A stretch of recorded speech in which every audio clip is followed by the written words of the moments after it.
Walking through a forest was a 16-year-old teen. The teen had spiky blonde hair, pale skin, dull stormy gray-blue eyes with slit pupils, though if one looked closely, they'd see the well-hidden bloodlust within them. 3 whisker marks on each cheek, wearing a black hooded raincoat, black gloves, black pants, and black combat boots. This teen was Naruto Uzumaki, Jinchuriki of the Kyuubi no Kitsune. The reason Naruto was walking through a forest was because he had just finished one of his games. This one was particularly disappointing. It only lasted 5 days. He'd been hoping it would last at least a week. If Naruto was honest, he started getting bored with his games. They've long since lost the joy and pleasure they brought him when he first started when he was 8 years old. Oh, that first game always still manages to bring a smile to his face. But now, his game has lost the challenge. The only reason he even still plays them is because the game is a part of him now. Also, recently Naruto has begun feeling something strange for the past few days, as if he's being watched, which is strange since he's usually the one watching people. Along with sometimes hearing voices in his head, which itself isn't strange given he's heard voices in his head since that day, but this voice was different. Naruto, this way, follow my voice. There it is again. Naruto thought, stopping in his tracks, looking around before heading in a different direction. Whoever this was obviously wasn't in his head, meaning someone was communicating with him mentally, which should be impossible as the only people he knew that could communicate mentally were the Yamanaka clan. And last he checked, they're all dead. So, it made Naruto curious that there was someone who could speak to him mentally. Besides, if nothing else, maybe this person can play my game. Naruto thought, smirking at the thought of having someone that can prove a challenge. Naruto continued following the voice, soon arriving in a clearing where he saw a woman sitting on a rock, appearing to be waiting for him. The woman had long braided black hair, stormy gray eyes, fair skin, wearing some kind of armor Naruto's never seen. Though what set Naruto on guard was the aura she gave off, one that radiated pure power, power that demanded respect. If Naruto cared about such things, he'd think the woman was incredibly beautiful, more beautiful than any woman he's seen before or played with. "Are you the woman talking in my head?" said Naruto bluntly, not one to dance around words unless he's playing one of his games. The woman was momentarily stunned at his bluntness, not expecting it, before composing herself. "Please sit, Naruto, we have much to discuss," said the woman. "I prefer standing." Naruto dismissed, making the woman frown, not used to being dismissed like that, but nodded. "Very well. My name is Athena, goddess of wisdom, strategy, and battle. I am also your mother, making you a demigod," Athena revealed, Naruto stiffening when she said she was his mother. That's impossible. His mother was Kushina Uzumaki, the only person who loved him unconditionally, the person who died so that he could live, and this little bitch dared to claim she was his mother. Forget a game, he's slicing her throat open right now. "You're lying," Naruto whispered, his Bowie knife sliding out of his sleeve into his waiting hand. "No, I'm not. You may have known my mortal aspect, Kushina Uzumaki," Athena said, her hair and eyes briefly flashing red and purple respectively. This made Naruto freeze. No, that's impossible. His mother is dead, died protecting him from the Kyuubi's claw. It's a trick, all a trick, and he'll handle this woman the same way he handles all people who think they can trick him. By killing them. "If that's true, then why are you here now?" hissed Naruto, not really caring for her reasons, as she's going to be dead soon. "I am here because I'm going to bring to my world, as it will soon need your help facing a grave threat," Athena said. "What makes you think I'd help you with anything?" Naruto growled, his eyes turning red while he felt the familiar excitement just before sinking his blade into a warm body. Athena frowned at this. This wasn't going she had expected. She had thought her son would be overjoyed to know she was alive and welcome her with open arms and commit himself to whatever she needed as her son. While true he is more naive and not as smart as her other children, from what she saw of him in his younger years, though she should have expected it given he grew up as an orphan with no one to properly teach him. "Naruto, you are but one of a much larger family, and they are in need of your help," Athena said, thinking that would convince him to join her to meet the rest of his siblings.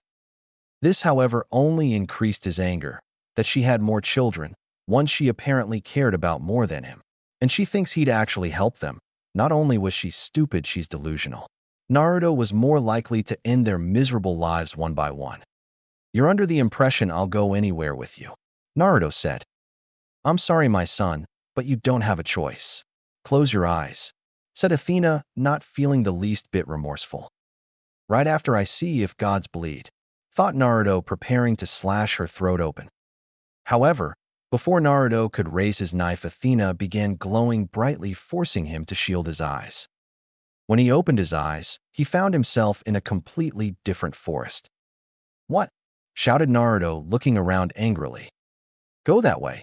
You'll soon arrive at a place called Camp Half-Blood. Now I must take my leave before my father notices my absence, said Athena, glowing bright, forcing Naruto to shield his eyes again. Who the fuck do you think you are? Naruto yelled.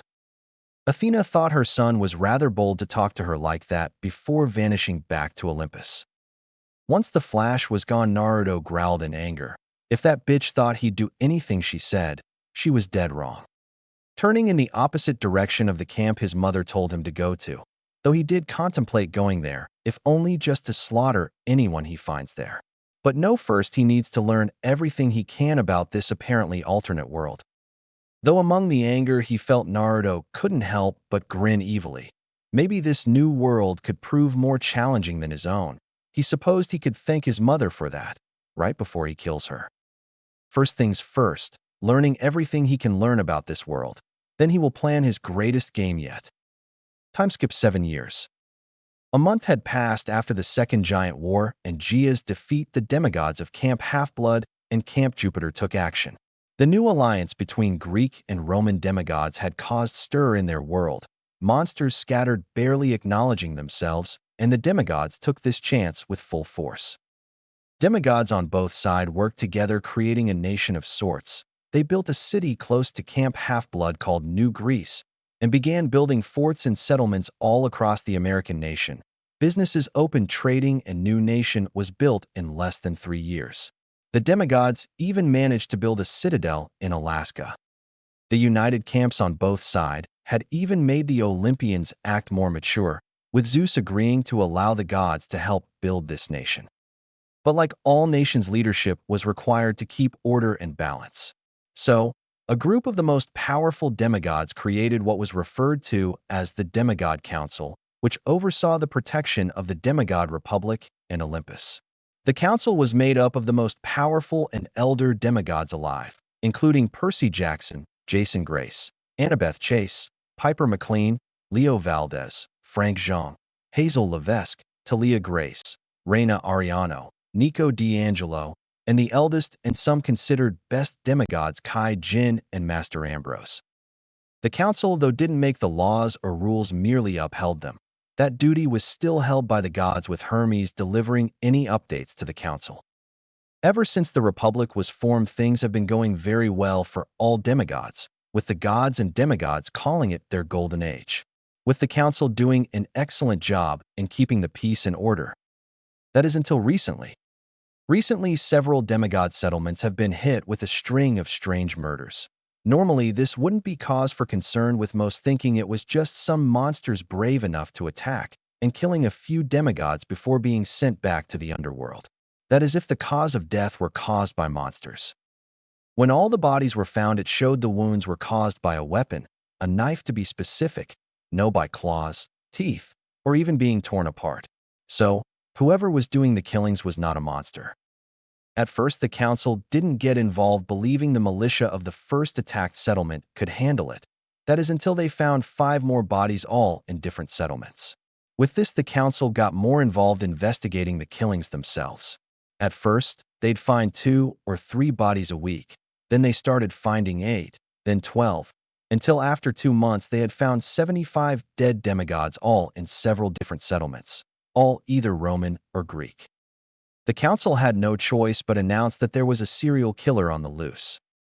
This, of course, spread fear throughout the Republic, causing the council to enact their emergency powers. The emergency powers were given to the council by the gods to use in times of war or great crises. The council enacted a curfew to all settlements, making sure all demigods travel in at least groups of 3, and with having ways to quickly call for help or report suspicious activities. Currently, the council was gathered in the temple having been designed by Annabeth with the help of Athena and Zeus. The temple had several rooms, the first being the war room to plan attacks and defenses, which was never used given monsters no longer attacked demigods. The library and archives, possessing all the books from both Greek and Roman libraries. The training rooms for young demigods with different classes depending on what they'll train to be, whether fighters, healers, builders, or communicators. The hangar where Leo and other children of Hephaestus and Vulcan build jets, airplanes, and boats for easier transport of demigods. Finally, was the council room, a large circular room with 12 chairs surrounding a large table, each chair designed for a specific council member. Kai's seat was a mix of old Roman stones along with symbols of the Chinese language as well as symbols of animals engraved into it. His main symbol on his chair was a katana showing his mastery with swords and ninja fighting style, as well as samurai mastery. Ambrose's seat was smaller than the rest, which had ancient symbols and Greek stone mixed with some wood, and had stars and comets on it showing his knowledge of space. His main symbol was a staff showing his mastery of magic and power of spells.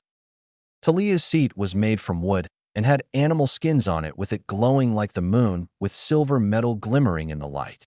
It had animal symbols on it as well as stars and constellations. Her symbol was a bow inside of a moon showing her mastery of the bow and her loyalty to Artemis as her lieutenant.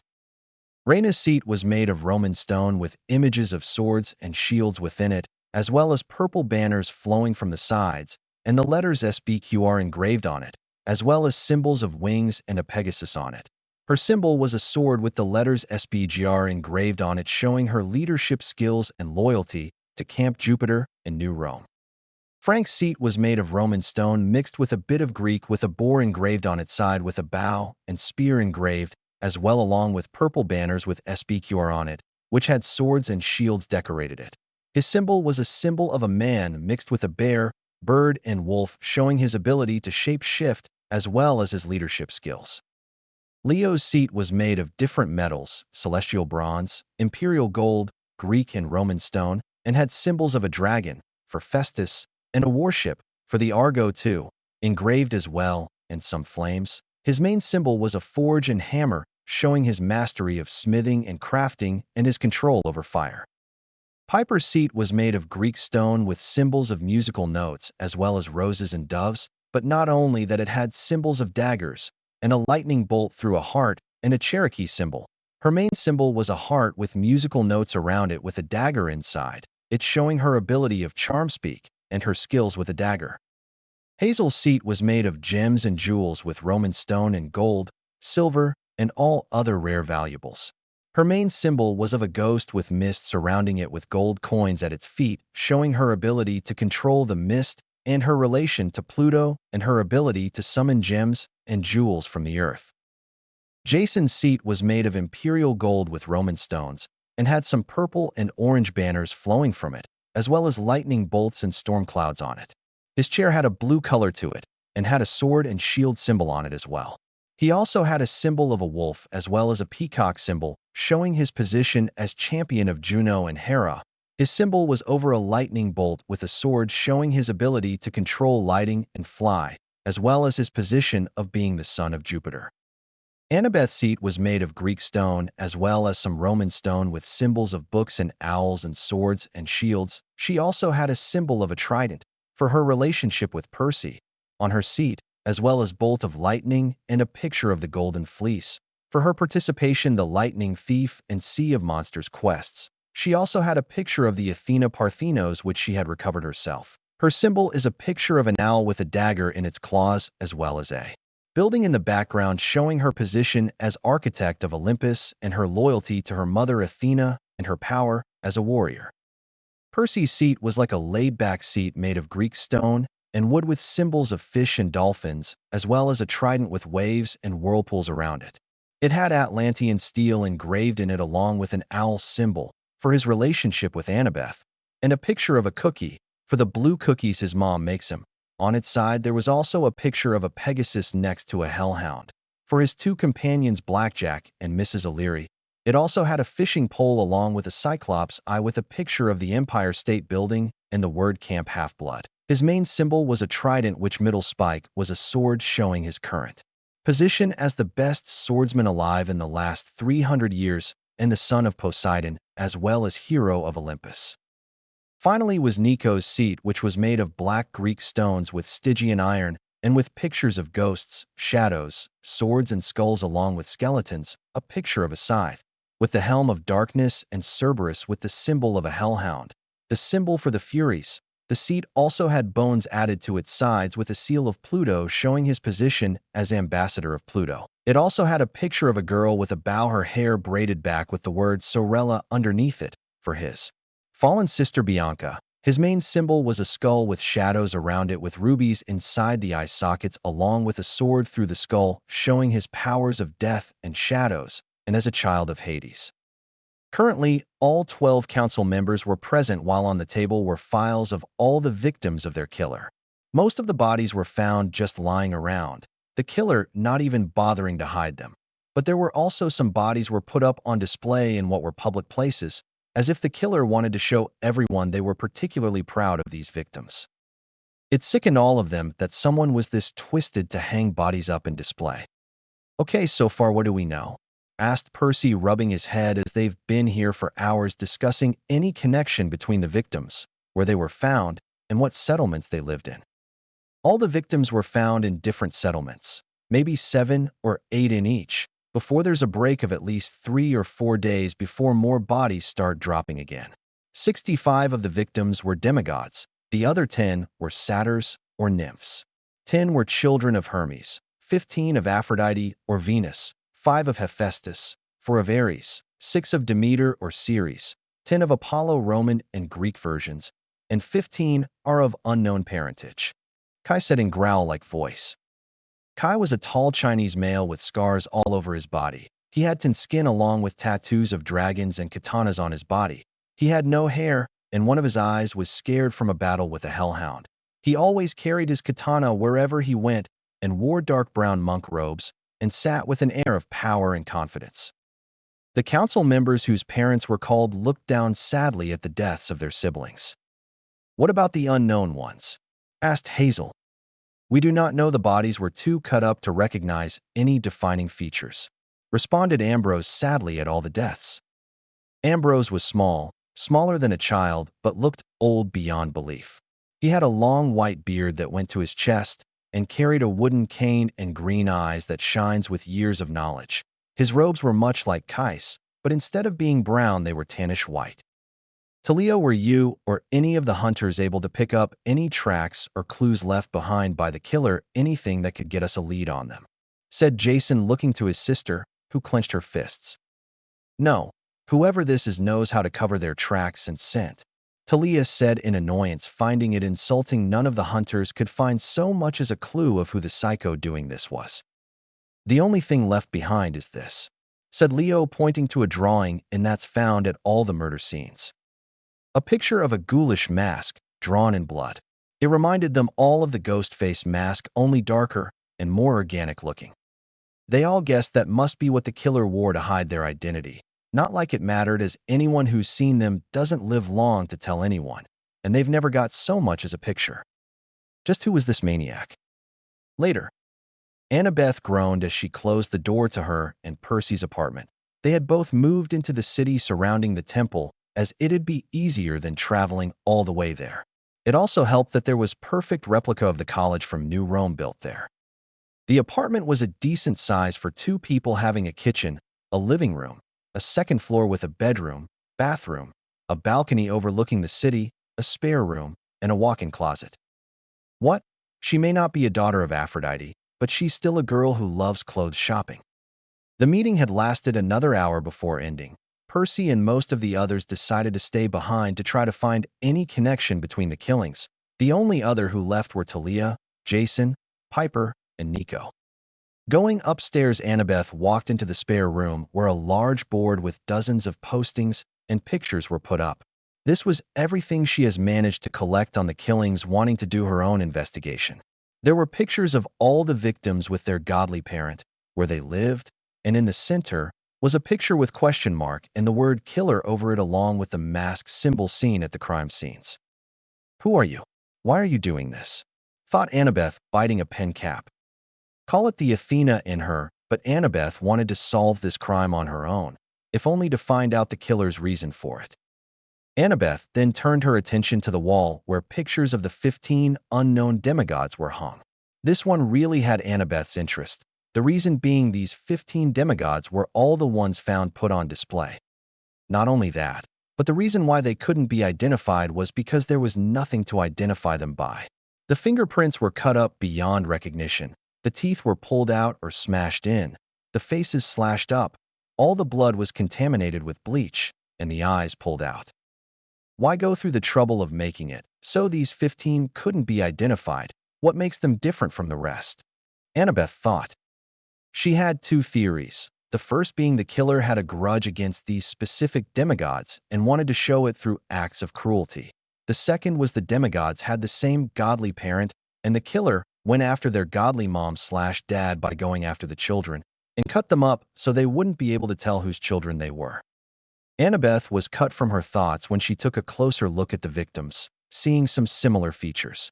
All of them had slight muscular frames, likely from exercising every day, but not like the swimmer build Apollo's children had or the muscle-bound ones of Ares, but enough to show they weren't pushovers. The second was their hair, honey blonde color, the exact same shade as her own, thought Annabeth, grabbing a strand of her hair. And she was sure if they still possessed their eyes, they'd be stormy gray. Could it be? Annabeth thought. Before she could continue her train of thought, she heard the front door open. Percy? I thought you were staying at the temple with the other. Annabeth said, not receiving an answer, confusing her. Percy, called Annabeth, still not receiving an answer. Freezing when she heard footsteps downstairs, Annabeth grabbed the bat in the room, since she didn't have her knife with her. Slowly going out the room, Annabeth looked around, slowly moving downstairs, looking over the railing, not seeing anything out of place, though she gulped when she saw the front door wide open. Risking it, Annabeth ran down and quickly shut the door and locked it, breathing a sigh of relief. Ring. Screamed Annabeth, looking around before realizing it was her cell phone. Pulling it out, Annabeth saw it was an unknown caller. Confused, Annabeth answered. Hello, said Annabeth. Hello. Yes, Annabeth asked. Who is this? Who are you trying to reach? Questioned Annabeth, wondering if this person wasn't all there in the head or one of those weird fans. What number is this? Well, what number are you trying to reach? I don't know. Well, I think you have the wrong number, Annabeth said. Do I? It happens, take it easy, said Annabeth, hanging up. That was weird, Annabeth thought, preparing to go back upstairs. Ring. Ah, hello, said Annabeth. I'm sorry, I guess I dialed the wrong number. So why'd you dial it again? Annabeth asked. To apologize. You're forgiven. Bye now, said Annabeth, really wanting to hang up. Wait, don't hang up. Why? Annabeth questioned, wondering why she hadn't hung up yet. I wanted to talk to you. Well, I'm sure there are numbers for that. See ya, said Annabeth, hanging up before the person could say anything else, releasing a breath. Ring. Really? Annabeth thought. Hello, said Annabeth. Why don't you want to talk to me? Who is this? Annabeth asked. You tell me your name, I'll tell you mine.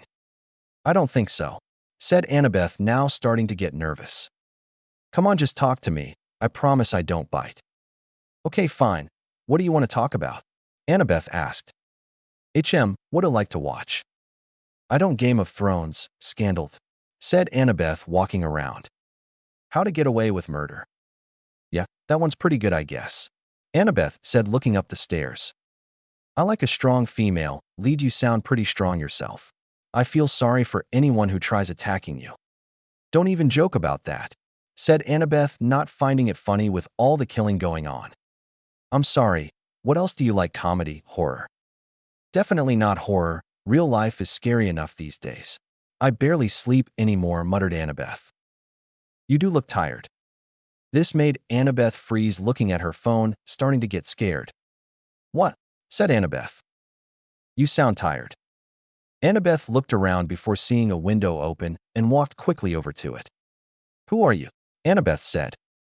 Oh, no one important, just a fan. Annabeth pushed the window down and lashed it looking outside. What you should really be asking is, did you just lock me in or out? Annabeth quickly turned around, gripping her knife tightly. If you are in here, I swear to the gods I will. You'll what? You gonna try a little batting practice on me? Yeah, you're damn right I will. Gotta find me first, and I could be anywhere.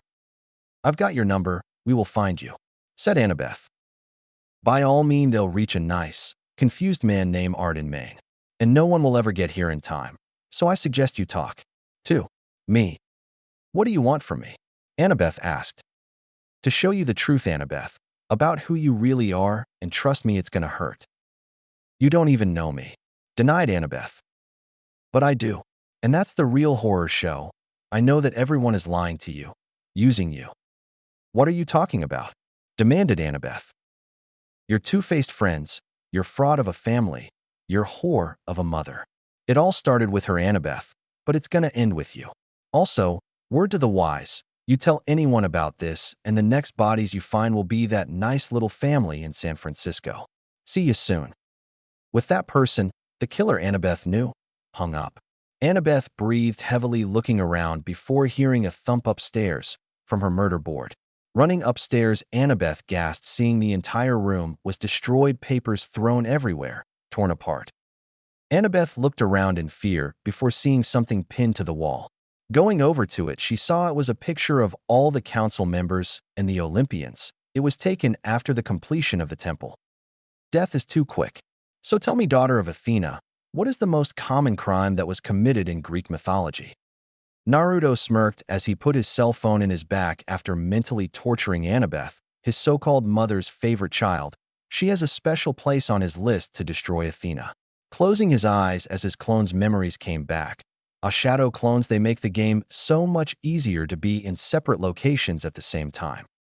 Naruto himself was currently on his way to another demigod settlement, having just finished sufficiently tormenting another, and he must say he's never felt more alive.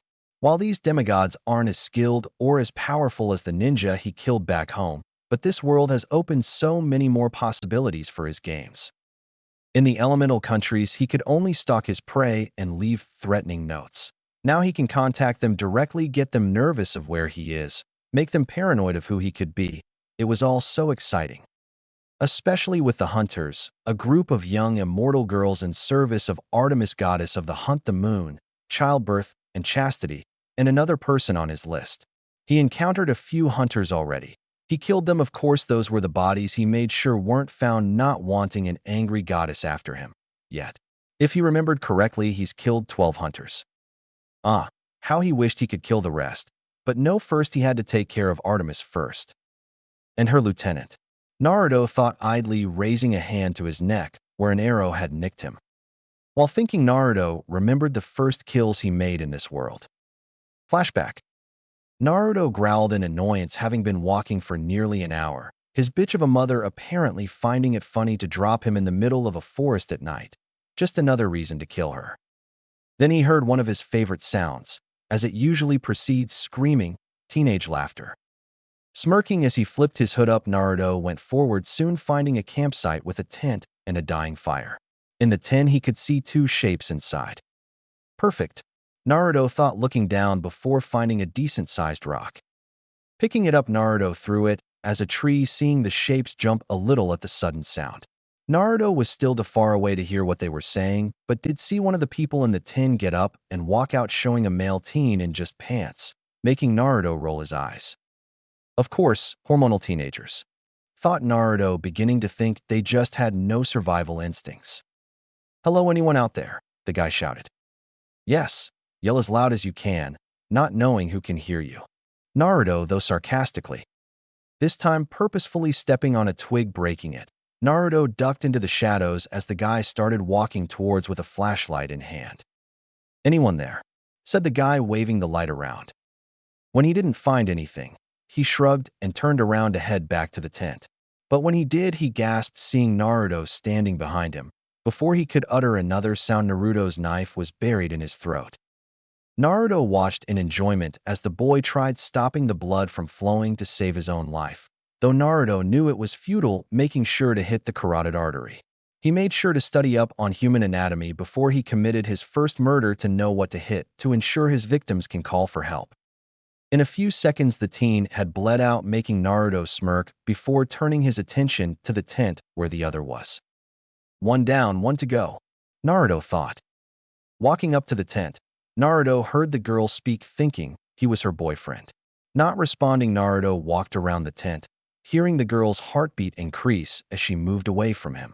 Then, without warning, Naruto stabbed his still blood-stained knife into the tent, intentionally missing the girl. The effect was instant. The girl screamed bloody murder and scrambled out of the tent, running away. "I love it when they run," said Naruto as he began walking in the direction the girl ran off to. He walked leisurely, not even worried at the chance of the girl escaping, as he'll catch her. Besides, he's found if he keeps up a calm facade, then his victims will be all the more terrified when he finally catches them. Naruto soon found the girl in a large metal contraption on 4 wheels. It vaguely resembled the trucks in Snow Country, only smaller, so he guessed it served the same function. The girl, too busy trying to start the vehicle, never even noticed Naruto move next to it before punching through the window, getting a scream from her. He then wrapped his hand around her throat and began choking the life out of her. Naruto stood idly humming as if he wasn't choking someone to death, while the girl clawed at his hand. He'd think it was funny if he hadn't dealt with the same thing a few dozen times already. Then he felt a prick on his glove. Looking, he saw the girl tried stabbing his hand with a nail file, which would have worked had his gloves and the rest of his clothes not been lined with protective seals to prevent such things from happening. "Okay, bored now," thought Naruto, twisting his wrist. Snap! The girl's head went limp in his grasp as he let go. In flashback, he had afterwards burned the bodies and campsite, not wanting anyone to start hunting down a murderer yet, and took any money off the victims along with the car keys. Then he had made his way to New York after an hour of self-taught driving, and created several dozen clones that he sent to the library to learn all he could of the world. In only 3 days, he learned the entire history of the world, along with learning Athena was a Greek goddess, meaning the other Greek gods and goddesses were real as well, along with any myths and legends. Naruto also guessed if Greek gods were real, then there must be other pantheons. Then for 7 years, Naruto traveled, planned out his game, killed some people, and creating a weapon he could use to permanently kill gods. Now, after years of plotting, he was finally enacting his plan, and when all's said and done, he will be the last one standing, while all his enemies will be dead at his feet. And Athena will wish she never set foot in the elemental countries. Time skip 9 days with Annabeth. Annabeth ran through the woods, looking around fearfully. All around her, she could hear a demonic laughter that followed her, not matter which way she ran. Suddenly, she stopped and screamed when she saw Jason and Piper impaled to a tree with a spear. Turning the other way didn't help, as she saw Leo's burned corpse on the ground. Next was Reina having been cut apart, Hazel with her heart torn out, Frank's severed head, Nico with his throat slit, Talia shot full of arrows. And finally, the one that hurt the most was Percy with riptide stabbed through his chest. "No, please, gods, no," Annabeth begged, backing away from the dead bodies of her friends and boyfriend, tears streaming down her face. Though she soon backed up into someone, making her pale further in fear. Turning shakily, Annabeth gasped when she came face to mask with the killer. Before she could utter a single word, the killer stabbed his knife into her chest. "One by one, everyone you care for will die," said the killer before twisting the knife. Suddenly, Annabeth gasped, waking up, looking around, finding herself in a plane with Percy looking at her, a worried expression on his face. It was just a dream, no a nightmare. Annabeth thought, her fears not fading, knowing for demigods dreams were never just dreams. Whatever it was, Annabeth knew she had to keep to herself, remembering the killer's warning that if she told anyone about their talk, he'd kill her family. "Annabeth, are you all right?" asked Percy, seeing the fear in her eyes. Yeah, fine, seaweed brain, just a bad dream," Annabeth said, Percy nodding slowly. Annabeth then thought of the events of the past 9 days since the killer called her. The council had gotten reports of the most recent killings in the settlement of Anima, a settlement built on the coast of Canada. They had all agreed to send 3 council members to try and find the killer before he leaves, hoping to finally capture or kill him. The members that had been chosen to go were Annabeth, Percy, and Talia. Talia was currently in her trying to distract herself from being in a plane, while Percy and Annabeth were simply waiting to land.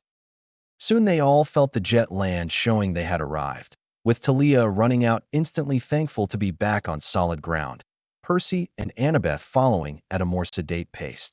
Waiting for them was a teen with short blonde hair, lightly tanned skin, blue eyes, wielding a bow and arrow.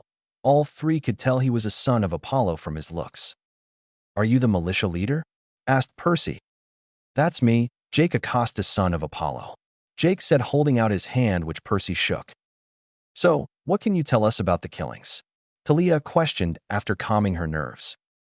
"It happened about 5 days ago. A few demigods were out jogging when they called in to report a body down by the river. When we got there, we saw it had been cut up pretty bad. The cause of death was several stab marks between the ribs piercing the lungs. The body was also waterlogged, showing the killer had thrown her into the river after killing her. Since then we've had 3 more deaths," said Jake sadly, the 3 council members nodding. "Anything else?" said Annabeth, hoping no one caught her stutter. "Just that there are a lot of demigods terrified of being next," Jake said. "All right, thank you, Jake. We'll take it from here," said Percy, Jake nodding. "If you need anything else, come by the station or ask one of the patrolling officers," Jake said, waving as he went back to work. "So, what's the plan?" questioned Talia. "Okay, Talia, go to where the bodies were found, see if you can pick up a trail. Annabeth, go to the motel room and see if you can find somewhere this guy is hiding. I'll ask around, see if anyone's seen anything suspicious," said Percy, both nodding. Annabeth more slowly. Soon all 3 parted ways to complete their chose task. With Talia, after getting the location of where the most recent body was found, luckily found last night, so any trail would still be fresh, which had been pinned to a tree. Frowning, Talia looked around, still seeing blood staining the tree where the body had been, along with the same red mask picture painted on it. Then Talia noticed something on the ground. Crouching down, Talia wiped away some dirt away, holding up her fingers, finding them stained with blood. Looking forward, she saw drag marks on the ground, as if something was dragged across the ground. It looked like someone tried covering them in a hurry. So, they weren't killed here. The killer took their body here, or maybe somewhere else, but didn't make it and had to ditch the body. Only question is, why take the body anywhere? Talia thought, since from the autopsy reports, none of the bodies were cut up beyond recognition or mutilated. So why would the killer bother moving the body? Pushing those thoughts back for now, Talia got up and began following the drag marks, likely to where the demigod had been killed, and hopefully something she can use to track the killer. Though as she walked through the woods, Talia couldn't shake the feeling she was being followed, grabbing her bow and knocking an arrow just in case. Talia looked around for any movement when something strange happened. Where'd this mist come from? Thought Talia as she saw a cloud of mist appear from seemingly nowhere. Snap! Whirling around, Talia aimed her arrow where she heard a twig break, but saw nothing. Then she saw something move from the corner of her and instantly turned, releasing the arrow only to hear it hit a tree. Quickly drawing another arrow, Talia looked around, now hearing someone running through the mist, but she couldn't see them. Gulping, Talia started to feel nervous. Usually if she was hunting monsters, it was easy knowing where they were and how they acted, but this was a completely different type of monster. "All right, asshole, you've had your fun now. How about you come out before I fill you full of holes?" shouted Talia when she heard a whoosh of air before she hissed in pain. Raising her hand to her cheek, Talia felt blood trickling down from the cut, making her pale a little.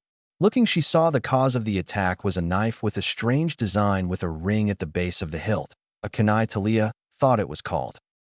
Now Talia started getting scared, beginning to realize just what kind of lunatic she was dealing with. This was all a game to him. Putting her bow away, Talia drew her hunting knives, which sparked with electricity. "Hey, why don't you come out and fight instead of hiding like a coward? Unless you're scared, fight me head on," taunted Talia, hoping that'd lure the killer out. It worked, as Talia felt a presence behind her. Quickly turning, Talia came face to mask with the killer, making her gasp. Before she could utter a word, the killer grabbed her by the throat, lifting her into the air. Gasping her air, Talia dropped one of her knives, grabbing the killer's arm around her throat in an attempt to pry their hand off, while said killer merely tilted his head. In an effort to make them let go, Talia stabbed her other knife into the killer's arm, making sure to charge it with electricity. But to her shock, the killer didn't even flinch, just looking at her knife in his arm before back at her, as if to say, really. He then grabbed her knife from her hand and yanked it out of his arm, tossing it aside. "What the hell are you?" Talia gasped. In response, the killer smashed her head against a tree, knocking the hunter out. With Annabeth. Annabeth sat in the motel room, looking over various maps of Anima for anywhere the killer might be hiding. The only places she could guess was in the forest or in the warehouse district by the docks. Though if Annabeth was honest with herself, she'd rather be back in the temple where she felt at least somewhat safe. Now out here in the open where the killer was, she felt exposed, as if she's being constantly watched. Annabeth jumped a little when her phone rang, making her look at it in fear, before shakily grabbing it, seeing it was unknown caller. "What do you want?" said Annabeth. What's the matter? You don't sound happy to hear from me. And here I thought you came all the way here to see me. That really hurts, Annie. Careful, hurt my feelings. I may just have to hurt your little hunter friend." Those words made Annabeth freeze in horror. The killer had Talia. Where is she? Annabeth demanded, afraid of what he'd do to her friend. "She's safe for now. And if you want her to keep being safe, I'm gonna need to do a little something for me." "How do I even know you really have her?" said Annabeth, hoping the killer was bluffing about having Talia. In response, her phone beeped, showing the killer sent her a message. Looking, Annabeth saw it had an attachment. Opening it, showing it was a GIF. Annabeth gasped in fear, seeing Talia unconscious on the ground while the killer stood over her, waving at the camera, while the words, "Hunter turned hunted," flashed in red. "Believe me now." All right, just please don't hurt her," pleaded Annabeth, not wanting her friend to die. "I won't, just as long as you do what I say." Annabeth took a shaky breath. She had two choices, the first being to not do what the killer says, and Talia dies, or do what he says, and Talia stays safe. "Swear on Styx you won't hurt her," said Annabeth. "I swear on the river Styx I will not kill Talia Grace as long as you complete my task I give you to the letter." Thunder rumbled in the sky, showing the oath was made. "What do you want me to do?" asked Annabeth. "There's a good girl. Now here's what you need to do. At precisely midnight, go down to the docks to Warehouse 9. Inside you'll find a package. You're going to open it and find 2 items and a note inside. The note will have further instructions." "That's it," said Annabeth, having expected more disturbing. "That's it. And after you'll let Talia go," Annabeth said, wanting to make sure her friend will be set free after. "The little hunter will be returned alive. Talk to you later, Annie."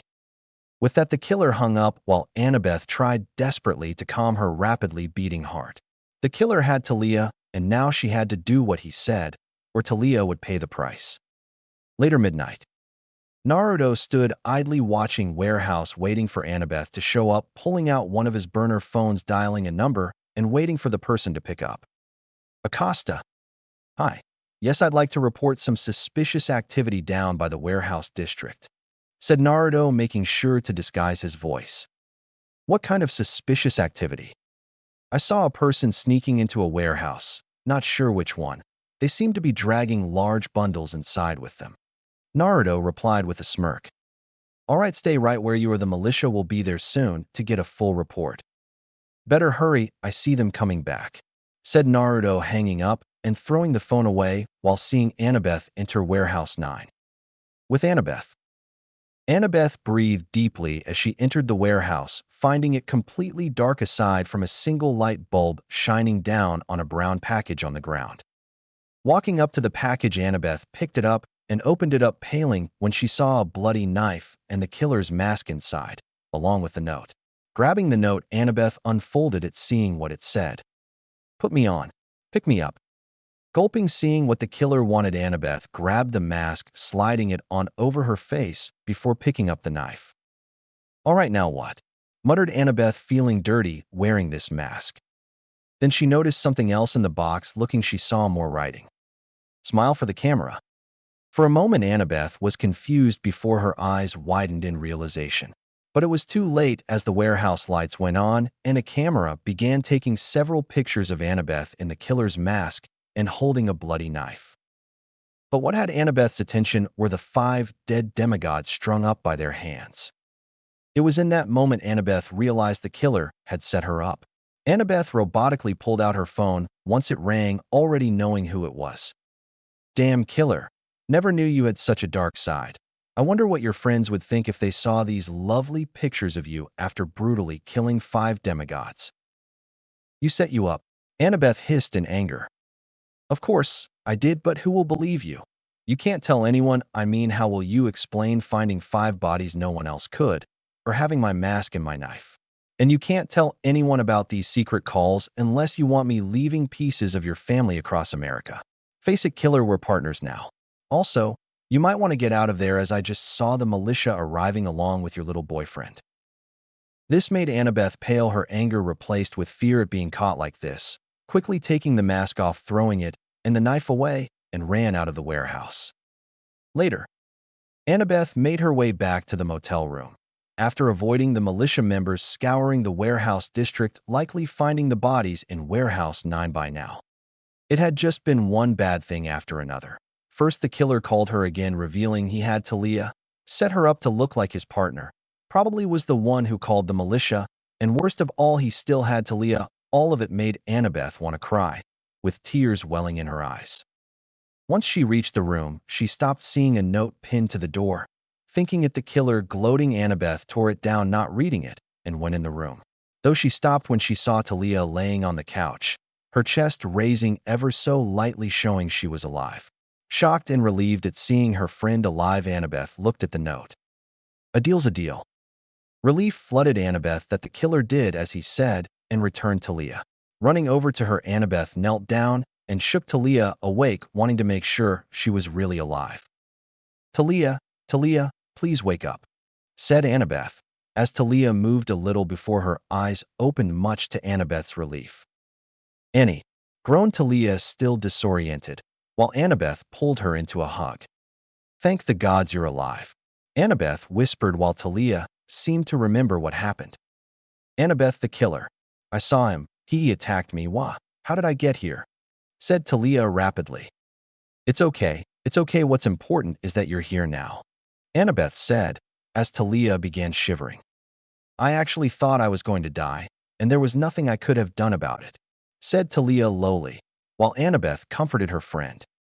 For a single moment, Annabeth was thankful the killer kept his word, but that didn't quell the anger she felt of what he did to her friend, and swore she'd make him pay for everything he's done. Morning. What did you say? Asked Annabeth, paling rapidly. Percy, however, didn't notice, looking proud. At the warehouse district, we found 5 other bodies. Not only that, we found the killer's knife and mask. He must have just been finishing and ditched them when he heard us arrive. They've just been sent to the temple to try and find any fingerprints or DNA samples in the mask. We've finally made a breakthrough, and we're one step closer to find this psycho, said Percy, Talia equally relieved after what happened with her encounter with the killer. The only one not relieved was Annabeth, knowing for a fact that the only fingerprints and DNA that will be found on the knife and mask will be hers. In her haste to escape the warehouse, she had foolishly dropped the mask and knife. Now they're on the way to the temple. That's great, Percy. Does that mean we'll be going back as well? Asked Annabeth, hoping she'd be able to arrive at the temple before the mask and knife and possibly steal and destroy them. Yep, though Jake offered to let us stay a few more days to rest, said Percy.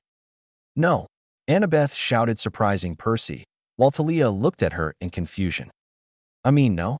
I just want to be back at the temple when we learn who the killer is, to see if it might be someone we overlooked, and I may have missed an obvious clue, said Annabeth nervously. All right, I guess that makes sense, let's go, Percy said, Annabeth nodding, hoping they got there before the mask and knife. Time skipped 2 days. Annabeth couldn't deny the relief she felt as she entered her apartment.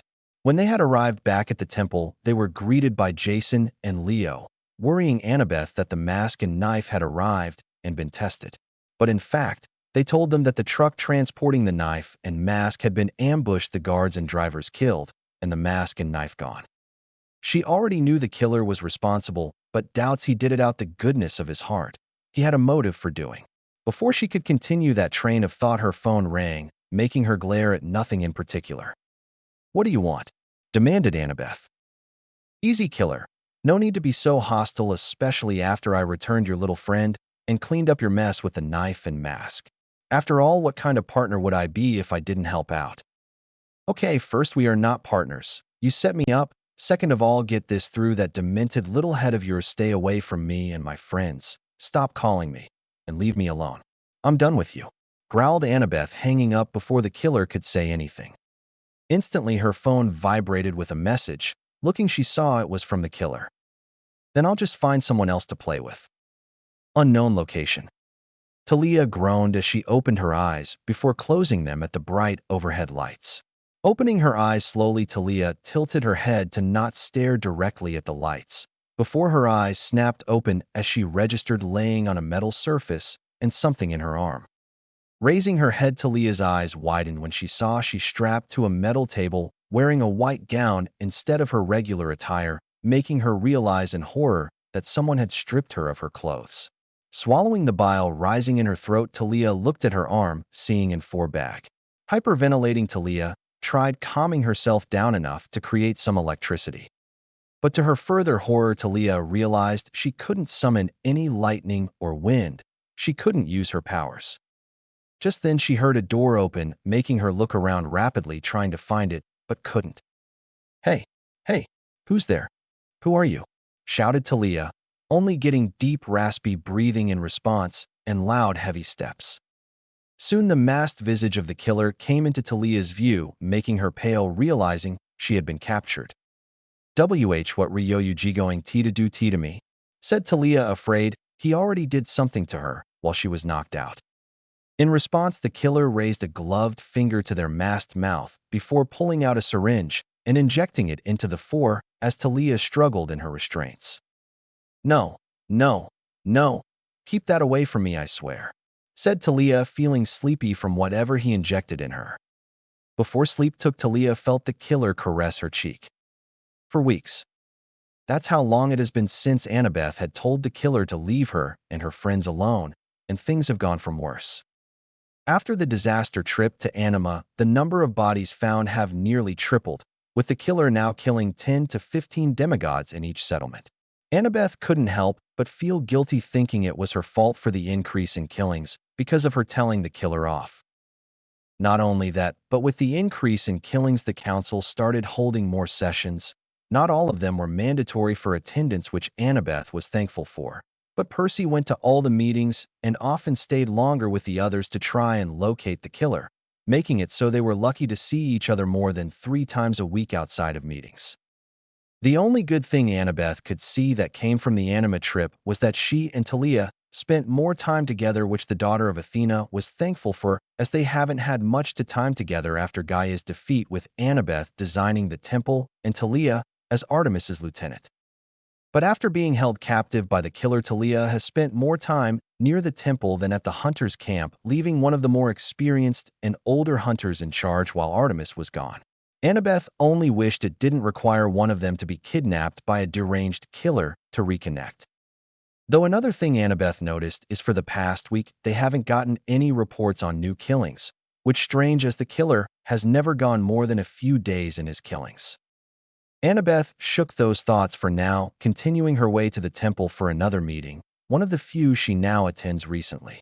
Though as she got closer, she saw a large crowd in front of the temple. As she got closer, Annabeth became more curious. What could be so interesting to draw such a large crowd?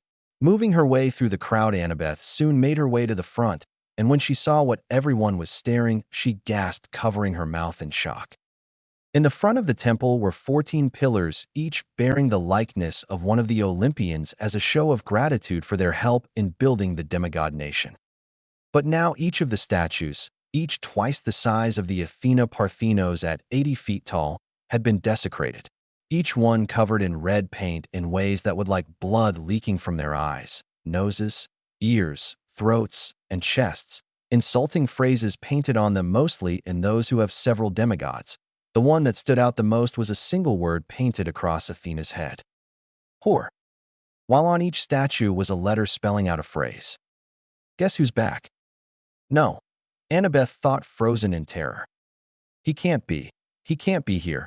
He's never gone anywhere near the temple. He can't be here. Up there, someone shouted, pointing to the roof of the temple. Looking, Annabeth's eyes widened in horror, seeing 14 demigods standing on the edge.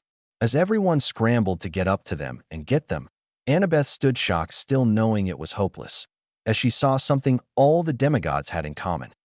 She was right. As in sync, all the demigods stepped off the roof, much to everyone's collective horror, as it revealed the nooses around their necks. When the rope ran out, the demigods all heard the collective snaps that sounded as the bodies fell swinging limply between the statues. He's here, thought Annabeth numbly, ignoring the panicking demigods around her. Later, 14 dead demigods, right here in the very heart of Mistral. Can someone tell me how, in the name of the gods, the killer managed to even get in? Shouted Kai, slamming his hands on the table. The patrol and guards around the south entrance were found dead, all their throats slashed. Nico responded. By the gods, what about the 14 that were hung from the temple? Reyna questioned. We're not sure who they are yet, but from matching facial features we can safely say they were all children of Athena, answered Piper. Annabeth sat frozen. She just watched 14 of her siblings hang themselves. While the others discussed the murders and the possibility of the killer still being here, Annabeth knew what this really was. A message. He's sending her a message letting her know that even here in Mistral, one of the most well-guarded demigod cities in the world, he could still get to her. She could have easily been one of the demigods on the temple roof, and Annabeth hated herself for feeling relief that it wasn't her. A curfew be put in place, and everyone staying indoors until we're certain the killer's no longer in Mistral. Finished Jason, while Annabeth only heard. Okay, so who will stay here in the temple, who will go out to search for the killer? Any volunteers? Said Percy, looking around. I'll stay in the temple, Annabeth said instantly, not wanting to risk running into the killer. So will I, said Talia. Me too, Piper added. And me, said Hazel. Count me in, offered Leo. Ida will stay, said Ambrose. All right, so Jason, Nico, Kai, Reyna, Frank, and me will go out and try to find the killer, said Percy, everyone nodding before heading off to prepare. Later night with Kai. Kai walked through the northern district of Mistral, keeping his head on a swivel and a hand gripping his katana, ready to draw it at even the slightest sound.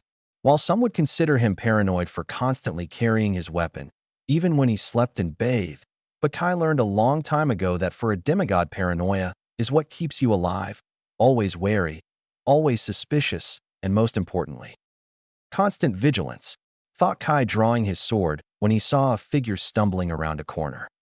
Who are you? Reveal yourself, demanded Kai, seeing the person wearing a hood and clutching their side. Oh, thank the gods. Please, please, you have to help me. This maniac came out of nowhere and stabbed me. Please, he could after me right now. We have to get out of here, begged the now revealed girl, given her voice. Though Kai didn't lower his sword even when he saw the blood. Not until you show me your face, Kai demanded. Are you kidding me? There's a killer after me, and you won't help unless you see my face. The girl sobbed in pain. I said show me your face, or I will assume you are helping the killer and respond in kind, said Kai, taking a stance. The girl continued sobbing in pain, before the sobs turned into laughter. If you insist, said the girl, all traces of pain or fear vanishing, being replaced by a seductive tone with a slight hiss. Before Kai could think, the woman raised her head, and Kai made the mistake of looking into her eyes. Then he knew no more. With Frank. Frank walked slowly through the East District, his bow at the ready. While he wouldn't admit it, though if only to himself, he was terrified for himself, his friends, and most of all Hazel. And why wouldn't he when there was a lunatic killer on the loose, and now he's here in Mistral, having already killed over a dozen demigods in less than a day? Anyone would be afraid after that. But he wouldn't let show. Frank would fight this killer if he had to, if it meant protecting his friends and the girl he loved. Suddenly Frank heard a sound, a low pitter-patter around a corner, like tiny feet running on the ground. What? No one should be out this late, especially with the curfew in place. Frank thought, narrowing his eyes in suspicion. Raising his bow, he took a few deep breaths, pressing himself against the wall, before quickly rounding the corner, arrow at the ready, and saw nothing. There was nothing there. Sighing in frustration and relief, Frank prepared to continue his patrol when he noticed something on the ground. Kneeling down, Frank frowned, picking the object, and held it up to his eyes. Is this webbing? Frank thought, confused at the strange that didn't look like it came from any spider he knew of. Suddenly, Frank was jerked into the air, gasping and choking for air as a web noose had been lowered around his throat before whoever was holding it yanked him into the air. Grabbing at the noose, Frank tried breaking with his above-average strength, but found the webbing was stronger. Deciding to transform into an animal, Frank tried concentrating, but soon learned to his shock and horror he couldn't transform. Before Frank was overcome by darkness, the last thing he saw were a pair of completely gray eyes with a black spider web pattern in them. Temple with Ambrose. Ambrose lowered his head in sadness, sensing two council members be snuffed out. Saying a short a prey for both of them, Ambrose raised his head. So, after all this time, I'm done, and not by a monster or defending my comrades, but by a demigod killer, said Ambrose, looking out his window that overlooked the temple's entrance and the still desecrated Olympian statues. While behind him stood the killer, towering over the short, elderly man, knife in hand.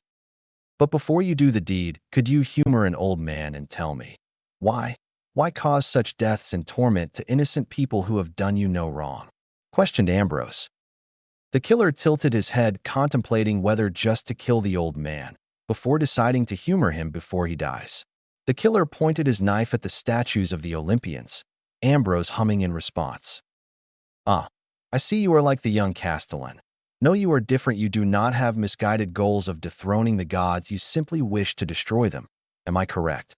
Let me guess, from what little I know of you, you are cunning, intelligent, being able to create plans for any situation, know how to stay hidden and cover your tracks, create false trails to follow to lead your prey into a trap, and you have been planning this for years.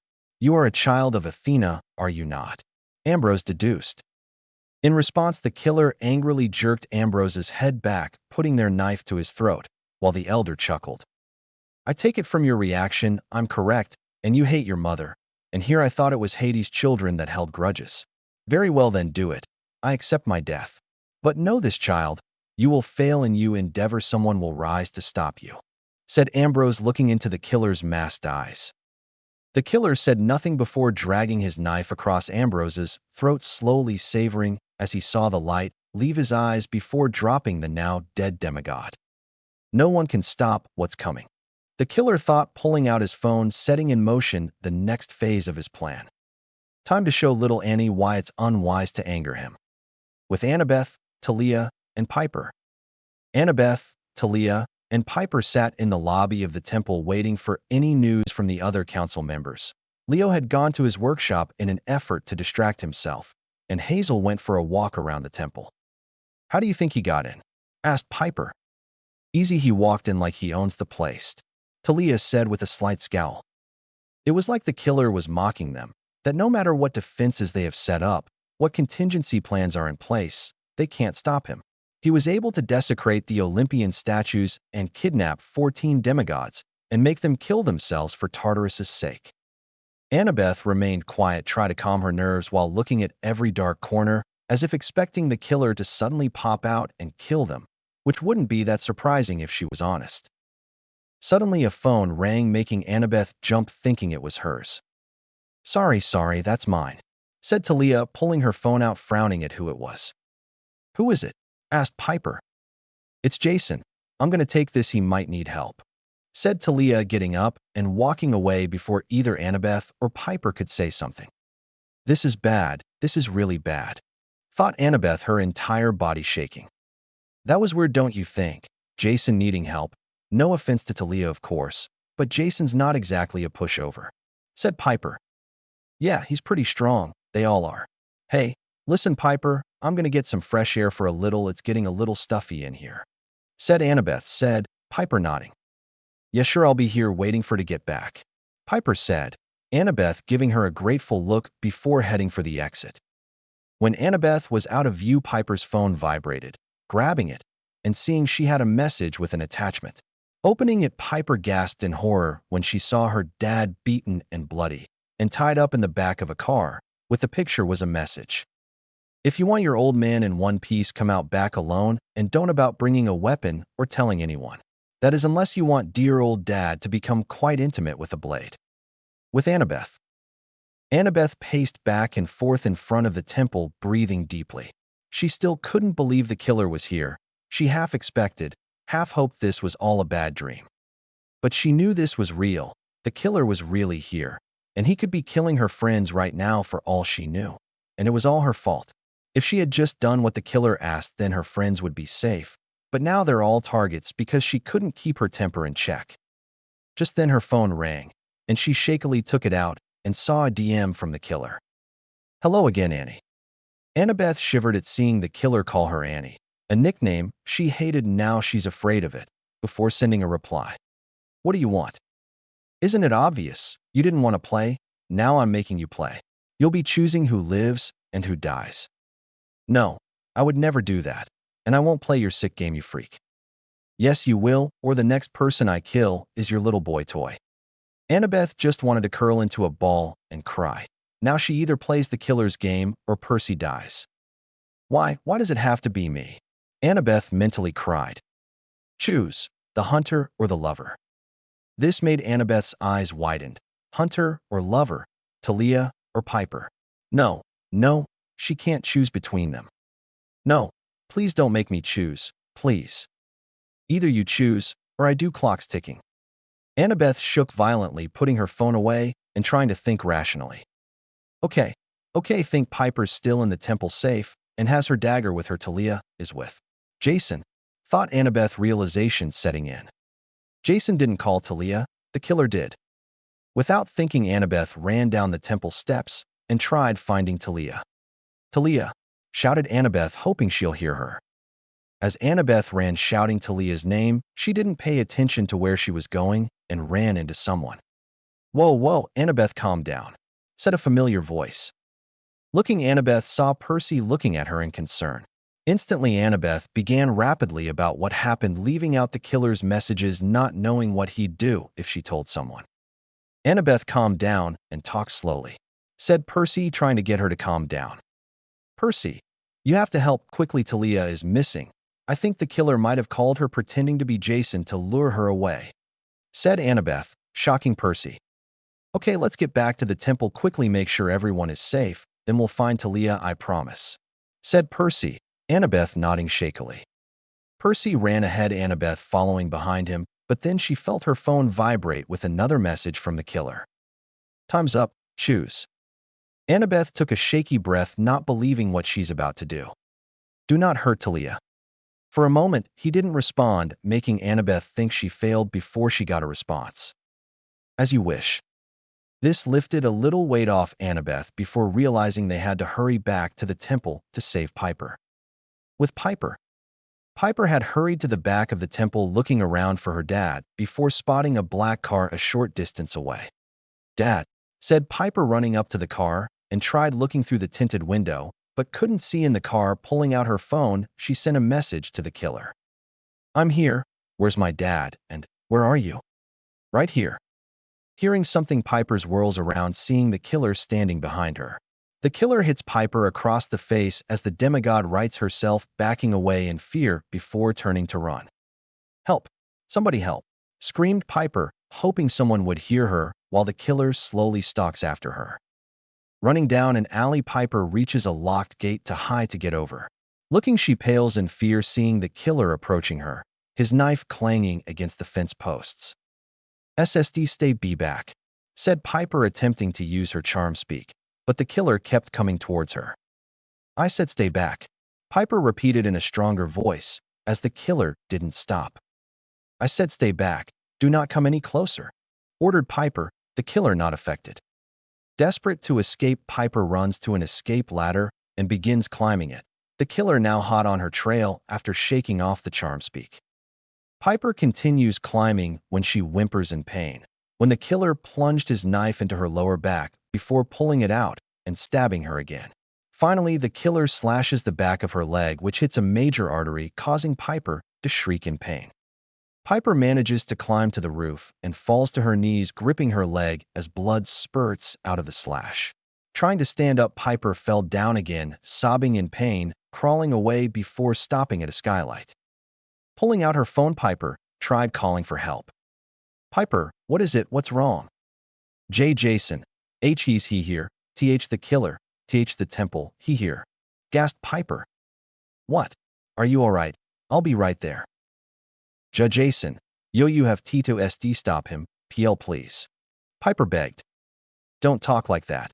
I'll be there soon, and you'll be all right." Jason. "I love Yo-Yo," said Piper weakly. "No, Piper. You have to stay awake. God's damn it, why can't I fly?"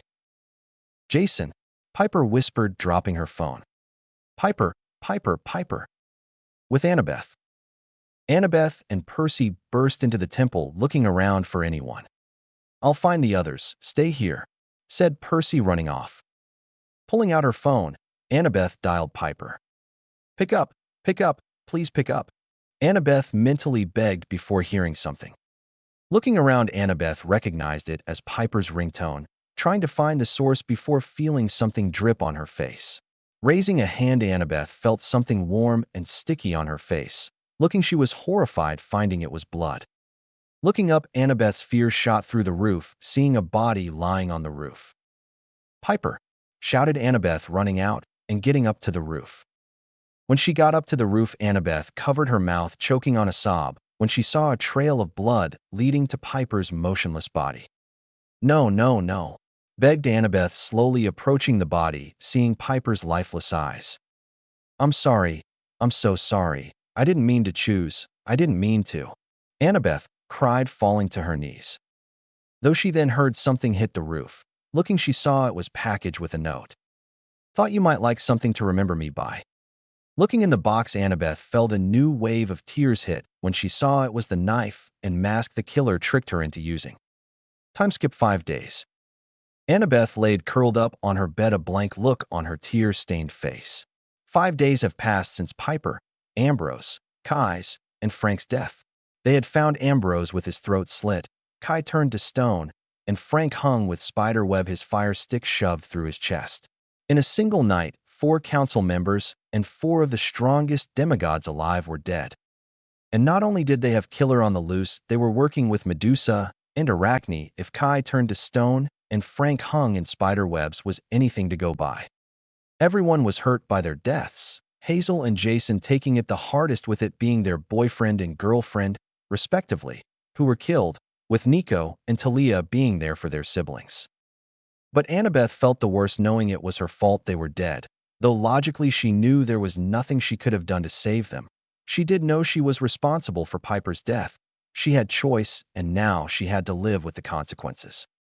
Sitting on the bedside table was the mask and knife the killer had left her. Annabeth didn't worry about anyone seeing them, as she had locked herself in her room, not letting anyone in, wanting to be alone. Annabeth glanced at the mask, seeing its empty, misshapen black eyes staring at her, mocking her. "This is your fault," muttered Annabeth, glaring at the mask. As Annabeth tried destroying the mask with her glare, she couldn't help but notice something written on the leather straps. Grabbing the mask, Annabeth looked at the strap, seeing strange black symbols on it. Running her thumb across them, Annabeth wondered if they were magical in origin. Though her thoughts were cut short when she hissed at feeling a cut on her finger, drawing blood. The blood dripped on the markings, causing them to glow before releasing a puff of smoke. Coughing, Annabeth waved the smoke away, seeing that a book was now sitting on her lap. But not just any book, a demigod book that had pictures of every demigod from Camp Half-Blood and Camp Jupiter, like a yearbook. What? Were those some kind of seal? Wondered Annabeth before setting the mask down and grabbing the book. Opening the book, Annabeth noticed some pictures were cut out. The killer's victims, she realized. As she looked, Annabeth felt sick seeing how many pictures were missing for each demigod that was killed, choking a little when she got to Piper and Frank's page. But she saw her own picture was scratched out along with words written in red. Answers lie where the mask was made. Where the mask was made. Annabeth thought, grabbing the mask. Looking it over for anything else, she soon found a label on the inside. Konoha Hospital Surgery Mask, muttered Annabeth in realization. She had thought the mask was familiar, at least in design and material. It was a surgery mask. Specially designed masks made for help who undergo multiple facial surgeries that help keep their faces from falling apart. If what the message said was true, the answers she wanted would be found at this hospital. Of course, it could also be a trap. But that was a risk Annabeth was willing to take if it meant finding the answers she needed. One way or another, Annabeth would get her answers. Talia jolted awake when she heard the door creak open, showing that the killer was back. Straining her neck to try and see where he was, but he stayed out of her limited line of sight. But she could still hear his footsteps. "All right, asshole, you've had your fun, now let me out, so I can kick your ass," shouted Talia, putting on a brave front and glaring at what she hoped was the killer's direction. Though truthfully Talia was terrified, she didn't have her weapons, she couldn't use her abilities, and she was currently held captive by a deranged killer. She didn't even know how long she'd been locked up, without any clock or windows to see outside, only the cold metal walls of the room. It terrified Talia even more than when she was trapped in her tree. At least then she knew she was at Camp Half-Blood with her friends close by. But now she didn't know where she was, and well and truly alone. Talia screamed a little and jumped, or what if she wasn't restrained, when the killer slammed his hands down on either side of her head, his masked visage hovering over her. After a moment of staring at her, he patted her cheek and moved away. Talia then heard something rolling along the floor before stopping beside the table she was on. Talia's eyes widened, and she paled when she saw a cart filled with different type bladed tools, syringes, and bottled with clear liquids inside. Before she could even think of what he'll do with those, the killer tossed something on the cart, and Talia was surprised when she saw it was his mask. This could be her chance to see who the killer was, and if she could escape, she'd be able to get back to her friends and tell them. Talia watched as the killer came into her view, and she finally saw what he looked like. Spiky, sunny blonde hair, pale skin, 3 jagged whisker marks on each cheek, and gray-blue eyes with slit pupils. If the situation was different and they met before Talia joined the hunt, she'd admit he was handsome in an animalistic way with the whiskers and slit pupils. Feels good to get that thing off. Gets hard to breathe after a while," the killer commented before sorting through his tools. For a moment, nothing was said. Talia staring at the killer, thinking if she's ever seen him before, and said killer deciding which tool to pick. Though the silence ended when Talia spoke. "You're a demigod, aren't you?" stated Talia, now seeing familiar features, namely the blonde hair and gray eyes. "That obvious, huh? Never really understood why Athena's children were all blonde when the bitch herself has black hair. While one could argue they inherit the blonde from the father, what if the father isn't blonde? I just find it strange. But yes, I am a demigod, sadly," said the killer, grabbing a syringe and a small bottle. The contents he put into the syringe. What is that?" Talia questioned, more than a little terrified. "Did you know that baby rattlesnakes are more dangerous than adults? It's because they haven't learned to control how much venom they secrete," said the killer, avoiding the question, with Talia now uneasy of what he's likely going to inject into her. "I remember when I learned that. It was actually a dual learning session. It was 5 months after my 4th birthday. I had met a woman. Never really knew her, only seeing her a few times around the village, but those few times I knew she was like me, hated and alone, something to do with her former master being a traitor. When I met her, I vaguely remember feeling something akin to happiness, to have finally met someone like me. But you see, there was a difference between us. While she hated for being associated with her former master, I was hated simply for existing. Another was that she had people who cared for her, while I had no one. But you know how humans can be, they're selfish, petty creatures that only care about their own interests. So, tell me, Talia, what would you do to get people to stop hating you?" asked the killer, Talia remaining silent, unsure if what the guy was saying was true. No answer. "Well, I'll tell you. You simply attack someone that everyone hates more than you. That she did to me. She approached me under the guise of being my friend.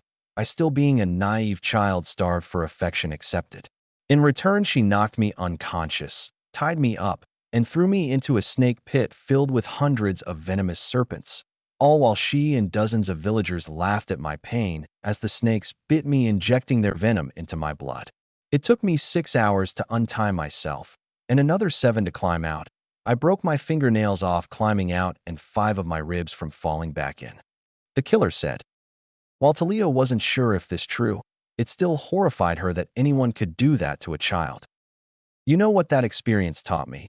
For one is that snakes are useful creatures, especially the venomous kind.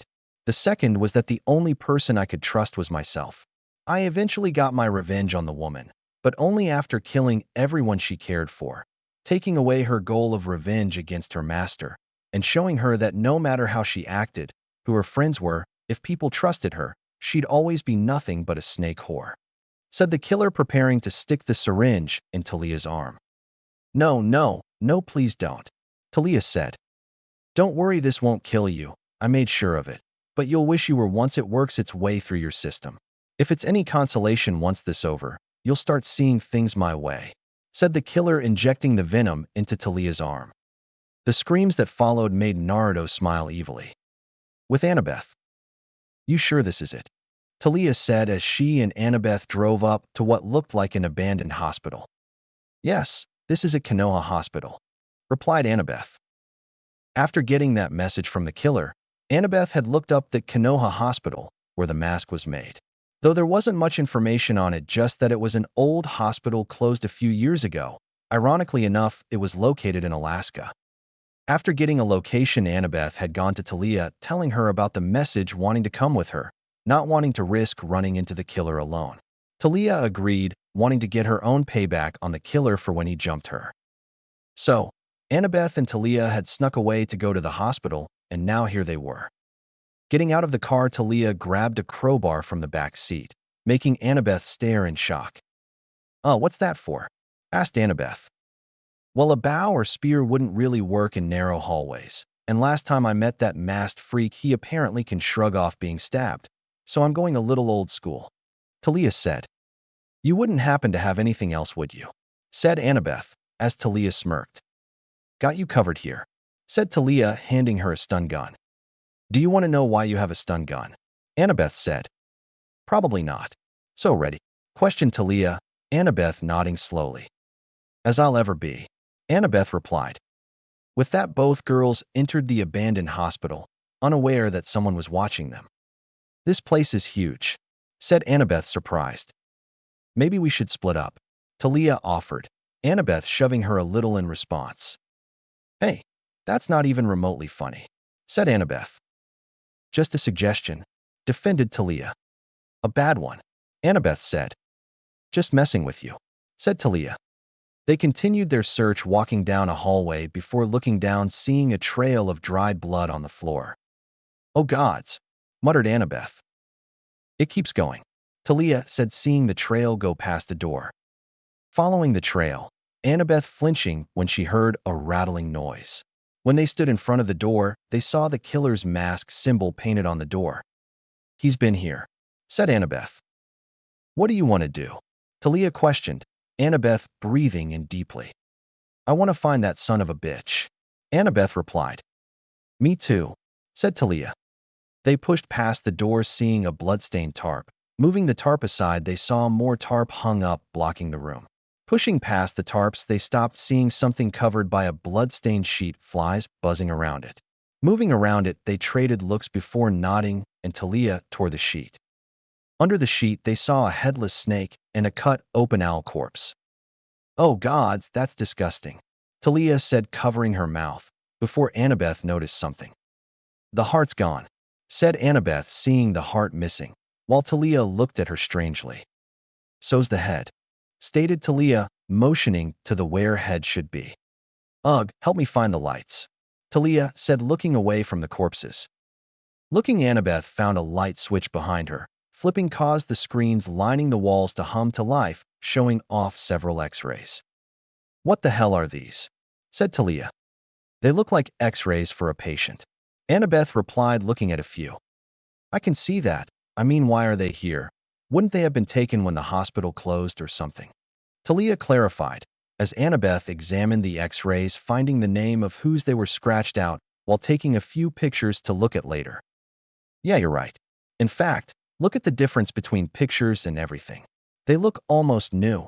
If they had been left here since the hospital closed, they'd have showed some sign of wear," said Annabeth before going silently. "So, what someone wanted us to find these?" "Why? Annabeth. Annabeth," said Talia when she didn't get a response. Looking, Talia saw Annabeth looking mutely at X-rays, her eyes wide in horror. "Annabeth, what is it? What's wrong?" Talia asked, Annabeth taking a shuddering breath. Talia, look X-rays again. Look at the size of the bones," Annabeth said shakily, confusing Talia. Looking, Talia saw that the bones and skeleton were small, really small, as if it was a child. Talia soon realized, looked horrified. These X-rays were of a child, one that's been abused or even nearly killed. Talia joined Annabeth in looking at the screen in horror, looking at the different injuries.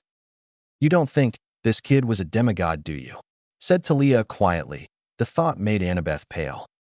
Sure, she knew not all demigods came from happy homes, some even running away like her and Talia, but Annabeth's never heard of any demigods being physically abused like this. It looked like some tried murdering the poor child multiple times.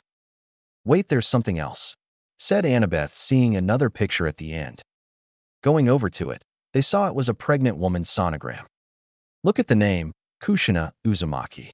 Think that's the kid's mom," said Talia, Annabeth thinking she's heard that name before. "Maybe, but wait, why scratch out the name of whoever these belong to, but leave the mother's name?" Annabeth wondered, Talia shrugging. "Who knows what goes through lunatics' minds?" said Talia. "Come on, there has to be more," Annabeth said as they moved to the back of the room. They found several jars filled with different colored liquids, along a dozen filing cabinets, along with evidence that someone had been staying there. Talia opened a binder, flipping through it, while Annabeth walked over to one of the cabinets, pulling out a medical folder, noticing once again all the names were scratched out. Opening it, Annabeth began reading the report, though she'd soon wished she hadn't. Patient. Age: 1 year and 7 months. Sex: male. Blood type: B. Injuries: dislocated shoulders, cracked skull, left leg broken in 3 different locations, puncture wounds to left kidney and spinal cord. Annabeth covered her mouth in horror. This was horrible. Who could even think to do this to a child? Quickly grabbing another file, Annabeth saw it was for the same child, only now it was from when he was 2.5 years old. The injuries were even worse. File after file Annabeth read, and each was worse than the last. All these files for a single person, thought Annabeth, covering her mouth. "I think I'm going to be sick," Annabeth thought, struggling to not empty her stomach.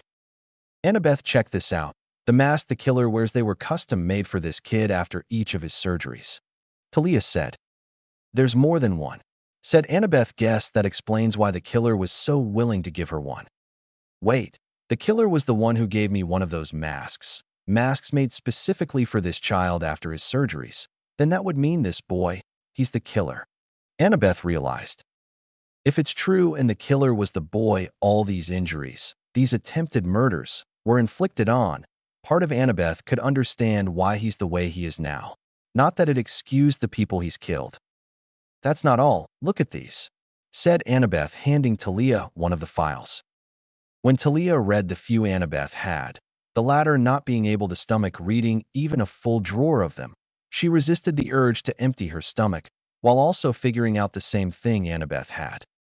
"So this kid is our killer," said Talia, feeling faint-headed, while Annabeth nodded. "But that's what I find strange, all of this, the hospital, the X-rays, these files. It just feels staged," said Annabeth. "Well, it was likely this was a trap, but so far we haven't seen our masked friend. Let's just look a little longer before getting the hell out of here," Talia said before spotting several metal shelves. "Over there." Walking over, the girls saw different objects with a few on a metal cart. "This is Piper's necklace and Frank's bracelet," said Talia, seeing Piper's camp necklace and Frank's bracelet given to him by Hazel.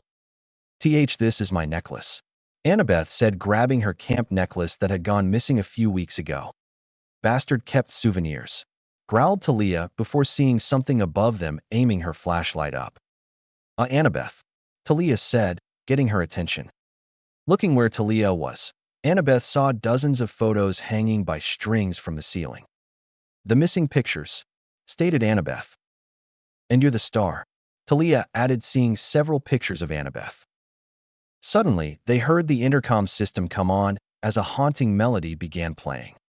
"Daisy, Daisy, give me your answer. Do. I'm half crazy all for the love of you." "He's here," Annabeth said, scared. "Come on, let's get out of here," said Talia as they both ran out of the room and out of the hospital. Later, Annabeth stood in front of a new board showing all the pictures she took at the hospital while in her hands was a book. Beginner's Guide to Being a Kick-Ass Kunoichi by Kushina Uzumaki. It had appeared in Cabin 6 a few years before she went on the lightning thief quest. As first, most of them thought it was a prank from the Stoll brothers, but Annabeth, being the curious child she was, couldn't resist and read it. Surprisingly, the information was incredibly accurate on how a real kunoichi, stealth, eavesdropping, assassination, how to craft ninja tools, and fighting techniques. When she first read it, Annabeth had guessed it was written by a daughter of Athena who was obsessed with ninja, but with this new information, she wasn't sure. Annabeth now believed maybe Kushina Uzumaki was an alias her mother used for when she had a demigod child. But that wouldn't explain the sonogram, as her mother was a virgin goddess and didn't have children the traditional way. Right? All of this only left Annabeth with more questions than answers. All she knew for a fact was that the killer was abused and nearly killed on several occasions as a child, and something truly bad must have happened to cause him to finally snap and become a killer. He was a demigod who was unaware of his heritage, but found out and holds a lot of hatred to not just his godly parent, but demigods as a whole. And now all these killings were part of some greater revenge plan. Annabeth would say he was like Luke, only with the crazy dialed up to 11. And finally, Annabeth was certain he was a child of Athena, given it's Athena's demigods that seemed to be targeted the most, with Annabeth being the killer's main target, as it's not secret she was Athena's favorite child. Just then her phone rang. Annabeth answered, already knowing who it was. "What do you want?" said Annabeth. "I was just calling to check in on my partner. Tell me, did you like my surprise I left you and your little friend?" "Yeah, it was really helpful. I learned a lot, bro," Annabeth retorted. "Ah, figured it out, have you? I knew you would. You're a lot like the whore that way. And it's that reason I'm going to enjoy breaking you like a twig. You want to know something? At first I was terrified of you, and I'm sure I still am, but now I think you're pathetic," said Annabeth. "What did you just say?" "You heard me, you are pathetic. All these pointless killings, it's all one big temper tantrum. What, just because mom didn't love you enough you feel like taking it out on people who've never even done anything to you? I read your files, I know what you went through as a kid, but that doesn't give you the right to kill innocent people. In fact, it makes you know better than the people who hurt you." Annabeth shouted at the end, her anger making her temporarily forget who she was talking to. Though after a moment she calmed down and realized what she had just done, and Annabeth went deathly pale. She not only just shouted at the killer, but compared him to the same people who beat him to near death as a child. Even she knew that's crossing a line that shouldn't be crossed. For a moment the killer was silent, worrying Annabeth further, before finally he spoke, more like growled. "You little fucking bitch. You not only raise your voice to me, you have the fucking gall to compare to those worthless pieces of human trash." That was a mistake, Annabeth, because nobody, and I mean fucking nobody, compares me to them and gets away unscathed. So, congratulations, Annabeth, you damned not only yourself, but everyone you care about. I'm going to take pleasure in slaughtering every one of your families and delivering you their heads. And Annabeth, do not think for one second just because you read some papers you understand a fraction of my pain. But trust me, you will. Oh, you will. With that, the killer hung up and Annabeth felt her legs give out beneath her, tears falling from her eyes. What have I done? Thought Annabeth. With Naruto. Naruto was angry. No scratch that he was blindingly furious. How dare she compare him to the villagers, the very same people who made it their life goals to make him as miserable as possible, that he would never have a normal child, to always be reminded that no one would ever want him, that he was just a worthless demon. The last person who dared to do that, He ended their entire bloodline, brought them back to life, and killed them again. But sadly, he can't do that. He's waited too long to throw his entire plan away because he couldn't control his temper. Besides, this just means he has to accelerate his schedule. Banging on his chest not created 3 clones. You go to Camp Jupiter and erase the 5th cohort. You go to the Amazons and turn them into a bad memory before mounting their heads on spikes. And you go to Manhattan and cut the sea god's lover and her husband into so many pieces that her own son won't recognize, then scatter the remains in the Hudson River. Now, ordered Naruto, the clones nodding and vanishing in the shadows.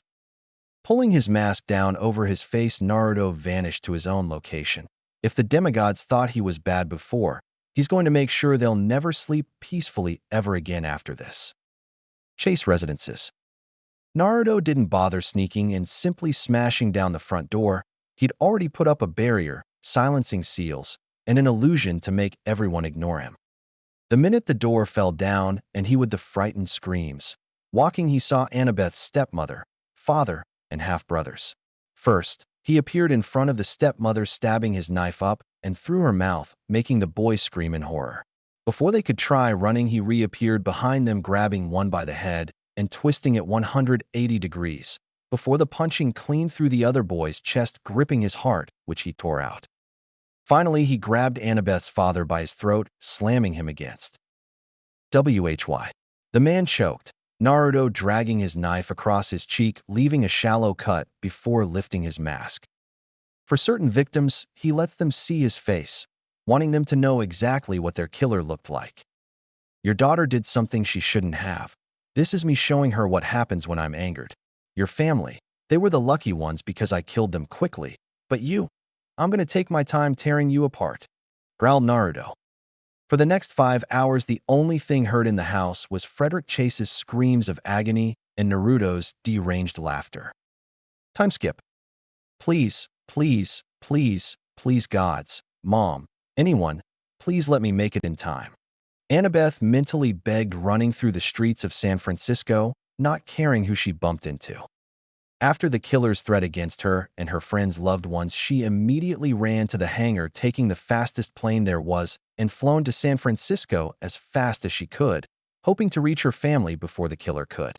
Since she's the one who angered him, it's likely he'd go after her family first before the others, and Annabeth only hoped she reached them before the killer, and maybe even to stop the killer entirely on her own, said the Athena part of her, which she promptly ignored, only caring to make sure her family was safe. Though when Annabeth arrived, she was greeted to a sight she's only seen in her nightmares. The front door was broken down. Slowly walking in, Annabeth covered her mouth to stifle the choked sobs and to stop herself from throwing up. There was her family dead, Matthew and Bobby hung by their own entrails, her stepmother nailed to the wall, her head having been removed and shoved into her chest. But the worst was her father. All the skin below his neck had been flayed off, exposing the angry red muscles. Each of his ribs snapped off and stabbed into his arms and legs, his organs ripped out and organized around him in a macabre display, and finally his eyes and tongue cut out and put in his empty chest cavity. Not only that, but a message written in blood was above his corpse. I warned you. The sight made Annabeth fall to her knees, leaning against the wall, sobbing. No, no, no, no. Please, this can't be happening. Please don't let this be happening. Annabeth begged. She didn't even need to know that the same thing has already happened to her friends' families, and it was all her fault. Why couldn't she have just kept her mouth shut? This wouldn't have happened. Please just let this end, thought Annabeth. Athena sat in her temple, rubbing her head. She had just come from a meeting where all the Olympians were informed of the most recent attacks of the killer. Yes, the Olympians were aware of the one attacking settlements and demigods, but couldn't interfere due to the ancient laws, no matter how much many of the gods wanted to do to their children being killed left and right.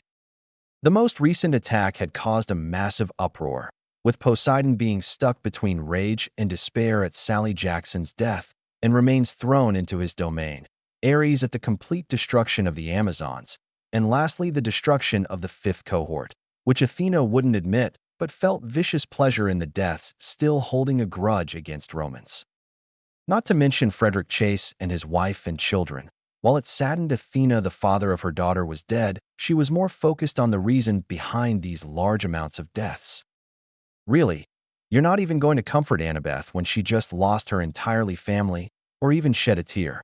Wow, I knew you were a cold bitch, but I didn't know you were this cold. A voice said in Athena's head, making the goddess groan in annoyance. What do you want? I thought I got rid of you. Athena thought.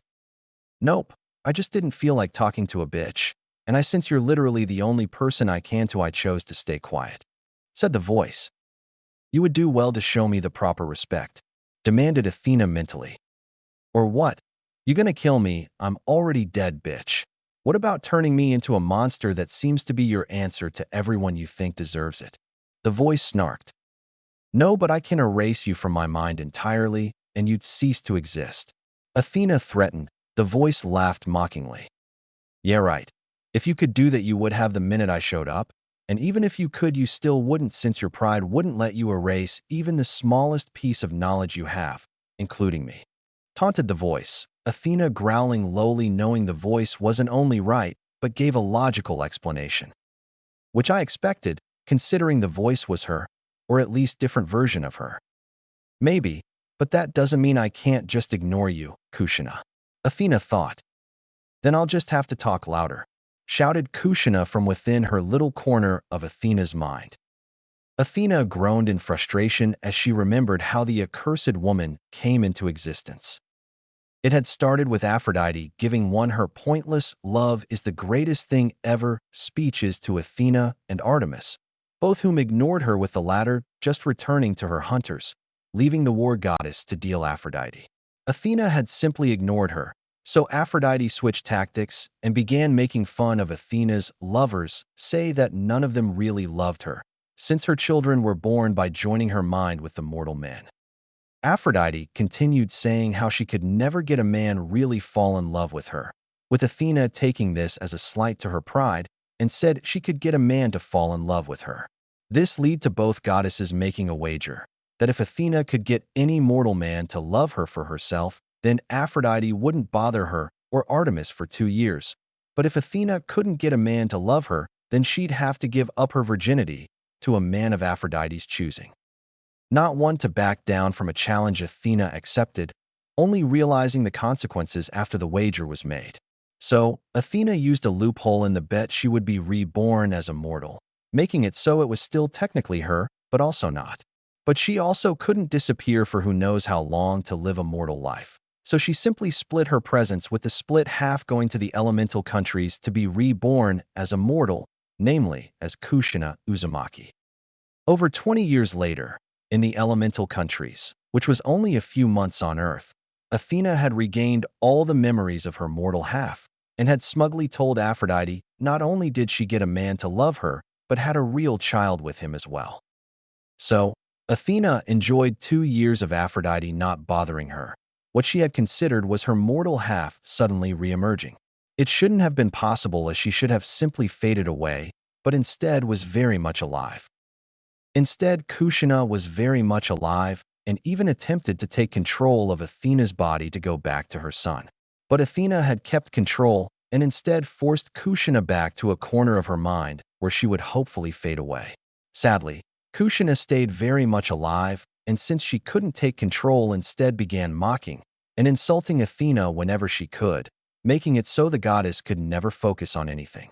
In fact, Kushina was the real reason Athena really brought Naruto, rather preferring he stay in the village his father died protecting, maybe even become the leader like Minato, to Earth in the hopes she'd finally shut up now that he was close by.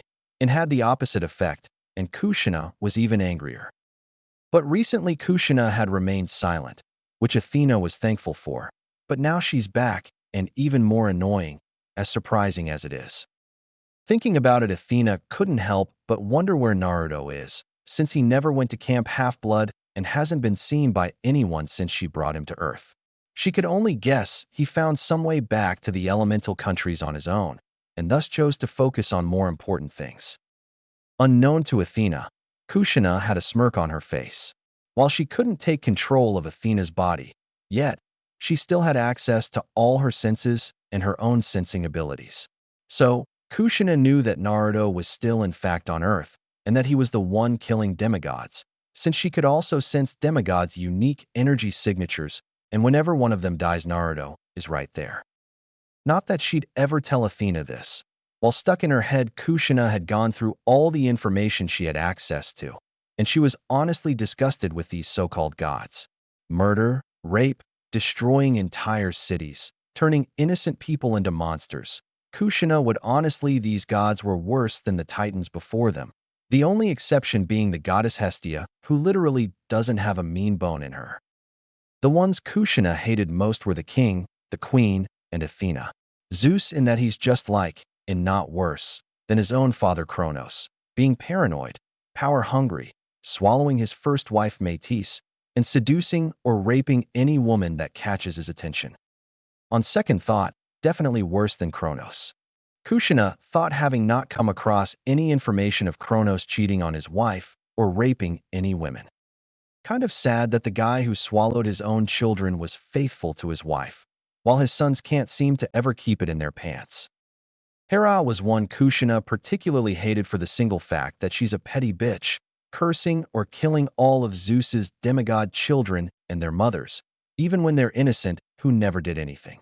And that she threw her own son off Olympus because he was ugly. A mother is supposed to love and support their children, not try and kill them just because how they look. Why doesn't she just divorce him if she hates his cheating so much?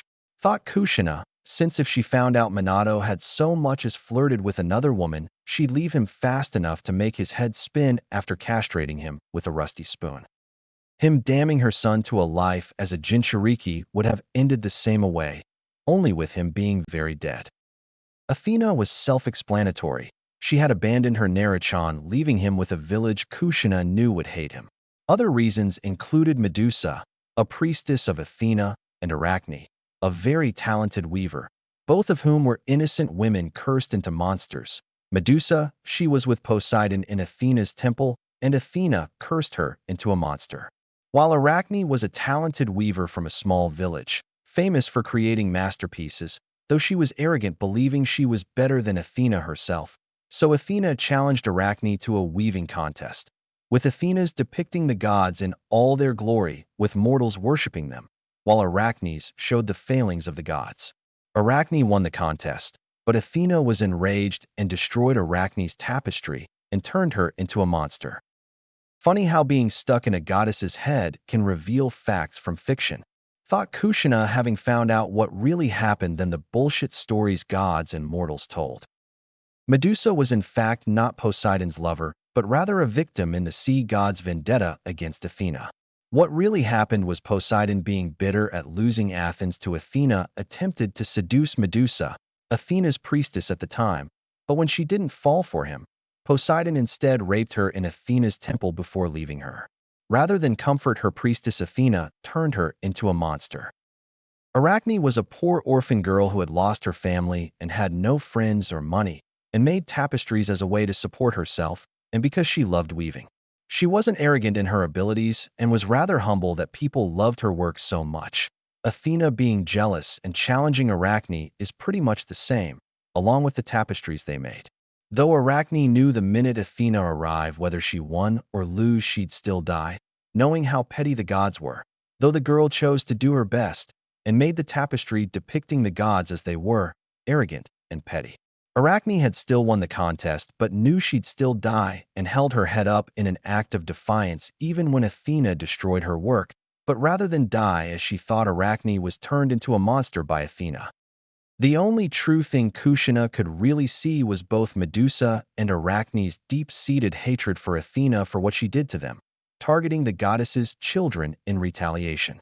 Their stories were only the way they were was because mortals didn't want to risk the same fate or worse by telling the truth, and instead cast the victims in a bad light, while the gods came out squeaky clean. Though Kushina knew the time of the gods was limited. Another thing Kushina had been doing over the years trapped in Athena's head was siphoning off the goddess's power and empowering herself. She's had to do this slowly and still act as nothing more than a voice in Athena's head with no power, but knew soon enough she'll be able to wrestle control from Athena. Then finally Kushina could find her son and beg for his forgiveness at not being there to raise him like she should have. Though hopefully I'll be able to get my own body. Kushina thought, wanting her own body and not have anything to do with Athena. Besides, she has a few decades worth of payback. She wanted to return to the wisdom bitch. Naruto's hideout. Drew Tanaka coughed and sputtered when ice-cold water was splashed on her face, waking her up from her forced sleep and ruining her makeup. "What the hell, where am I?" shouted Drew, looking around. Instead of being in her cabin, she was some dank-looking place. Not only that, but she was tied to a chair, restricting her arms and legs. "I swear if you guys are doing, you better come out now or you'll regret," Drew shouted, thinking her siblings were doing this since she's finally gotten her head counselor position after the stupid bitch Piper got herself killed. What? She never liked McLean and thinks she got what she deserved. Besides, now she's head counselor again and force her siblings to do what she wants. Suddenly, Drew was snapped from her thoughts when she heard footsteps and something being dragged along the floor. Looking, she saw Naruto in his killer attire, minus the mask, dragging something behind him. Assuming he's the one who tied her up, Drew put on a dazzlingly smile. "Oh, sweetie, if you let me, I'll make it worth your while," said Drew, using her charm speak and winking suggestively. Though she really planned to get some payback against him. Though he wasn't half bad looking, maybe she'd keep him as a toy. "Your sister's charm speak was stronger and it didn't work. What makes you think yours will?" Naruto stated, Drew instantly paling. While she wasn't the smartest person around, she's smart enough to realize he's the killer, and he's immune to charm speak. What you going to do?" stuttered Drew, her confidence gone. She paled further when Naruto lifted the object behind him, revealing it was a giant sledgehammer, and rested it on his shoulder. "Oh, me nothing much. Just take this sledgehammer and smash your skull like a melon," Naruto replied casually, as if he was talking about the weather. This response made Drew burst into tears. She didn't want to die. "Though there is a way you get out of this without me killing you," continued Naruto, walking around. "What?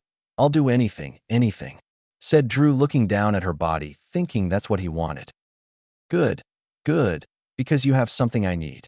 I want the videos," said Naruto. What videos, screamed Drew when Naruto swung the hammer, barely missing her head. "Whoops, my arm slipped. And I think you know what videos I'm talking about," Naruto said, taking a few practice swings. Those 6 videos," Drew said, knowing which videos he's talking about now. "Yes, those videos, where are they?" demanded Naruto. "I'll tell YUWH where they are, BU, but only I if you SW swear to let me go," Drew said, Naruto stopping mid-step as if contemplating her request. Faster than Drew could see, Naruto raised the sledgehammer up and smashed it down on her hand. "Hey!"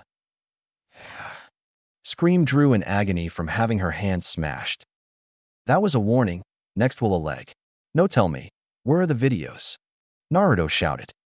"All right, I'll tell you, just please don't hurt me," Drew begged, Naruto smiling. "Now see, was that so hard?" "Where?" said Naruto. "In my mattress in my mom's cabin. Now please let me go," whimpered Drew pleadingly, while Naruto chuckled darkly. "Oh ho ho ho, who said I'd let you go?" Naruto said mockingly. "You said you would," Drew shouted, before Naruto backhanded her. "First, don't raise your voice to me.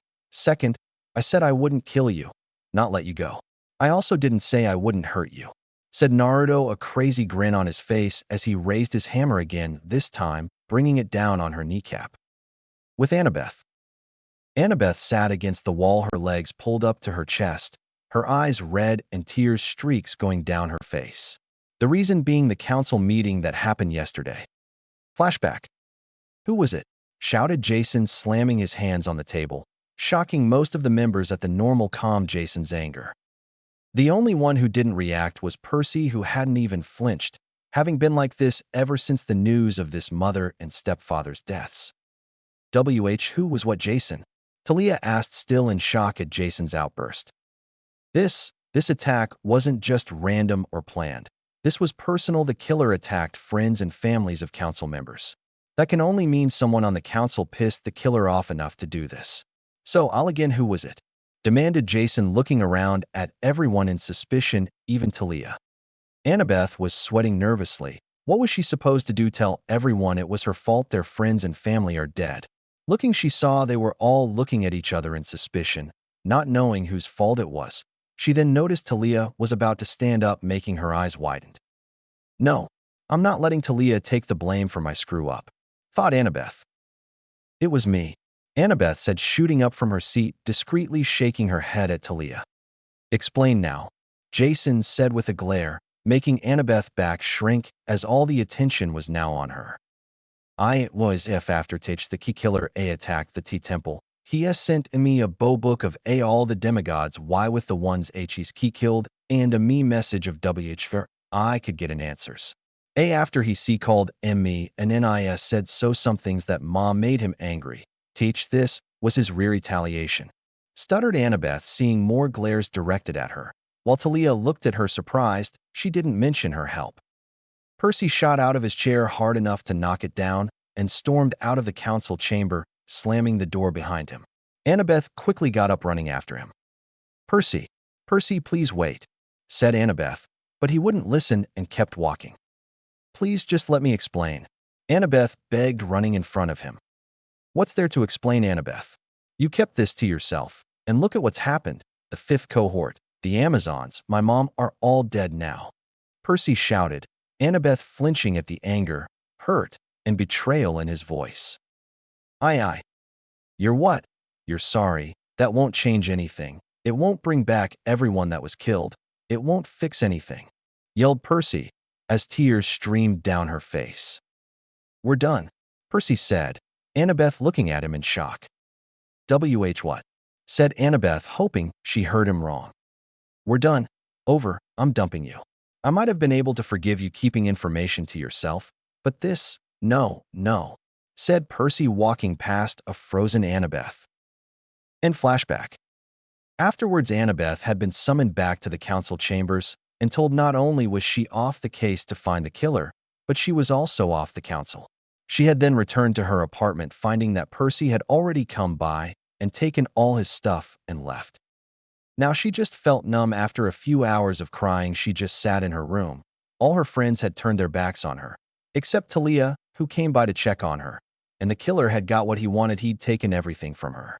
As if on cue, her phone rang, and Annabeth already knew who it was. What do you want? Said Annabeth in dead tone. What a brother isn't allowed to make sure his sister's all right. Careful, Annabeth, you might hurt my feelings, and we both know what happens when someone hurts my feelings. Shouldn't you be celebrating? You finally got what you wanted. Everyone's turned their backs on me. They blame me for what happened, Annabeth said. I don't know why you're upset. You should be thanking me. After all, now that you don't have any baggage of being a council member or dating Jackson, you finally see how everyone truly sees you rather than hiding behind a mask of friendliness. Besides, you saw how quickly everyone was to blame you for what happened. But honestly, I planned to kill all those people anyway. You pissing me off just accelerated my schedule, and yet everyone was quick to shift all the blame onto you. What's your point? Asked Annabeth.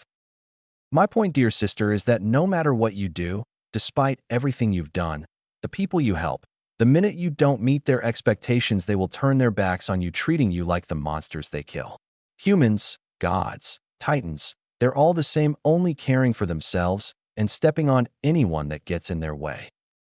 Before Annabeth could say anything, she heard something in the background. What's that noise? Said Annabeth. What noise?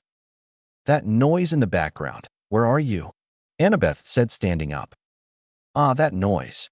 Well, since I'm feeling generous, I am currently setting a trap for a very dangerous monster. Have I ever told you about monsters, Annabeth? There are many types of monsters in this world. Monsters who will not show themselves and cause trouble. Monsters who abduct children. Monsters who devour dreams. Monsters who suck blood. And monsters who always tell lies. Lying monsters are a real nuisance. They are much more cunning than other monsters. They pose as humans even though they have no understanding of the human heart. They eat even though they haven't experienced hunger. They study although they have no interest in academics. They seek friendship even though they do not know how to love. And what monster are you hunting? Asked Annabeth, more than a little nervous at his answer. Instead of telling you how about I show. Annabeth held her phone showing it was being fed a live feed. She covered her mouth when she saw it was the hunter's camp. The camera moved showing the killer waving at Annabeth before moving to show Tree, with a bomb strapped to it. I gotta say, when I first learned out about these hunters, I was confused at the prospect of being a child for eternity and being forced to hunt monsters. I mean, the immortality part sounds great, but you could still die? Not to mention staying a child forever. What exactly are they supposed to do if they fight a bigger, stronger opponent? Not only that, but what about the people they leave behind? While I'm sure a few of them had lives they'd like to leave behind, what about the ones who have people that care about them, worried about where they are, not knowing if they're alive or dead? Really, it's selfish choosing their own desires over the people that care about them, along with the ones who are manipulated into joining. It's practically child abduction. And I'm called the monster. What are you doing?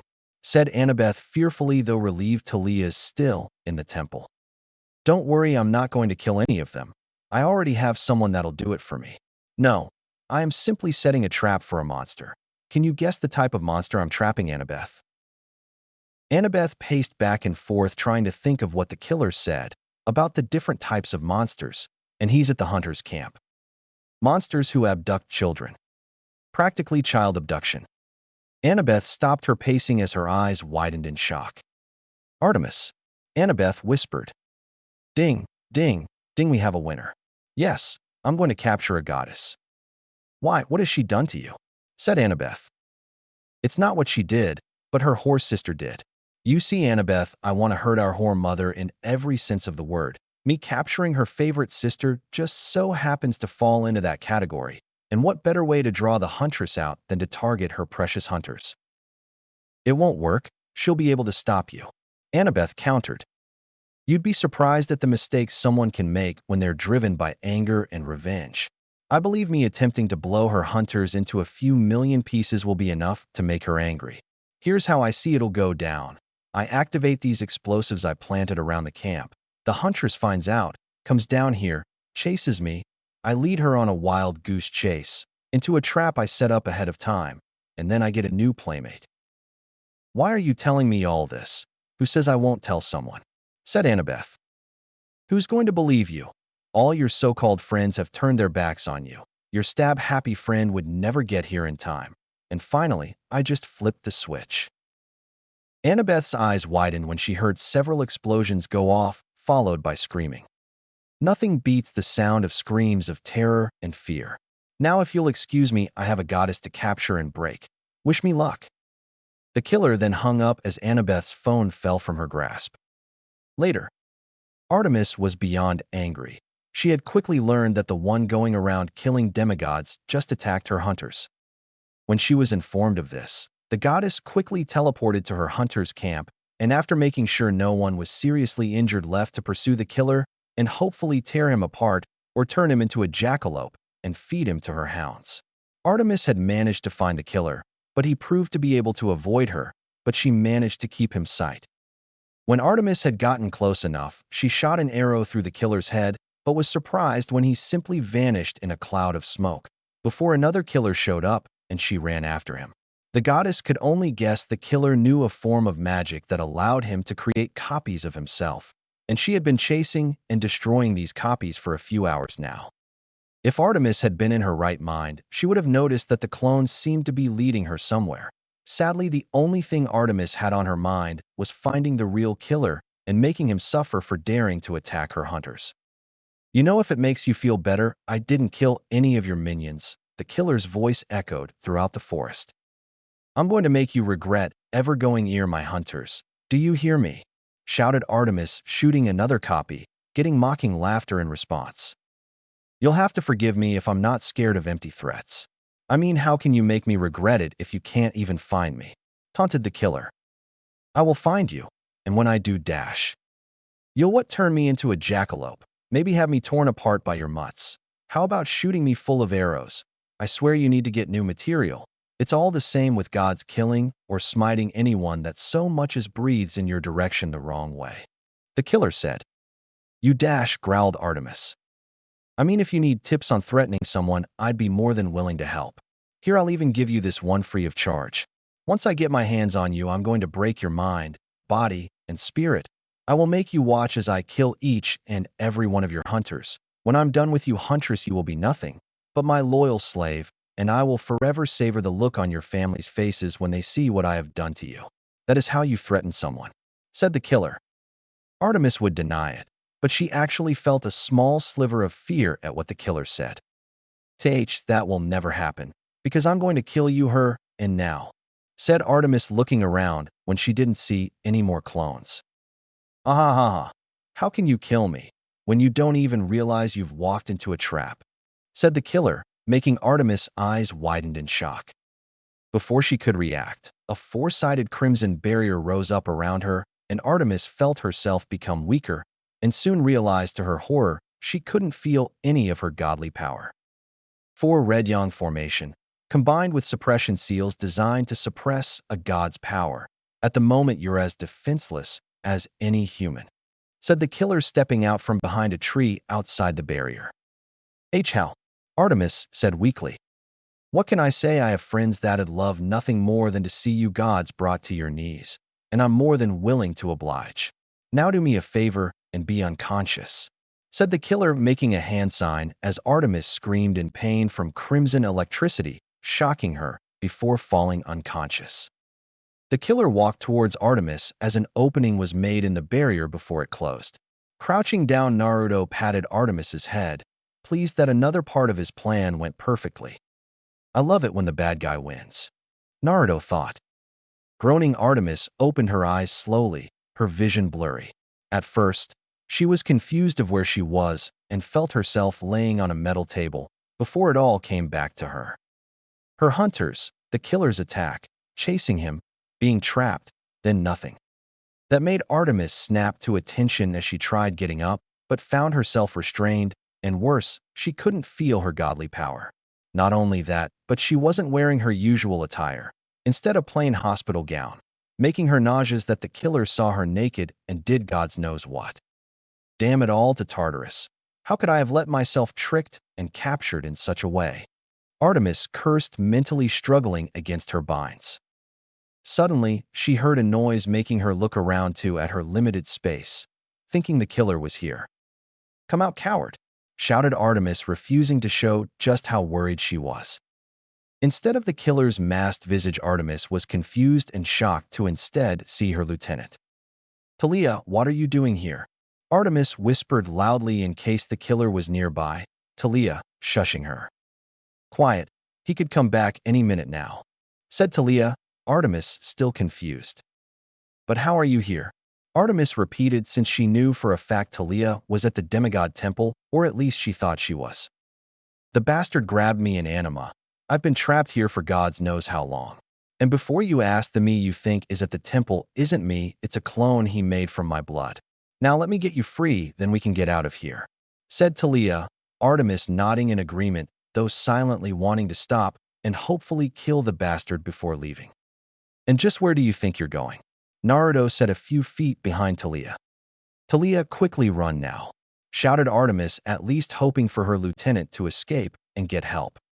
Though that hope was quickly dashed when, to Artemis's shock, rather than running, Talia gained a wide smile, turned around, and ran straight into Naruto's arms. "Hi, sweetie," said Talia, pecking Naruto on the lips, shocking Artemis further. "Mind telling me what you were just doing?" said Naruto, waving his knife back and forth, making Talia pout. Haven't I proven I'm loyal? Fine, I just wanted to play with her a little," Talia said, much to Naruto's amusement. "Well then, I apologize for interrupting your playtime, but I think you'll be happy to hear I have the videos," said Naruto, holding up a flash drive, Talia gaining a bloodthirsty grin. "Does that mean we can finally kill the bimbo?" Talia asked giddily, since she never liked Drew, and finding out what she and her slut mother did made Talia want to fry her. "Not yet.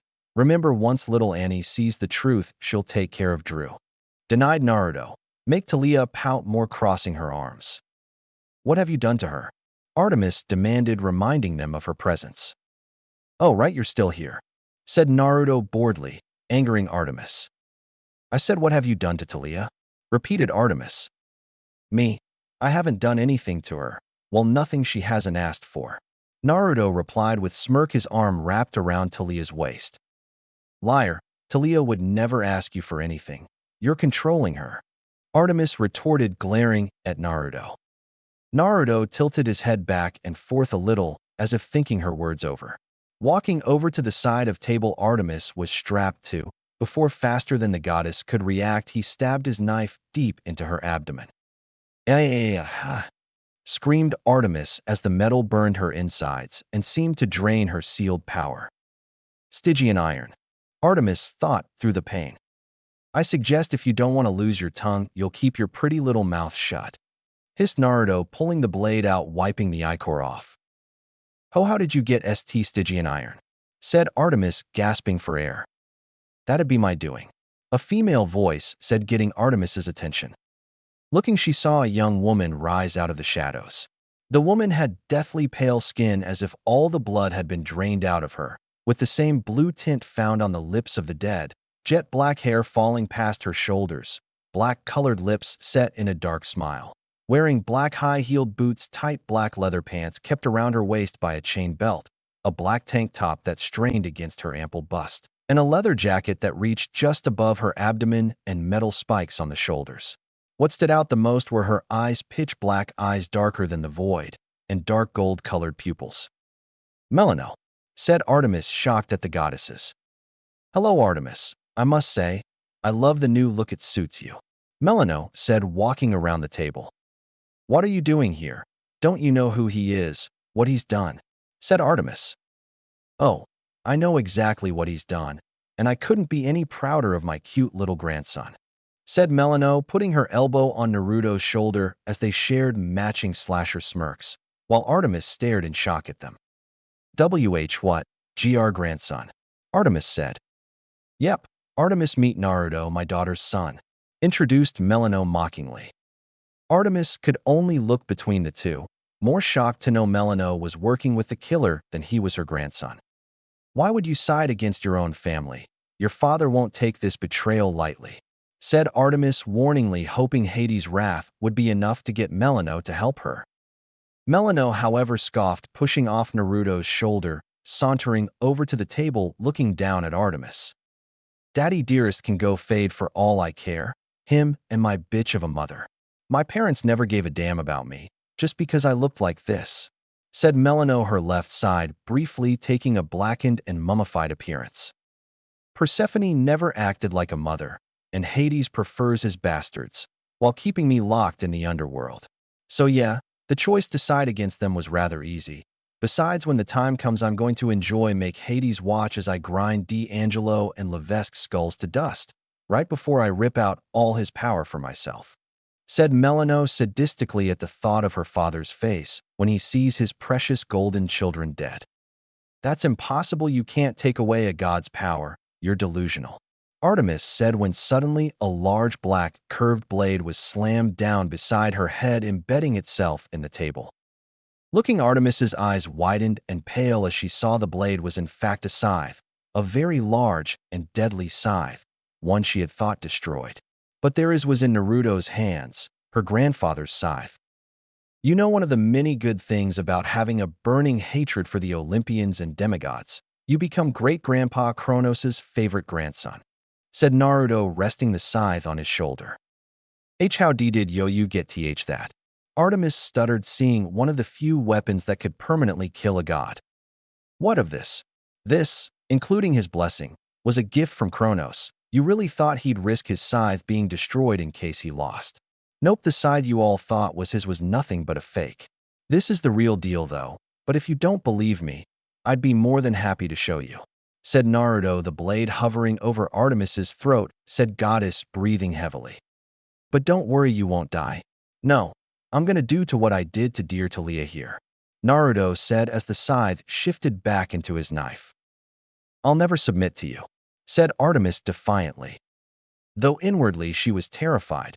He was dangerous before when they all thought he was just a deranged killer, but now Artemis knew he not only had a goddess on his, but one of the most powerful weapons in the world. You know, Talia said something very similar to that, and yet now look at her, completely loyal to me. She'd kill her own brother if I asked, said Naruto. Oh, I'd do it even if he didn't ask. Talia added. It doesn't matter, you can't beat the whole of Olympus on your own with just a minor goddess, even with that scythe, said Artemis, Naruto merely smiling wider. Oh ladies, you can come out now, Naruto said, confusing Artemis at who else could be here. First was a woman with an extremely pale and flawless complexion, a curvy figure with very large breasts, a thin waist, and wide hips, black hair worn in an upwards manner with two long strands that frame either side of her face, eyes that have both completely gray irises and pupils, each containing a black spider web pattern, wearing a long black sleeveless dress completely concealing her feet, while ending in 8 small trailing pieces of fabric like the legs of a spider, a narrow black band encircles her neck featuring a small spider emblem that lies at its front and 8 extensions that protrude outwards upon the back, with 4 emerging from either side. Spider web netting branches the gap between the band and the dress, extending downwards from the aforementioned spider emblem. 2 large sleeves separated entirely from the dress are worn on her arms ending just after her elbows. Each of the sleeves also display 4 protrusions, appearing at the ends of the significant amount of overhanging fabric. She also wears 2 spider earrings that hang downwards from her ears. Next was another woman with an average physical build, a large, black, dotted snake tattoo winding down either arm, eyes containing yellow irises with black pupils, blonde hair arranged in a spiked style, with 2 long strands extending downwards framing either side of her face, that entwine each other like a caduceus snake to rest upon her chest, wearing a black body-length suit with hood which extends downwards to her knees. While over it she wore a white lab coat. The hood is adorned with eye-like markings on either side which, when worn in addition to the shape of her hair, gives it the appearance of a snake's mouth, with teeth and fangs. She is barefoot, toenail and fingernail polish that is black featuring yellow arrows pointing upwards. I believe you know Medusa and Arachne, said Naruto as both women walked up to either side of Artemis. Hell, Artemis. You know, I remember the first few years after that traitorous bitch turned me into a monster, you and your little hunters hunted me down shooting me full of arrows, said Medusa, smiling coldly as a forked tongue emerging from her mouth. Really, I remember being treated like an archery target for the hunters, Arachne said with a gleam in her eyes as fangs peeked out from her lips. Artemis gulped at their comments, remembering Athena had asked her to hunt down the 2 before, and to make it hurt she killed them. At the time, Artemis didn't know about Athena's connection to the 2, but now was really regretting it. And that's not all, said Naruto as the temperature dropped several degrees.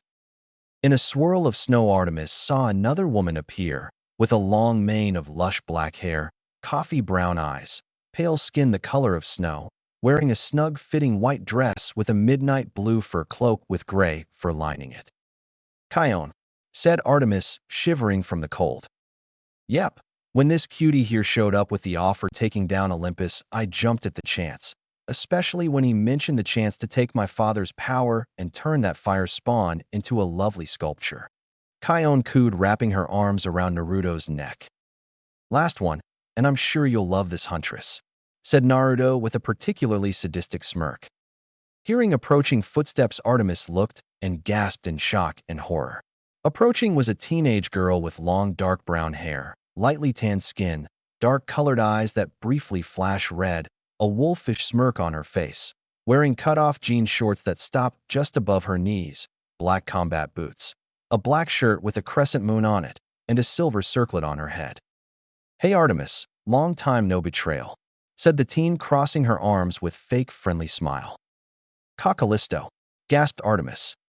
So you do remember me, and here I thought I was forgotten after what you and your bastard father did to me. Callisto growled, wrapping a hand around Artemis's throat, making the goddess choke.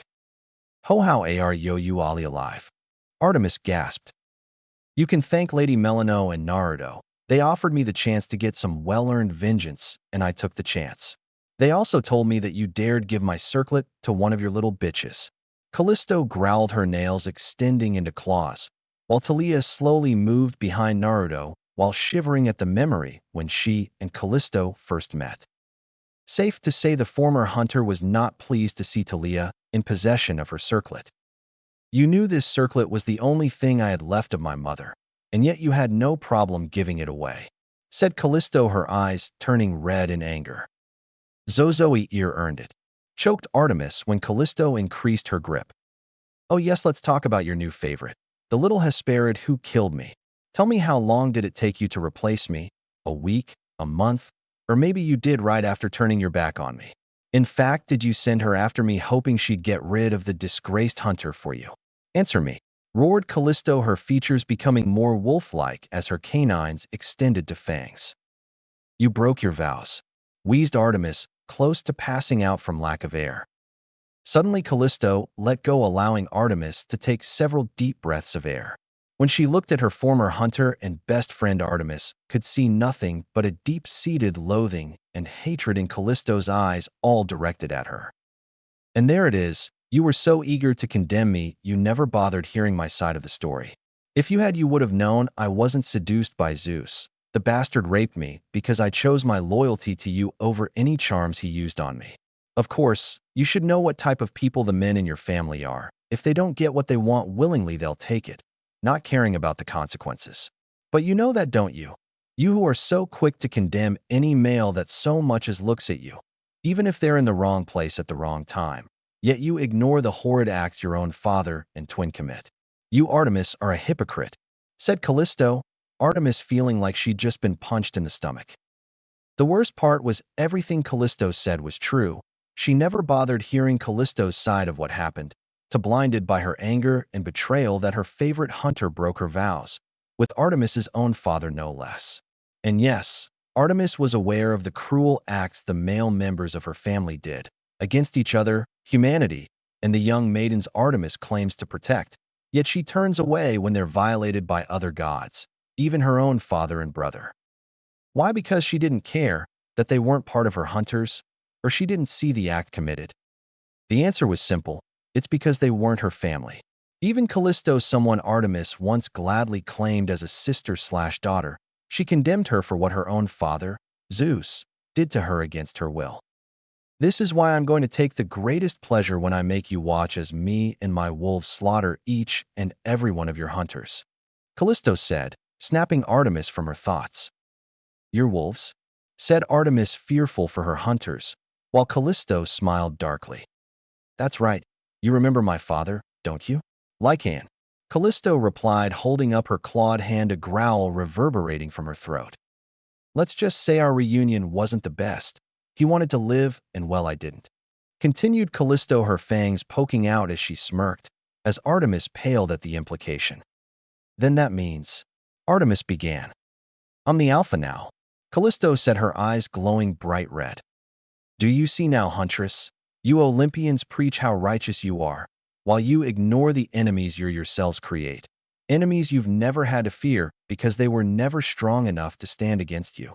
But now they'll be your undoing," said Naruto, as Artemis began realizing the full weight of what she and the other Olympians have done over the centuries.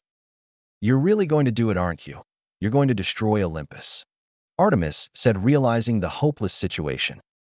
"And after everything the gods have stood against, titans, giants, Typhon, even a primordial, and now they'll be destroyed by all the enemies they've created. The goddess would think it was ironic if not the given circumstances." "Destroy? Oh no, destruction would be too simple, too quick. I mean, what'd the point be of destroying Olympus?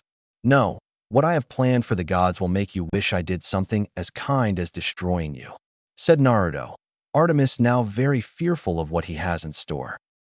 "Now, if you'll excuse me, I have clandestine meeting with my half-sister. Please enjoy my hospitality," Naruto said with a mock bow as he pulled his mask down. "With Annabeth." "All right, thank you. Yes, you'll get the money. It's already been transferred into your account. Remember, you don't tell anyone, bye," said Annabeth, hanging up on her contact. While word may have gotten out of her involvement in the killer's massacre, she still had a few contacts in the temple that owed her favors, and she called them in to find out where the killer's been spotted recently, along getting in contact with a child of Hephaestus willing to make weapons, for a price of course. Considering Annabeth wasn't exactly in a good light, with nearly everyone she understandable paid extra for their silence, considering her recent activities weren't exactly legal. Putting her phone away, turned to the bed where her new uniform was laid out, a long-sleeved black unitard that went up to her wrists and ankles, a utility belt for her dagger, a hooded black cloak, black gloves, black combat boots, and finally the mask the killer left for her. Also, with the outfit was a Desert Eagle loaded with celestial bronze bullets, something her dad had in case he needed to fight off monsters. And she planned to use all of them on the killer. Her contacts informed that the killer had been spotted near the settlement of Kuroyuri, and that's where Annabeth planned to go to hopefully capture and/or kill him. Before it was to bring him to justice for the demigods he's killed, now she just wants revenge. She doesn't care about the council, the gods, the demigods, or anyone. The only thing Annabeth wanted was to be the one who put him down permanently. Stripping off her clothes, Annabeth put on the uniform. The unitard and cloak both had vibranium weaved into them, allowing both to absorb kinetic energy from any attacks, even bullets, making both of them practically indestructible. Once everything was on, Annabeth grabbed the mask, staring at it for a moment before putting it on.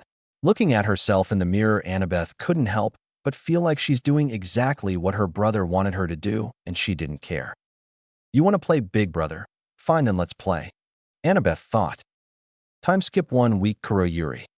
Annabeth walked around the forest surrounding Kuroyuri, staying far away from the settlement, not wanting to risk being caught, especially considered a council member. She wasn't sure which one, had just recently arrived, likely hoping to catch the killer. It was already well into the night, and Annabeth continued walking, knowing the killer would eventually come to her. It was too good of an opportunity for him to pass up. As if on cue, her phone rang, and she answered. "Where are you?" asked Annabeth. "Whoa, careful, partner. You sound almost eager to see me, and while wearing that outfit someone might get the wrong idea." "I'm not interested in your banter. This is what you wanted, right?" "Well, I'm right here, waiting. Come get me," Annabeth said, spinning around, knowing he was watching. "Well, you are just no fun. Fine, you want to play together? I'm happy to oblige," said the killer, hanging up and stepping out from behind a tree. "Finally decided to show yourself, rather than hiding," said Annabeth. I don't hide, Annabeth. I stalk, I listen, and I kill. Now tell me what's stopping me from killing you right now," the killer said, drawing his knife. "This," Annabeth replied, slamming her hand on tree.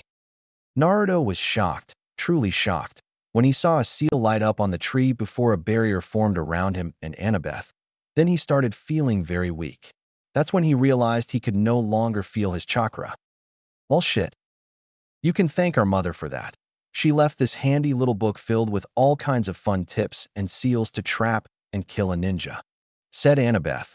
Naruto was familiar with the book his mother, Kushina Uzumaki, wrote, considering he's used the same tricks in it back in the elemental countries. But how? You don't have CH chakra," Naruto gasped, falling to his knees. This was bad, very bad. If his chakra was sealed, he's as helpless as a damn infant, considering his chakra was his very life. "That's another thing. I'm your younger sister, think about it," said Annabeth, approaching Naruto, drawing her dagger and gun. Naruto considered it for a moment before it clicked, and he laughed. "Ha ha ha ha. You inherited chakra from the whore. I'll admit that isn't something I had considered," Naruto said.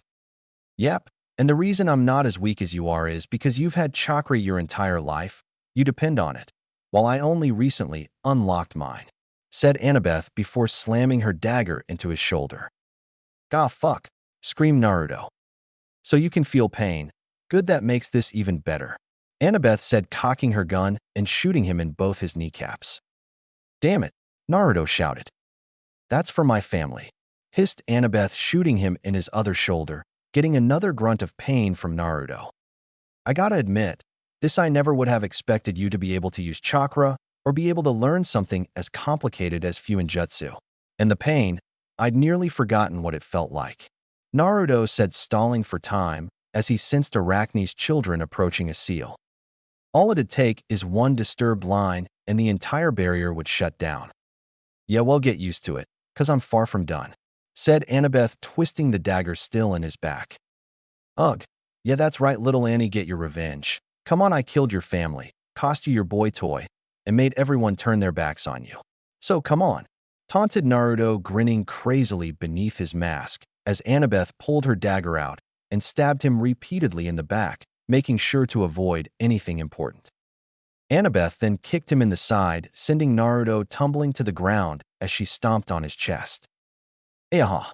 Yes, come on more, you know you want to," shouted Naruto, as Annabeth kicked him several times in the ribs, getting a few cracks and snaps. Finally, Annabeth straddled Naruto's chest, ripping his mask off his face, letting Annabeth finally see what he looked like, holding her dagger above his chest. "Yes, Annabeth, embrace your anger. In me," encouraged Naruto. That made Annabeth pause for a moment. She had him right where she wanted. She could easily kill him right now. She said she'd kill him, but saying and doing something were an entirely different thing. Naruto noticed her pause and sighed in disappointment. "And you were so close to Annabeth. Oh well, this just shows you're almost ready," said Naruto, confusing Annabeth. "Ready? Ready for what?" demanded Annabeth, though Naruto paused a moment before gaining a dark grin. "Looks like that chakra's back on," said Naruto, Annabeth's eyes widening. Before she could react, Naruto threw her off him. Shaking her head from the dizziness, Annabeth looked, seeing Naruto getting up, but had her attention was the tendrils of crimson chakra coming off him as all his wounds released, steamed, and sealed themselves. "I must say, it's been so long since I last felt pain, and I gotta say I still hate it." Naruto growled, his eyes now blood red with slit pupils, his whisker marks becoming more pronounced while he gained fangs. "What in the Tartarus? What are you?" said Annabeth in shock, as Naruto threw his head back laughing. "What am I? How about instead of telling, I'll show you," said Naruto. Instantly, red chakra exploded off him, forming a massive pillar that shot into the sky. The chakra spiraled around Naruto as he replaced his mask, his red eyes glowing menacingly behind it. Soon the chakra started taking shape until towering above Annabeth was a massive nine-tailed fox.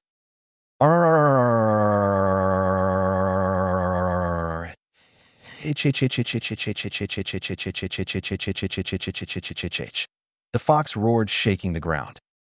"QB," Annabeth thought in renewed fear. There had been mentions of the tailed beasts in the book, not much, but enough to let Annabeth know that if someone ever encountered one, that they should hide and pray they don't find them. And she's facing the QB's Jinchuriki. "This is the difference between us, Annabeth. You still refuse to embrace your rage, your hatred, while I have long since accepted my hatred, and until you accept yours you will never beat me," said Naruto as the red chakra returned to him. "Now if I were you, I'd start running. After all, that little display I put on likely alerted those demigods that'll be here in, 5 minutes. Until next time, Annie," Naruto said, vanishing in a crimson flash, while Annabeth looked shocked before she heard the approaching demigods. "Damn it," Annabeth mentally cursed, getting and began running. If she's caught being anywhere near where the killer was, she'll be locked up for sure, but being found dressed like she was, best not to think about it. Ducking behind a tree, Annabeth held her dagger tightly as she heard footsteps approaching, likely a demigod that wandered off. "I'll just knock them out before they can see me, then hopefully get out of here without anyone else seeing me," thought Annabeth, trying to calm her racing heart. Annabeth waited, not moving a muscle, before finally the person was close enough and Annabeth grabbed them and plain hit them hard enough with her dagger's handle to knock them out. Sadly, the person was putting up a struggle and making it difficult for Annabeth to keep her grip. Knowing she had to do it quickly, Annabeth closed her eyes and brought the dagger down, hoping the person would be knocked out by one hit. Squelch. Annabeth's eyes snapped open in horror and looked to see, rather than knocking the demigod unconscious, she had just stabbed them in the neck. "What have I done?" thought Annabeth in horror, pulling her dagger out. To her greater horror, when she saw the demigod she'd just stabbed was Reina. "Oh gods, no," Annabeth thought. Killing a random demigod was one thing, but she'd just killed a council member. Annabeth could do nothing as Reina made a feeble attempt to stop the blood flow, but it was useless as she lost strength before finally going limp. Annabeth stood completely still for a moment, staring at the dead body of her ex-friend, still in shock of what she just did. "What have I done?" Annabeth didn't know how long she stood there frozen, staring at Reina's dead body, still in shock at what she had just done. "Hey, over here quickly," Someone shouted, as Annabeth heard several approaching footsteps. Reacting purely on instinct, Annabeth pulled out her gun and whirled around to the source of the direction of the voices, seeing 5 demigods running towards her with weapons drawn. Before they could close, Annabeth shot 2 in the head, a third in the chest twice, and the last 2 in the legs. Damn it, I have to get out of here, Annabeth thought, frantically running away. Later, Mistral. Annabeth slammed her apartment door shut and locked it. Throwing her mask and weapons off, Annabeth began pacing frantically. Damn it all to hell, shouted Annabeth, kicking the table over and throwing a chair against the wall.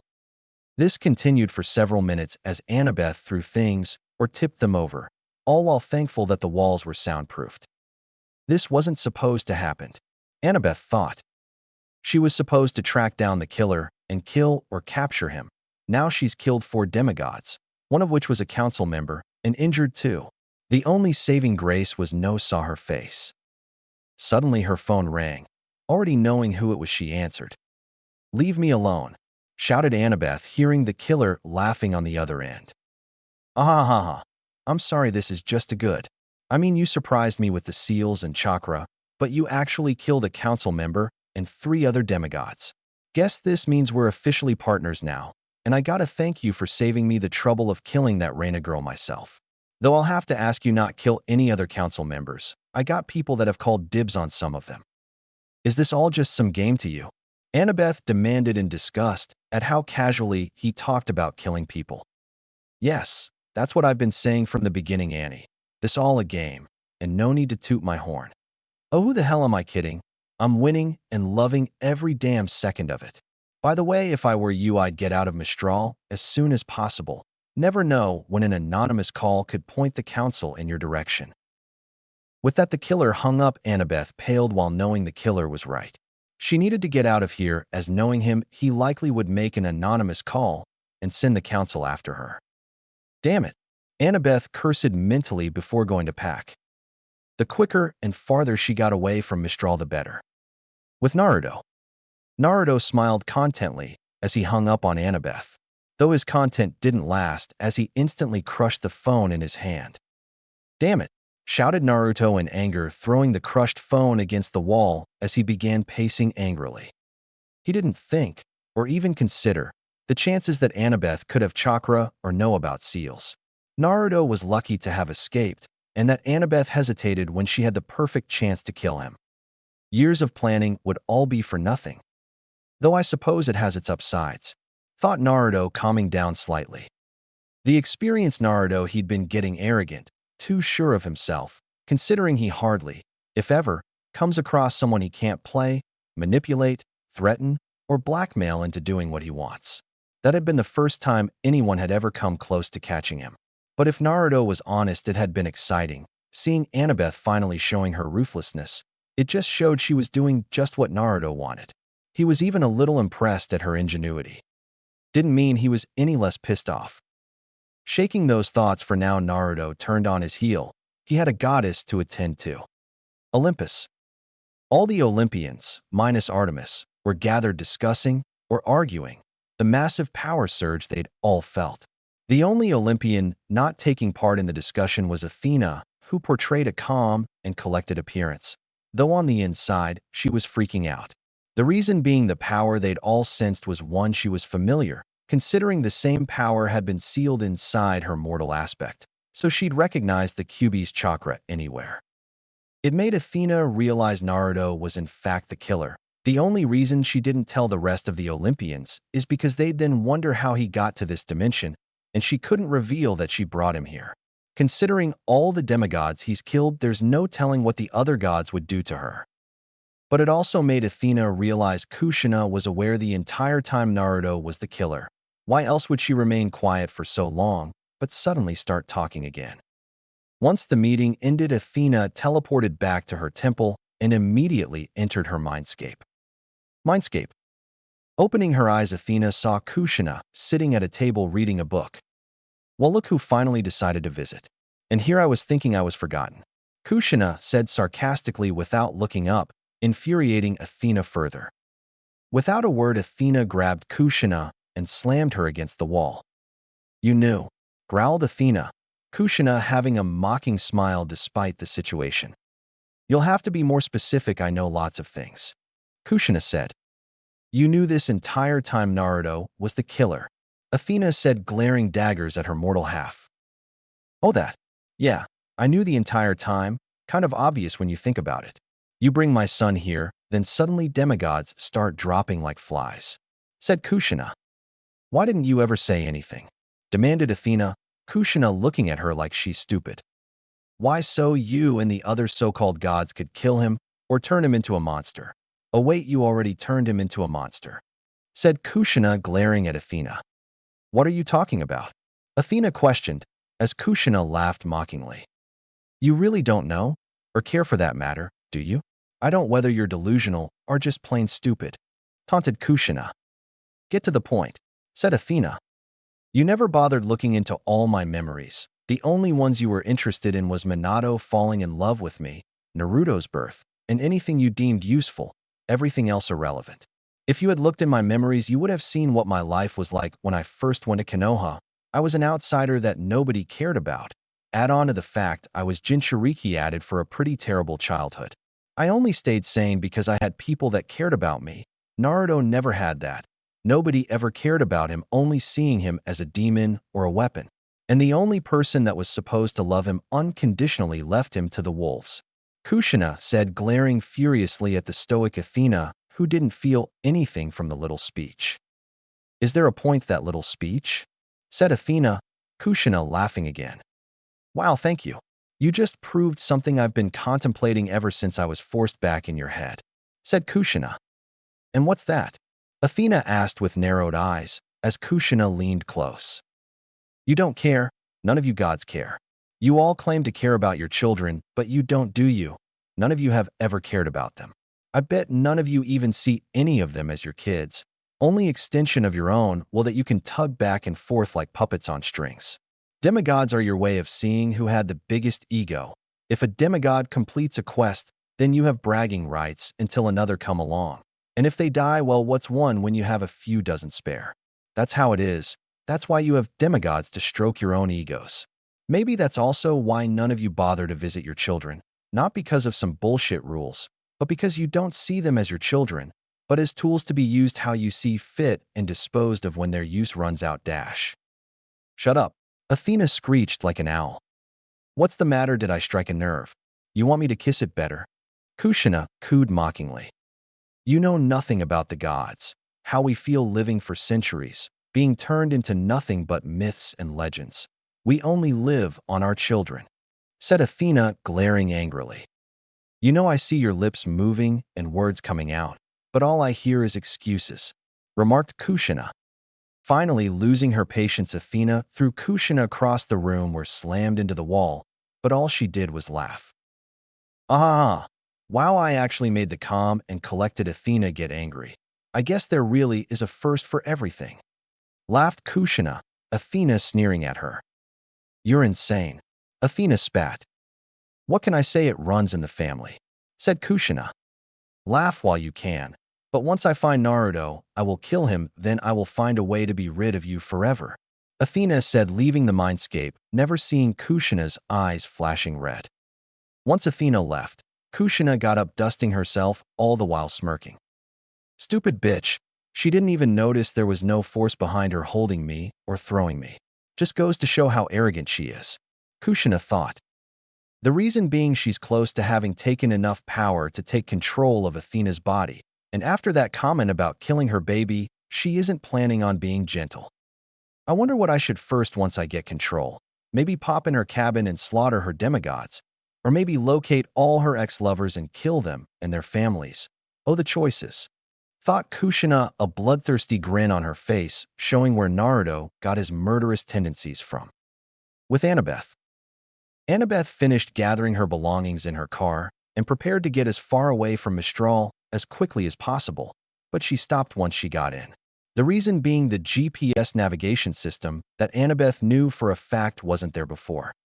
Before she could contemplate where it came from, though she had a few guesses, it turned on with a message on the screen. Consider this a prize for entertaining me. The message then changed to a map showing directions to a safe house. Wonderful, now he's helping me or leading me into a trap, thought Annabeth. Well, if it was a trap, she's already shown him that she's not going to be just another one of his victims. Council chamber. So, not only do we have a killer on loose, but now we have a lunatic vigilante on the loose, only they're using a gun and have already killed 4 demigods, one of which was a council member. Is that what I'm hearing? Shouted Jason in anger, having been angrier ever since the 5th cohort was massacred. Yes, Percy said lowly. Before anything else could be said, the doors opened, revealing Wilsalis, son of Apollo. What? Demanded Jason, Nico shooting the Roman a glare before smiling at Will, which was returned. We just got an anonymous call saying they saw a suspicious figure running towards the apartment district, and Will began before stopping, as if unsure to continue. And Jason said impatiently. And they said not long after Annabeth could be seen driving out of Mistral. Finished Will. For a moment nothing was said, as they all processed this information. Finally, someone spoke, and surprisingly, it was Percy. Alert all demigods and settlements. Tell them Annabeth Chase is under suspicion for the murder of 4 demigods, including a council member, going against orders and vigilantism. Ordered Percy. With Naruto. You know, the first time I killed someone I was 9 years old.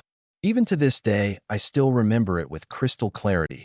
The events leading up to it, the horror on my victim's face as they realized their life was being cut short, said Naruto, laying on a couch, staring up at the ceiling, twiddling his thumbs.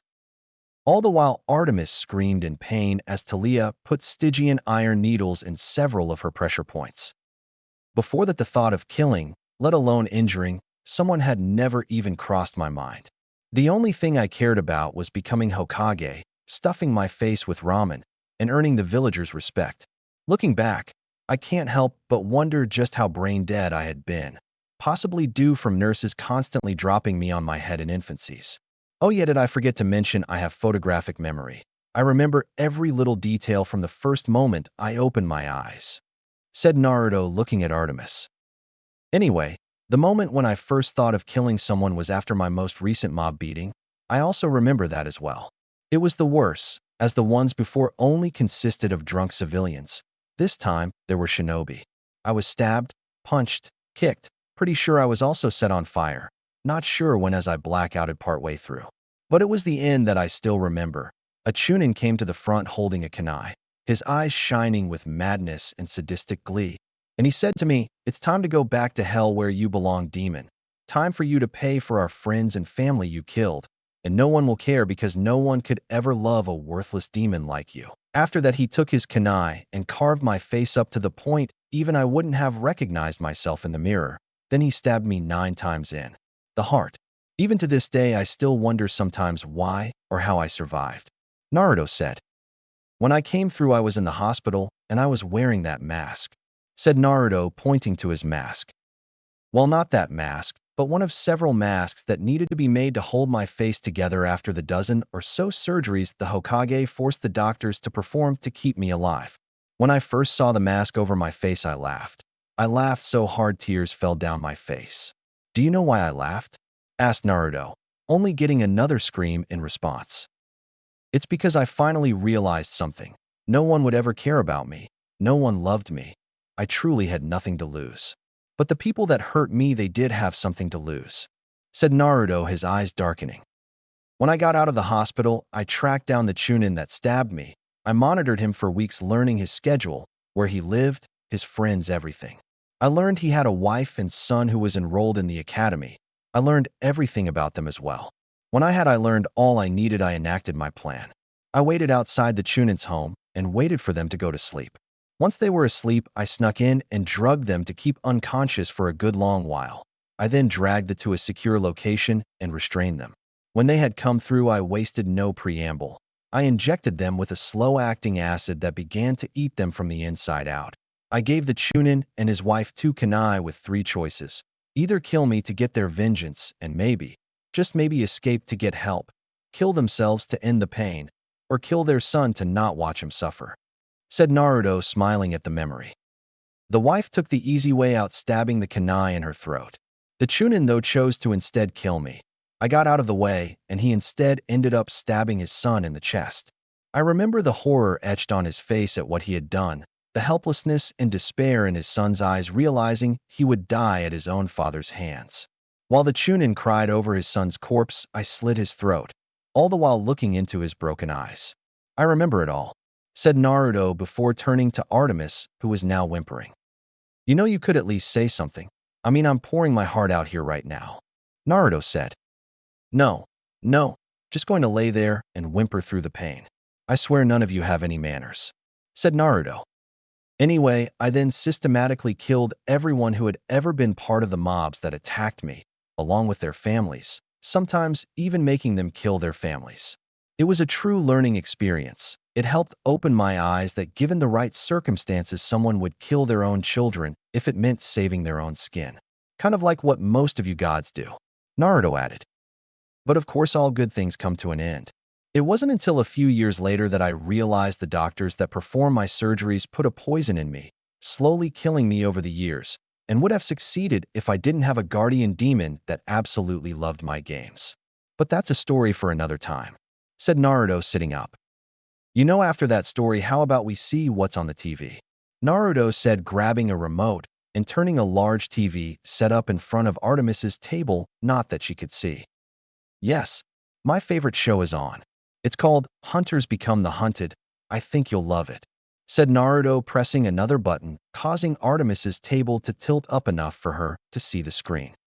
What Artemis saw on the screen filled her with fear and despair, as there on the screen was Callisto smirking at the camera at her hunter's camp with dozens of werewolves. It didn't take a genius to realize what was about to happen. Oh, don't look like that. Who knows, maybe the hunters will be able to survive. After all, werewolves are weak to silver, Naruto said in a comforting tone, which was ruined by his slasher smile. What he didn't tell Artemis was that he put seals on all of Callisto's wolves, making them immune to silver. Now just to kick back, relax, and enjoy the bloodshed, thought Naruto, smirking. With Callisto. Callisto strolled right into the hunter's camp, ignoring the looks she was getting. She didn't have to worry about any of them recognizing her, considering all the hunters from her time were either dead, kicked out, or left. She left her wolves waiting for her signal. Are you new hunter Lady Artemis found? One hunter asked, walking up to Callisto. You could say I'm a hunter, replied Callisto as her claws came out. Wonderful, though you'll have to wait, as neither Lady Artemis or the lieutenant are here to have you take your vows. But we'll help you get settled in, sister, said the hunter, as Callisto gave a cold smile. That won't be necessary. I don't plan to stay long, Callisto said, as the hunter suddenly got a bad feeling. What do you mean? Asked the hunter, slowly reaching for a hunting knife. Where did you get that circlet?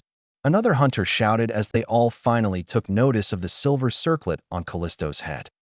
Where do you think I got it? Retorted Callisto as the hunters began aiming arrows at her.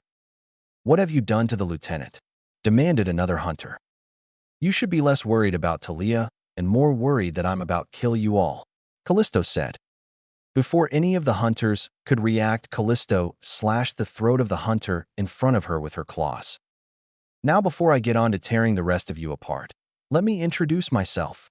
My name is Callisto, and yes, before you ask, I'm that Callisto, and yes, this is all very personal, said Callisto as her eyes turned crimson red, her teeth elongated into fangs, and her features became more wolf-like. Callisto then unleashed a roar, making a few hunters drop their bows to cover their ears from the loud roar. Instantly, all of the werewolves jumped out and began ripping into the hunters, aiming to kill them all rather than turn them. Callisto joined in the carnage, ripping and tearing the hunters apart with her claws and her teeth. What made this even better was that Artemis was watching all of this, all her precious hunters being massacred. Naruto's definitely getting a special reward after this, thought Callisto gleefully. With Naruto. Do you see now, Huntress? None of you gods can stop what's coming. No one can. This is just a preview to the destruction I will bring, said Naruto before noticing Artemis wasn't reacting to what he was saying. Artemis only stared at the screen as her hunters were killed before her eyes, tears falling freely from her eyes. Snapping his fingers in front of her didn't get a reaction either. I think we broke her, commented Talia, waving her hand in front of Artemis's eyes. Possibly. Naruto agreed, nodding slowly before driving his knife into Artemis's shoulder, getting a scream of pain from the goddess. There we go, said Naruto, glad you hadn't accidentally shattered her mind. That comes later. So, now that the hunters are gone, what's next? Asked Talia. Simple, more killings, getting the demigods paranoid to try finding me. Also, with my little display of power to dear little Annie, it's likely the whore now knows I'm the killer. And if I'm right, which I always am, then she'll keep it a secret, whether out of hubris that she thinks she can take care of me herself, or that she doesn't want it getting out that it's one of her own children killing demigods, and that the only reason I'm here is because of her, said Naruto, Talia nodding in understanding. While most might think that Talia was no longer mentally sane after what Naruto did to her, the truth was she was still perfectly in her right mind, minus the new bloodlust. Anything Naruto did to her never had lasting effects or damages. Why Talia really sided with Naruto was because he had opened her eyes to what the gods really were, along with things that certain council members would prefer to be kept hidden, her own brother included. Now Talia only wanted to make them all pay in blood. When do I get to kill Jason? Asked Talia, since after learning what Jason did, she'd been looking forward to ripping him apart. Plus, she's looking forward to the look on her father's face when seeing his golden boy in pieces. Soon, we just have to wait a little more for little Annie to see the truth. After that, you'll all get your 10 pounds of flesh, said Naruto, twirling his knife in his hand, all while smirking. One by one, they will all fall. With Annabeth. Annabeth pulled up to what looked like an abandoned mine, but she wasn't fooled. This was where the GPS lead her, and if it is in fact from the killer, then there's likely more to it on the inside. Getting out, Annabeth walked towards the mine, while having her gun at the ready, as there's still the likely chance this is a trap. With the pistol held up, Annabeth entered the mine, looking and listening for anything. Though once she got far enough in the mine, she was stopped when she came to a metal door with a handprint scanner. Hesitantly putting her hand on the scanner, she waited as it scanned her hand, and the door was unlocked. I don't even want to know how he got my handprint, Annabeth thought, pushing the door open and going inside. Once inside, Annabeth was surprised when she saw it was a fully stocked safe house, with food, a bed, bathroom, even security cameras set up outside. Going further inside, Annabeth found a recorder on the table. Picking it up, she pressed play. Hello, Annie. If you're listening to this, then that means you followed the GPS's directions to this little safe house. Consider it your prize for entertaining me during our little encounter. Of course, you could also consider it a comfortable prison, as you are now a wanted woman by all the demigods and being hunted. Though if it makes you feel better, I've already taken care of the hunters, so they won't be a problem. No need to thank me. Welp, until next time, little sister. Annabeth remained frozen as the recording stopped. The hunters were dead, and she's now a criminal. This just got a lot more complicated. Though Annabeth. Higanbana, a demigod settlement located in northern Canada, and the most recent target for Naruto's massacre.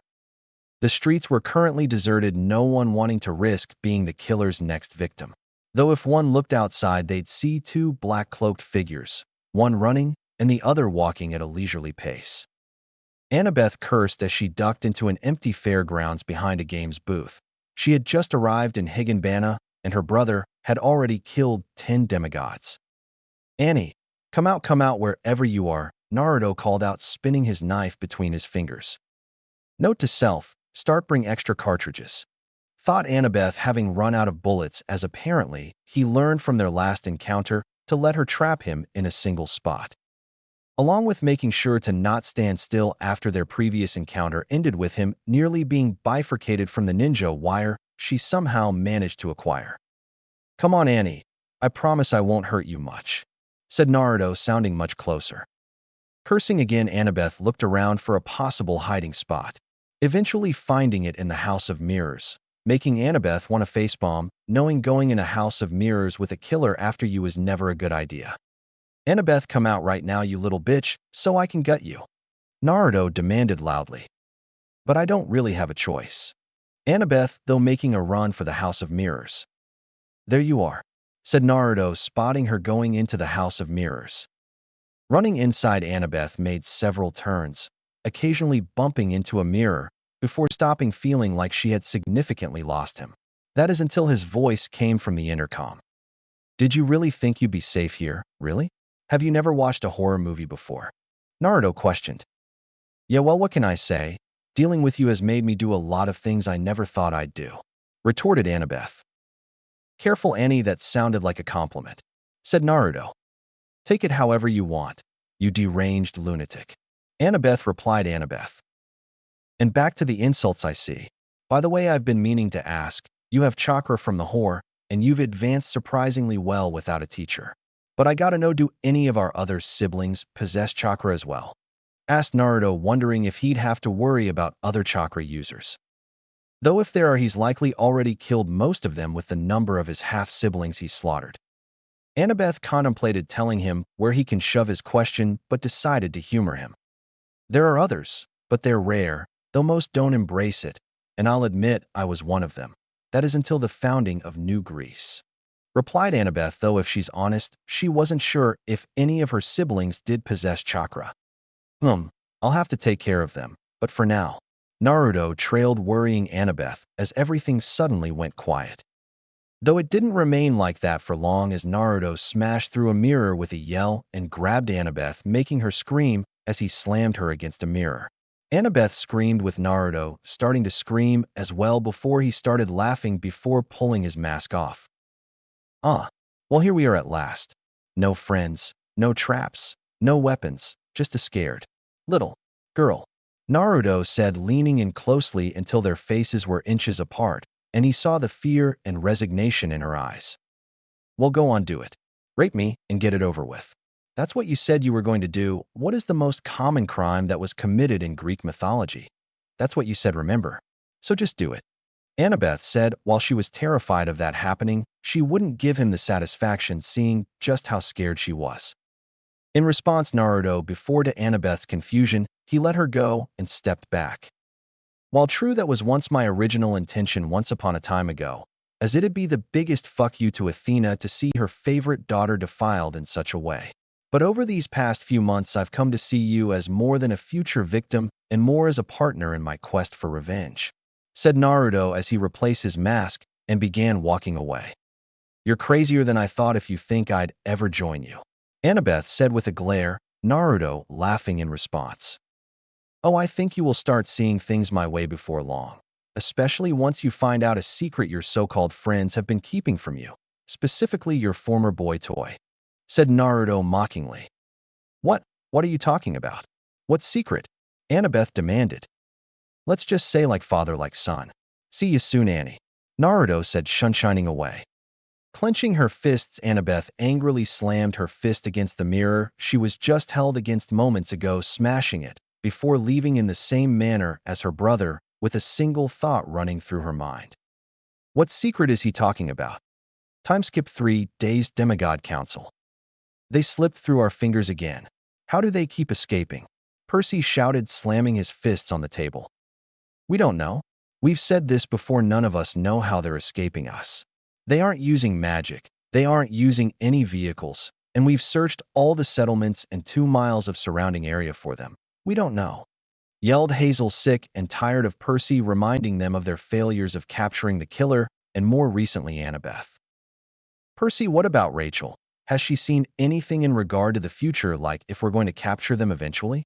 Nico asked, calmly, considering at least one council member needed to keep a level head. "No, Rachel hasn't seen anything. Ever since the killings started, she hasn't been able to get any visions of prophecies," Percy replied, Talia cutting in. "The same with Apollo. Ever since Artemis vanished and the hunters were massacred, he's been going crazy looking her that he's only getting tunnel vision," added Talia. "All right, that's enough. Enough of all this nonsense. The next time the killer or Annabeth show up, me and Percy will be waiting for them," Jason said confidently, the others trading looks before nodding in agreement. Jason and Percy were the 2 strongest demigods they had. They'll be able to handle themselves against Annabeth or the killer no matter what tricks they have. All while Talia secretly smirked. "Looks like I'll be delivering on my promise sooner than I thought," Talia thought, a wicked gleam in her eyes. "With Annabeth." Annabeth wrapped a towel around her body after stepping out of a shower. Entering her room, Annabeth stopped when she saw a DVD on her bed, pulling out a knife. Having hidden several weapons throughout the bunker, just in case Naruto did show up, she looked around warily for any traps along, seeing if he was hiding anywhere. Once she was completely sure she was the only one in the bunker and there were no traps, she grabbed the DVD and played it, thinking it was another message from her brother. Though not even 5 minutes into it playing, Annabeth's expression changed to shock, betrayal, and anguish at what it was. Covering her mouth, Annabeth gave a few choked sobs as tears filled her eyes, all while her brother's words rang through her head. Let's just say like father, like son. With Naruto and Talia. Naruto slit another demigod's throat before looking at Talia, who was shooting arrows at a demigod tied to a tree, choking through the gag as Talia shot an arrow through their throat. Have I ever told you? You are incredibly sexy while murdering someone and covered in your victim's blood. Naruto said, looking Talia up and down. You could do to say it more often. Smirked Talia, crossing her arms under her bust. Also, your brother and Jackson are here looking for us. Well, me really, said Naruto, Talia nodding before both demigods went to intercept their targets. So are you going to kill Percy? Talia asked. As much as I'd love killing the sea spawn, Medusa's already called dibs on killing him, and you know I'm not one to steal from a comrade, replied Naruto. Do I get to kill Jason? Asked Talia. Flay him alive for all I care, he's yours to do with as you wish, sweetheart, Naruto said, Talia stopping him and slamming her lips against his. You're so good to me. Well, I'll be off, I have a brother to kill, said Talia, running off. Just make sure it hurts, Naruto reminded. If he had one rule, it's to make sure his victims died in agony. With that, Naruto ran towards where Percy was soon arriving, and he put his mask on. Hello, Percy Jackson, said Naruto, stepping into view, making Percy face the killer with a glare. You're the one responsible for all these killings, all this destruction, Percy yelled, Naruto chuckling at his anger. What can I say? Guilty as charged, Naruto said, Percy gritting his teeth. I'm going to stop you here and now. 92. Your reign of terror has gone for too long, and now you're going to pay. 355. And I will. Well, what are you doing? Percy demanded. No, go on. Continue. Don't mind me, said Naruto, motioning Percy to continue. And I will avenge my mom's death. Ooh, wow. 419. That's... What the hell are you doing? Shouted Percy. Oh, sorry, it's a little hobby of mine. I hear these heroic speeches so wearily often. So I've started keeping a mental list of how many times I've heard certain lines. Naruto admitted, Percy looking at him like he's lost his mind. You insane bastard, Percy said. 190. Yeah? Well, I'm going to... Fuck you face, Percy said, shouting the first thing that came to mind. Oh ho my. 12. Naruto smirked beneath his mask as Percy growled in anger. Also, I don't swing that way, but I'm sure Drew is still coherent enough to help. You want me to go get her? I know you two are very close, said Naruto mockingly, Percy finally reaching his breaking point and drawing Riptide. I'm going to fucking kill you, Percy shouted, charging at Naruto. If I had a drachma for every time I've heard that, and 500, here is your prize, Naruto said before unsealing the Kusanagi sword, the former owner being too dead to stop him from taking it. Both demigods' blades clashed against each other, one fighting for vengeance and justice, the other for death and destruction. With Talia. Oh, Jason, Talia called out, getting her brother's attention. Talia, what are you doing here? Questioned Jason with a frown, wondering what his sister was doing here. Why, to kill you, of course, Talia confessed with a malicious smirk, drawing her spear. Jason was shocked for a moment before things began falling into place, the killer managing to get into Mistral without anyone realizing it, Talia not being present when the hunters were attacked, all of it. All this time you've been a spy for the killer, shouted Jason, glaring at Talia, who merely shrugged. What can I say? I got bored playing the hero, too many rules, Talia said. Traitor, Jason roared in anger, charging Talia, who kept him back with her spear and lightning, which he retaliated with wind. Everything we've built, so that demigods could be safe, and the hunters, you turned your back on all of it. Jason shouted, launching a blast of wind at Talia. Yeah, I did. But you aren't really one to talk. I know about all your little deals that you try to keep hidden. Tell me, how many nymphs, mortal women, and demigoddesses did you have to give to our bastard father to get him to agree to let the gods help build New Greece? Retorted Talia. Everything I did was for the betterment of all demigods, something you clearly don't understand. Jason threw back. So what if he had to turn a blind eye as he offered his father nymphs, mortals, and demigoddesses? It was for the greater good. You really are your father's son, Talia said in disgust. Oh yeah, well, how many demigods have you killed by helping that maniac? Retorted Jason. I don't know, I lost count after 100. But you want to know the difference between us, Jason? Talia said. What? Jason shouted before yelling in pain as Talia's spear stabbed through his leg. I'm honest about being a monster. You and the rest of the gods dress yourselves up as being benevolent when really you're no better than the Titans. No, wait, the Titans were at least honest about what they were, so I guess you're all worse than even grandfather. Congrats. Talia taunted, Jason gritting his teeth in anger. You're wrong, I am honest about one thing, said Jason, Talia walking in front of him twirling her spear. Oh yeah, what? Talia asked. This, Jason yelled, getting and cutting Talia in half at the waist, shocking her. Rotten Tartarus traitor, thought Jason, satisfied at killing a traitor and someone who knew his secrets.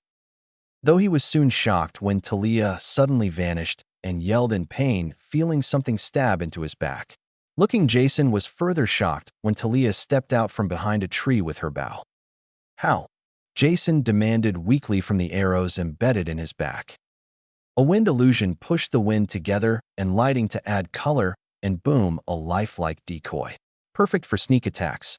You can thank Naruto for teaching me that, said Talia, collapsing her bow and attaching it to her belt, and aims her spear at Jason's throat. So any last words? Talia said, Jason glaring hatefully at her. Father will send you to Tartarus where you belong, you traitorous bitch, shouted Jason, Talia shaking her head in disappointment. The only going to Tartarus is you, said Talia before ramming her spear into his throat. Talia watched as her brother choked on his own blood before finally going limp. And just to be sure, Talia, though stabbing her spear through his head to make sure he was in fact dead. With that finished, Talia went off to where her boyfriend was dealing with Percy. She arrived just in time to see Naruto cut off Percy's sword arm, making the son of Poseidon cry out in pain, falling to his knees. This is the great Percy Jackson, the savior of Olympus, the greatest living demigod. I'm honestly a little underwhelmed, said Naruto, holding the Kusanagi at Percy's throat. Just get it over with and kill me already, Percy said, looking down. Whoa there, Boy Scout, lighten up. You need a pat on the back, a hug. Seriously though, bucko, way to bring down the mood, said Naruto, Percy clenching his teeth. Is this all just a game to you? Percy demanded. A game? Hardly. If this was a game, I'd be out tormenting demigods. No, you Percy, you're nothing but a chore to me, said Naruto, sealing the Kusanagi and turning on his heel. But not before creating a ball of black hellfire and burning Percy's severed arm to ash. Underworld. Jason Grace, for your crimes you shall be sentenced to eternity to the depths of Tartarus, said the three judges, shocking Jason before he was dragged to the pit. No, you can't do this. I am the son of Jupiter, a praetor. Damn you, Talia. Damn that killer bastard. Damn them both to the deepest part of Tartarus. Jason cursed loudly, struggling against the ghosts holding him as they dragged him to Tartarus. You three did a good job. You're now 100 years closer to Elysium, said Melano, leaning against a wall, checking her nails.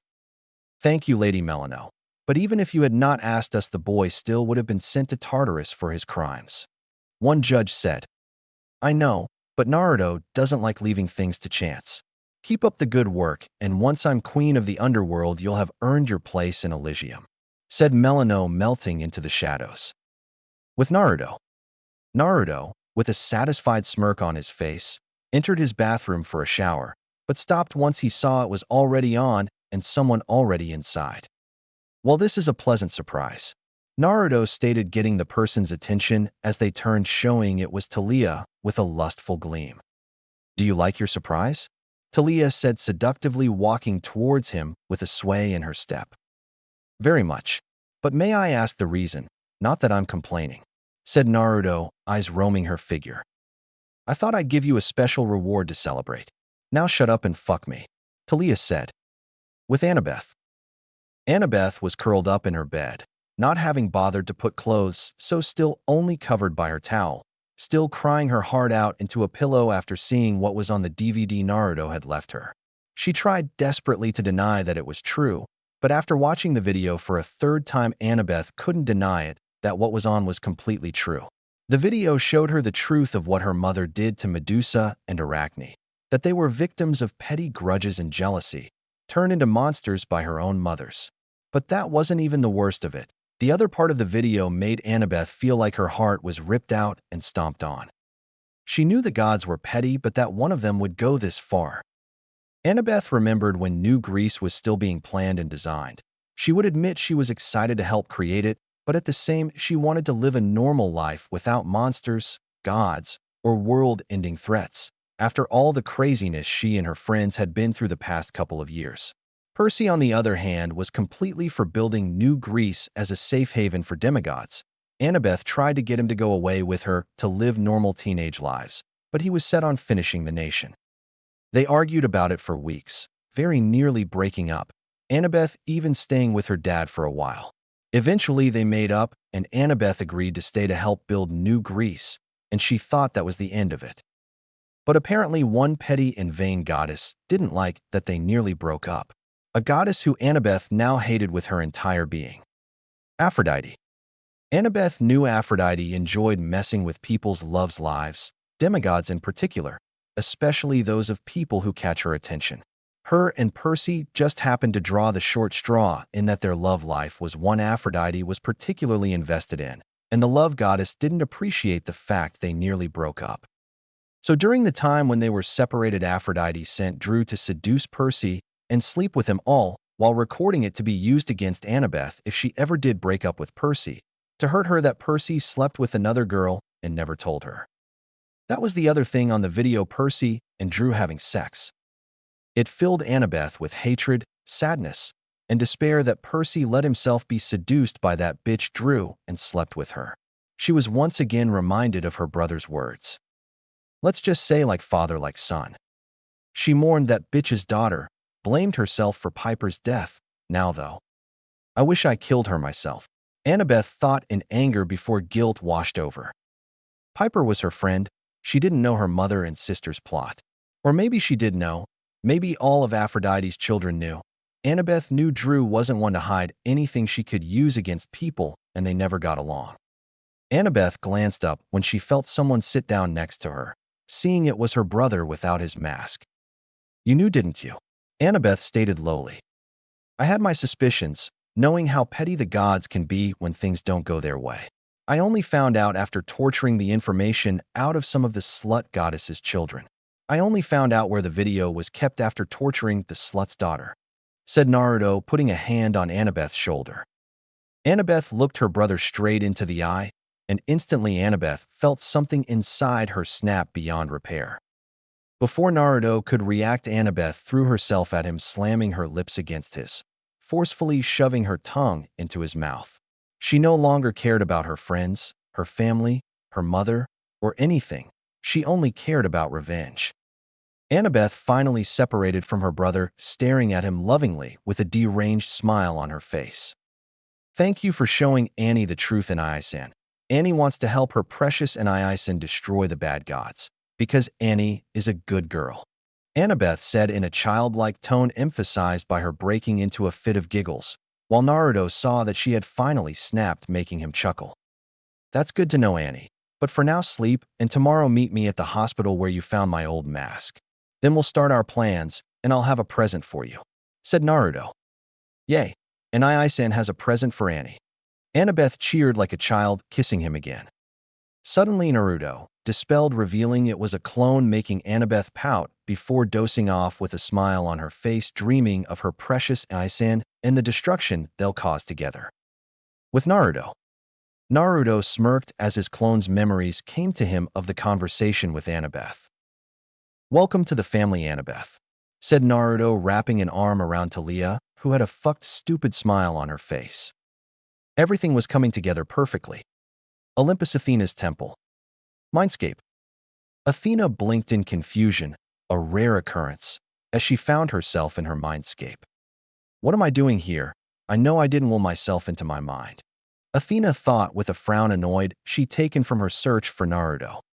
She needed to find him before anyone else. Otherwise, who knows what will happen if the other gods find out she brought him here.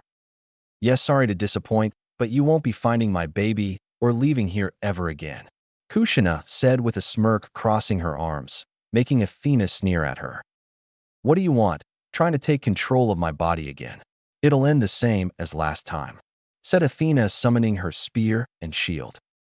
Kushina's smirk merely widened before suddenly chains shot out of the wall and wrapped around Athena, shocking the goddess, even more so when she couldn't break the chains. What is this? What have you done? Athena demanded, Kushina laughing. You stupid bitch, you were so arrogant to believe I wasn't a threat you never noticed I've been absorbing your power ever since I was forced back into your head, said Kushina, shocking Athena. And now I finally have enough power to take control and shove you to back of your, or should I say subconscious, locked away with chakra chains where you won't cause me any problems.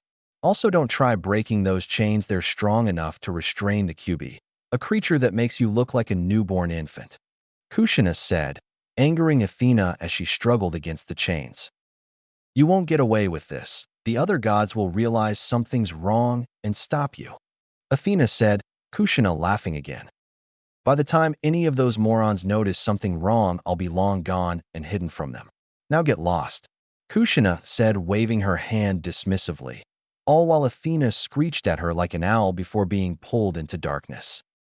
Real world. Opening her eyes, Kushina allowed a malicious smile to appear on her face as her turned to its crimson red color, and her eyes becoming royal purple. It feels good to be back, Kushina said, already planning out all the mayhem she'll cause.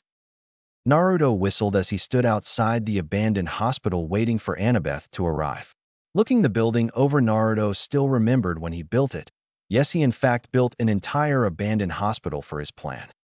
Call Naruto what you will, but no one can deny his dedication. Suddenly, Annabeth shined in front of Naruto and instantly wrapped her arms around him. Nisan, oh, Annie missed you so much, Annabeth said, snuggling into Naruto's chest. You saw me 3 days ago, reminded Naruto, not bothering to return the hug. What he may have showed her comfort after revealing the truth, but he's still a cold-hearted bastard. But it felt like forever, whined Annabeth, not liking being separated from her Nii-san. Well, after this you'll get see me much more often. Would you like that? Naruto said. Yay. Nisan still loves Annie. Oh, Nisan said he has a gift for Annie. Can Annie have her present now? Asked Annabeth excitedly, Naruto chuckling at her excitement. Yes, it's just inside. But first let me tell you some interesting things I learned about some of our dearly departed half-siblings, Naruto said, leading Annabeth into the hospital. You see, after doing my research on the gods, specifically our whore mother, I realized something.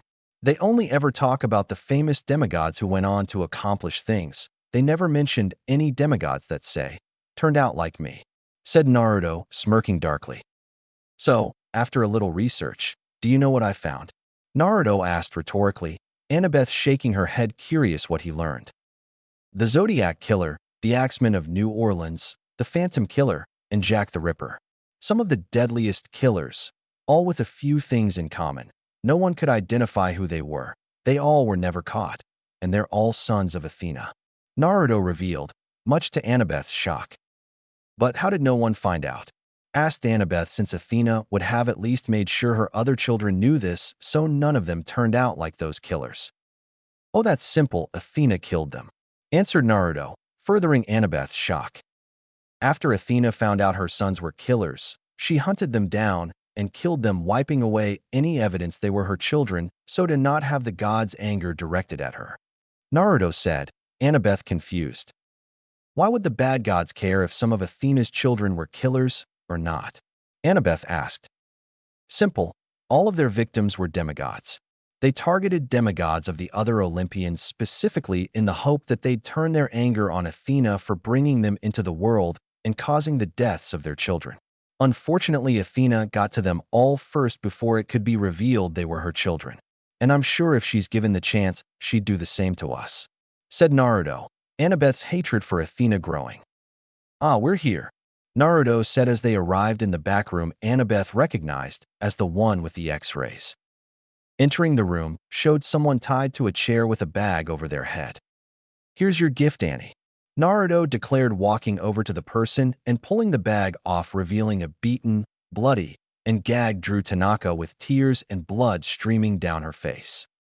Annabeth gained a big smile that showed her new bloodlust and deranged personality. Hee, Annie loves her present. Thank you, Nai-san, Annabeth said giddily. I thought you might. But that's not all, dear Annabeth. You see, when the time comes, I'm going to let you kill the slut goddess herself along with all her spawn, added Naruto, Annabeth shaking in excitement. Though first, Naruto said, pulling the gag out of Drew's mouth, letting her sobs be heard. PPPPL, please let MME GGG go, begged Drew, Naruto sighing in exasperation. She still thinks there's a way this will end with her staying alive. It was funny for a while, now it's just really pathetic, said Naruto. Well, Annabeth, have at it. Do whatever you want, said Naruto as a clone wheeled in a cart of torture tools for Annabeth to use. Also, I put a seal on her so she can't die until you shoot or stab her in the head, remove her heart, or decapitate her, so no worries of her dying too soon, Naruto added before taking a seat to enjoy the show. Walking up, Annabeth smiled crazily down at Drew, who whimpered at the dark look in Annabeth's eyes. Hello, Drew. Annie's been looking forward to this ever since she saw that video, Annabeth said, letting a deranged giggle before looking over the tools. You, Drew, are the perfect example of a typical daughter of the slut. Focused more on your looks, stringing boys along only to break their hearts, and ruining relationships, just like Mommy Dearest. Annie thinks that needs to change, said Annabeth, grabbing a pair of pliers. So, Drew, today you get a special trip to Annie's Day Spa for a day of relaxation and comfort, while experiencing such treatments as manicures and pedicures, full body wash, and to finish it all off, a facial, Annabeth listed. First the hands, said Annabeth, grabbing Drew's left hand, the pliers in her other, her intentions being very clear. WW8 AI and Annabeth don't H.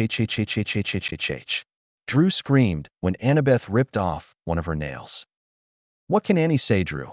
Karma's a bitch, and so are you, said Annabeth before proceeding to tear off the rest of Drew's nails as slowly and painfully as possible. Once all the nails were removed, Annabeth moved on to removing her toenails, repeating the same process. There we are, you're looking better already, Annabeth said, not caring for the blood staining her gloves and face, while Drew cried pathetically. Now the body wash, said Annabeth, looking over what Naruto gave her that could work. Maybe sulfuric acid or poison ivy. Though she couldn't concentrate as Drew kept crying and begging her to stop, Annabeth finally reached a breaking point and grabbed a heated blade and the pliers again. Shut up, shut up, shut up, shut up, shut the fuck up, you worthless whore, Annabeth shouted, forcing Drew's mouth open and grabbing her tongue with the pliers.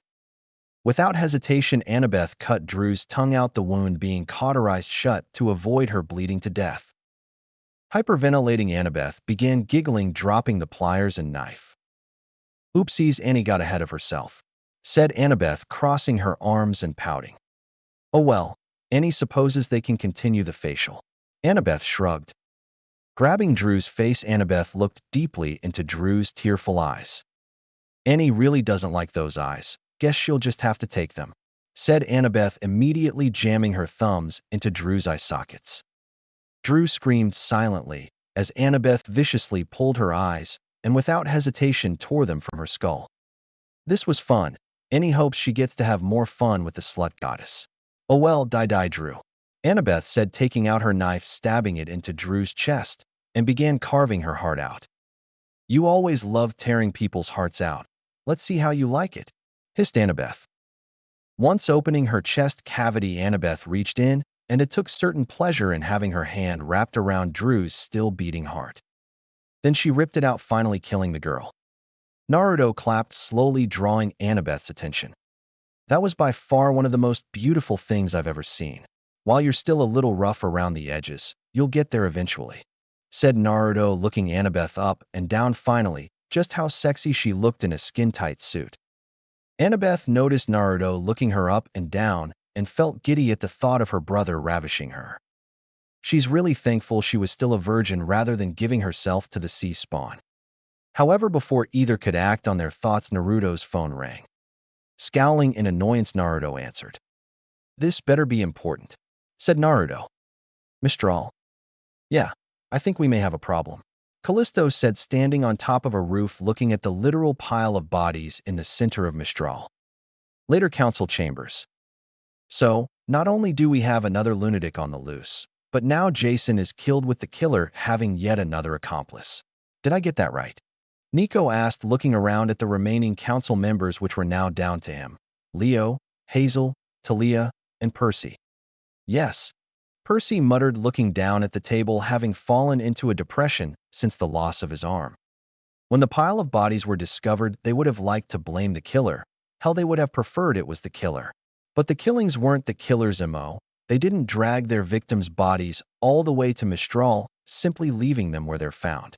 Plus, after some DNA tests, they discovered all the men, as they were all male, had been fathers to all of Athena's demigods, people the killer wouldn't care about since most demigod parents, especially the fathers, don't give a damn about their demigod children, seeing them as a burden. So, the only conclusion was that there was another killer on the loose. Whether it was a copycat, someone working with the killer, or one their own remained to be seen. "That's great. That is just freaking great," muttered Nico, like they didn't have enough problems with one killer and Annabeth still on the loose. With Kushina. Kushina smiled maniacally as she watched all the demigods run around like headless chickens. After gaining control of Athena's body, the first thing she did was hunt down and kill all of her mortal lovers. And if they had families, they died as well. The reason being the only two people Kushina would ever be intimate with, even if it was just mentally, were Minato, though that's debatable at the moment, and Naruto. He's her precious baby boy and would do anything for him. Even if Athena had been the one doing, Kushina still had to feel it, and it only made her hate Athena all the more.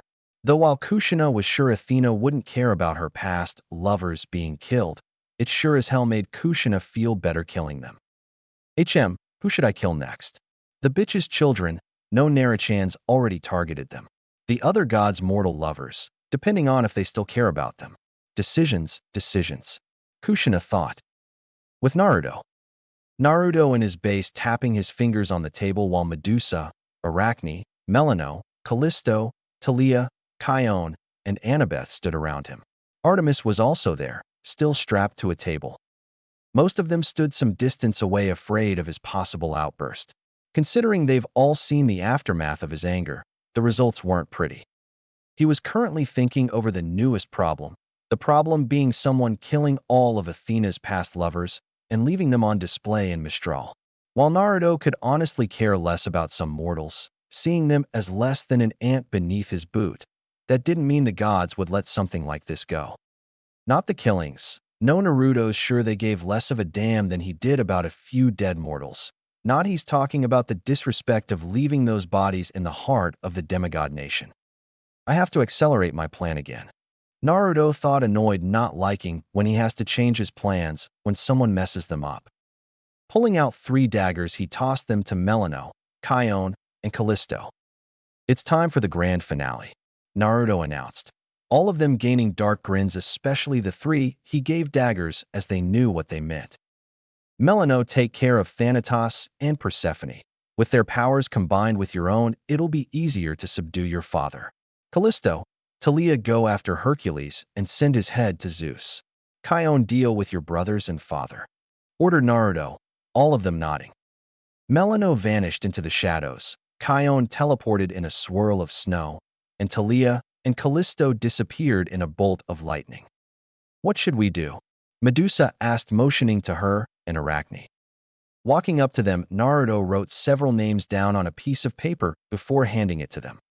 Find these people and bring them back here. Alive and in one piece mentally and physically. Naruto said. Looking at the names, the two former monsters groaned in annoyance, but nodded reluctantly before leaving. What does Annie get to do in Isan?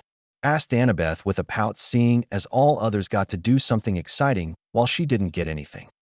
Well, dear sister, we're going to hunt down each of the slut goddess's children and cut them all into tiny little pieces, and when I say each of her children, I do mean each of them mortal and immortal alike, along with from both aspects. Naruto said, Annabeth smiling widely. Yeah. Annabeth cheered before tackling Naruto and slamming her lips into his. Naruto eagerly responded, lifting Annabeth up and setting her on the table while forcing his tongue into her mouth, which she accepted without question. Though before they could go any further, they were interrupted by the only other person there. You're both disgusting, said Artemis, looking at them in disgust.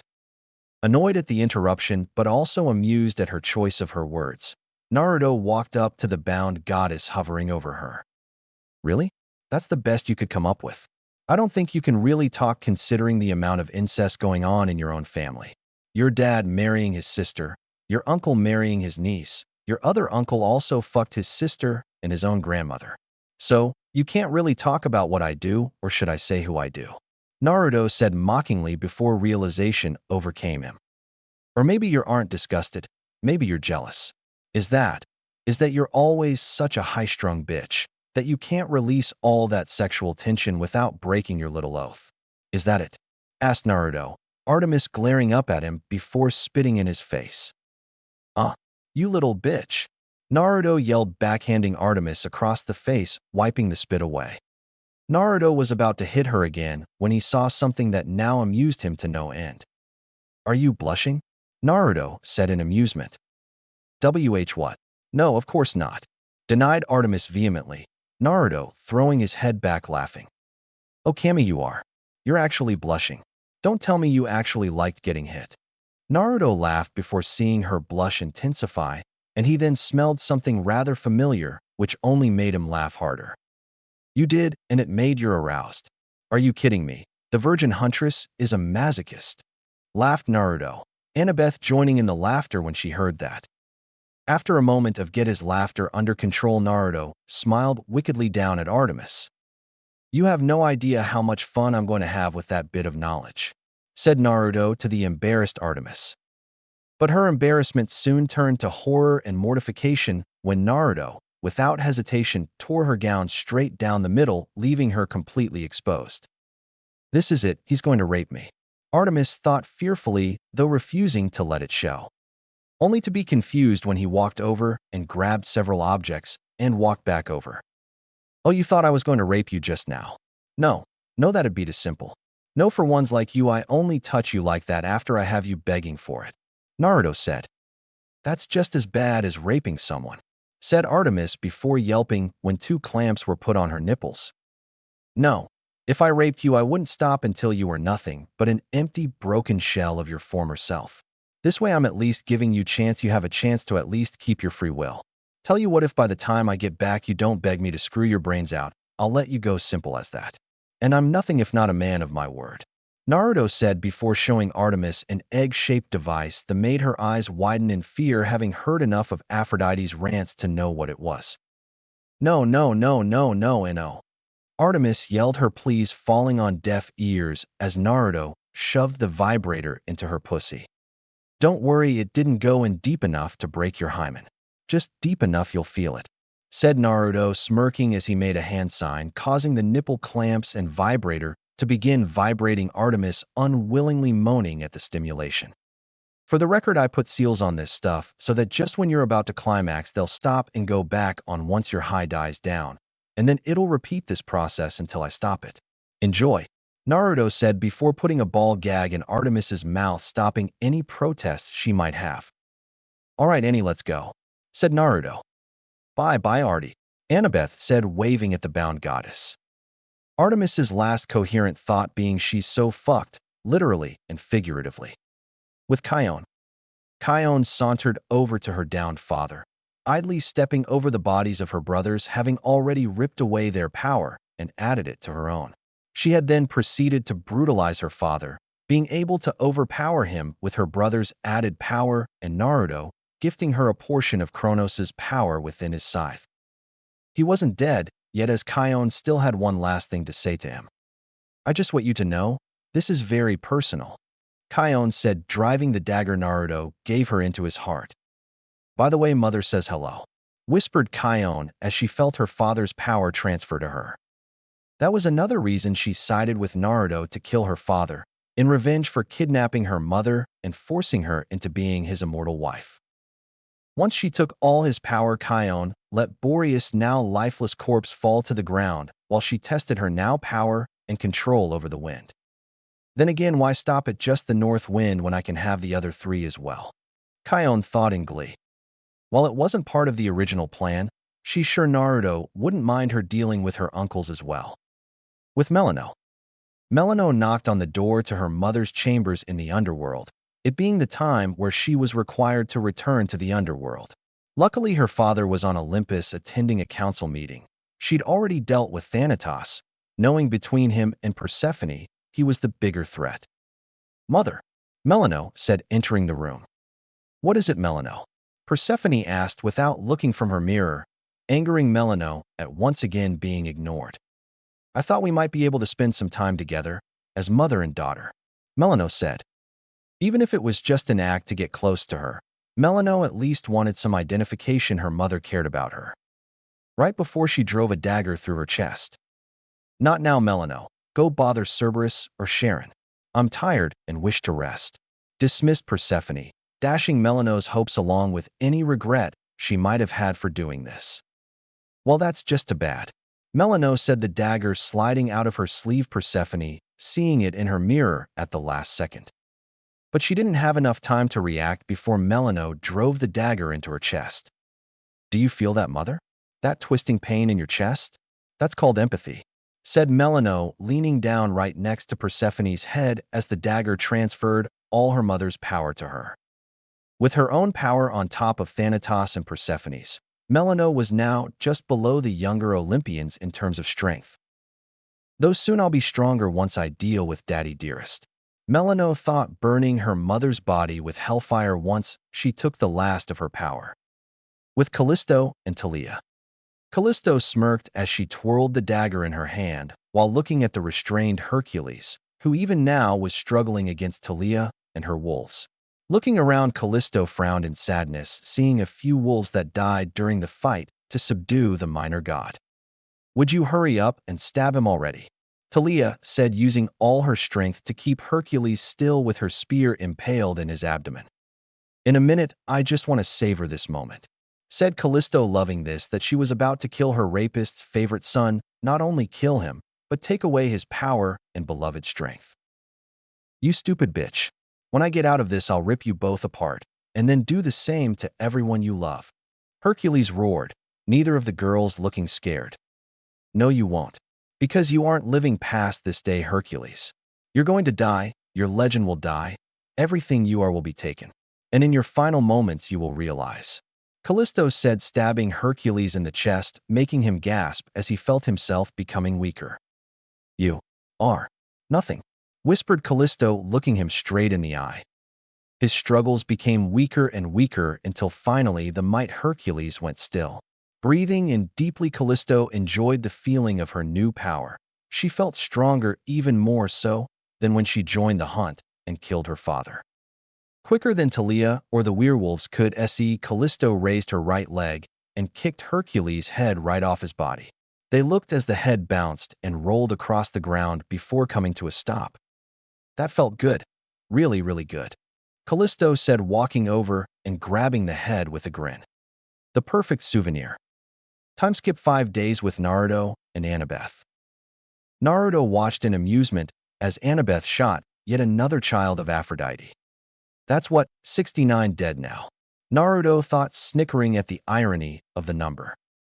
For the past 5 days they had gone on a killing spree throughout all the settlements, with Annabeth killing every child of Aphrodite they came across, regardless of who they were or how old they were.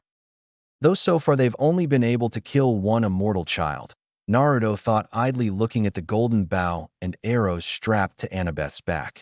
Naruto had told Naruto the importance of taking a trophy from a particularly important victim, so as a way to relive the kill over and over again. Now they were merely tracking down the slut's demigod children and cutting them to pieces, making sure to ruin their pretty little faces and bodies. This is great, Nii-san, but when do we get to target the slut herself? Annabeth asked. Soon, Annie. Once the time comes, we'll deal with all the gods.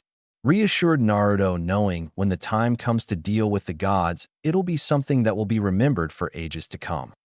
Suddenly, both Naruto and Annabeth stiffened, while Naruto turned his knife into its scythe form. You really are stupid if you think you'll walk away from this alive, Naruto said, turning to look at Kushina.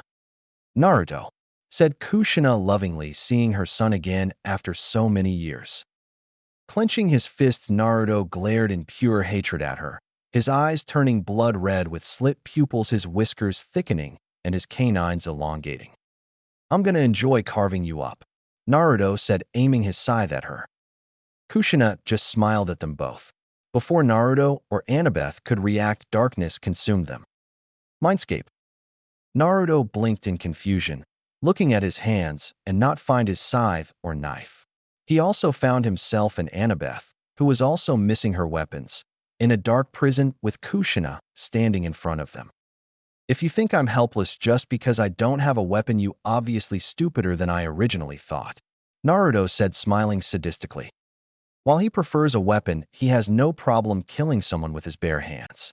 In fact, considering it was his bitch mother that just made it better when he chokes the laugh out of her. I have no doubt about that, Sochi, but I'm not Athena. She is, Kushina said, motioning to one of the cells that was no illuminated, revealing the bound and gagged Athena. Naruto merely raised a brow at the bound goddess before looking back to Kushina, amusement and anger in his eyes. Really, you're expecting me to believe that's Athena, and you're what, really, Kushina Uzumaki, even though you are that bitch just in a different form, said Naruto. Well, I am really Kushina. While true, I'm just another aspect of Athena, but I eventually became my own person with my own feelings and thoughts. When I died, I was forced to return to Athena and would have normally rejoined her, but I stayed around, so I could see again Sochi. Kushina said, taking a step towards him, but Naruto stopped her with a raised hand. How do I know this isn't just a trick, a ploy to lower my guard? Demanded Naruto, as this wouldn't be the first time some tried tricking him. Kushina just smiled and continued walking towards him. Naruto, don't be a picky eater, eat a lot, and grow big and strong. Take your bath every day, go to bed early, and sleep well. Study hard on your ninjutsu. I was never very good at it. Maybe you will. Everyone is good at some things and not so good at others. And if things don't go so well, don't get so depressed. At the academy, listen to your teachers. Make friends. It doesn't matter how many. Just make sure that they're people you can really trust. And a few is enough. Regarding the 3 prohibitions of the shinobi, be careful when you loan and borrow money. Make sure to save your missions, pay carefully, and no drinking alcohol until you're 20. Too much sake is harmful for your body. As for girls, well, I'm a girl, so I don't really know what to say. But sooner or later, you'll want a girlfriend, and that's normal. Just don't fall for a strange one. Try to find someone like me. Oh, one more thing. Watch out for Jiraiya-sensei Databane. Naruto, there's going to be hard and painful times ahead. Take good care of yourself. Find a goal, a dream, and don't stop trying until it comes true. There's so much more I want to tell you, to teach you. I want to stay with you longer. I love you, said Kushina, repeating the words she had spoken to him when he was just born. Naruto stood frozen in place as he heard those words. The only ones who should know them were the ones that had been there that night. But it wasn't just the words, it was the genuine emotion in them. While Athena might be able to rehearse the words, Naruto highly doubted she'd be able to put any true emotion into them. He didn't react when Kushina gently wrapped her arms around him, still in shock. You're really here? Naruto asked. Yes, I'm here, Sochi, and I'm not leaving this time, replied Kushina, though Naruto's expression soon hardened. And I suppose you're going to try and talk me out of my plan? Naruto said. If she did plan to stop him, Naruto wouldn't hesitate to kill her as well. He's already come too far to stop now. And if Kushina thought he'd stop just because she said some pretty words and hugged, she'll be sorely disappointed. Oh hell no. I want to help you, said Kushina, pulling away with dark smile. Naruto stared at her blankly for a moment. I'm sorry, could you repeat? It sounded like you wanted to help me. Naruto said, wondering if he inhaled some toxic fumes, and this was all an hallucination. Yeah, you heard right. I want to help you in whatever your plan is. By the way, how did you like my handiwork with Athena's past lovers? Kushina asked, sure that her son as heard, or son of the body she left. That was you, said Naruto, Kushina nodding happily. Yep. Where do you think you got your killer edge from? Kushina asked rhetorically. Right. And what are we supposed to do about her? Said Naruto, pointing to the bound Athena. I figured she could be a peace offering, in case you didn't believe me. Maybe you could cut her away from me with that scythe, said Kushina. Naruto thought about it. The scythe was one of the most powerful weapons in creation, with only the Master Bolt, Trident, and Helm of Darkness rivaling it. It was powerful enough to scatter a primordial. Killing a goddess would be much easier. It is possible, but I have something much better in mind, Naruto said with a smirk. What in I-san? Asked Annabeth before seeing how Naruto was looking her and Kushina up and down. When you took over Athena's body, the things you changed were the hair and eye color, correct? Everything else is physically the same, Naruto asked. Yeah, everything is still the same basically, even still a virgin, said Kushina before realization hit her and smiled widely. This is going to be fun, Naruto said. Time skip 5 days. Groaning, Percy slowly opened his eyes, finding himself in a dark room with a single light above him. Trying to move showed he was strapped to a chair. Looking around, he saw Nico and Leo were in similar positions. You're awake, Nico stated. What happened? Where are we? Percy asked, trying to escape his restraints, which was much harder with one arm. We don't know. Someone must have knocked us out. We also can't use our powers, Nico said, having been unable to use the shadows or summon skeletons, while Leo couldn't create any fire. And we're live in 5, 4, 3, 2, 1. What the hell?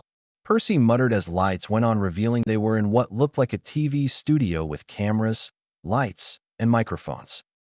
And standing in front of them was none other than the killer. Hello boys, welcome to the show. Thank you for coming, Naruto said before turning to the camera. And thank you all for tuning in to Ghostface Channel, the only channel where our lucky contestants fight not only for their lives, but the lives of every demigod out there, said Naruto as more monitors went on showing all of the demigod settlements and both camps with all the inhabitants watching large flat screens of the show. There was even one showing Olympus and all the gods and goddesses watching. What the hell is? What are you playing at? Percy shouted, fighting to escape his restraints. Oh, I'm not playing, Percy boy. You three are, said Naruto. Like we play any game of yours, Leo said, glaring at the one responsible for several of his friends dying. Oh, you will, for you see if you don't, well, said Naruto, pulling out a detonator. If you don't play, I'll detonate the bombs I have planted in every single demigod settlement, blowing every demigod to pieces. Also, to all you watching at home, don't think about trying to escape, as I have barriers set up around each settlement, and if anyone tried going through them, the bombs will go off. And don't try locating the bombs, as if they are in any way tampered with, they'll go off. But don't worry, all that's needed is these 3 lucky players to play the game, and no one will die. Well, everyone except these people, Naruto said, pulling out a second detonator. I know seeing is believing, and I do want you to believe me, so. Naruto trailed off, pressing the detonator. Instantly, one of the settlements on one of the monitors was engulfed in a large explosion. Oh gods! Nico shouted in horror, while on the monitors, all the demigods in the remaining settlement started panicking. If you want the other settlements to survive, you will play the game, otherwise I'll blow each and every one of them straight to hell, said Naruto. All right, we'll play your game, Percy said, bitterly glaring at the killer, that he's holding everyone hostage and that he just destroyed an entire settlement, killing hundreds of demigods. Excellent. Now the game we'll be playing is an old favorite of mine. Truth or Dare, Naruto announced as a cheering track played before turning to the cameras. Now the rules are simple. Each player has to tell one truth and perform one dare.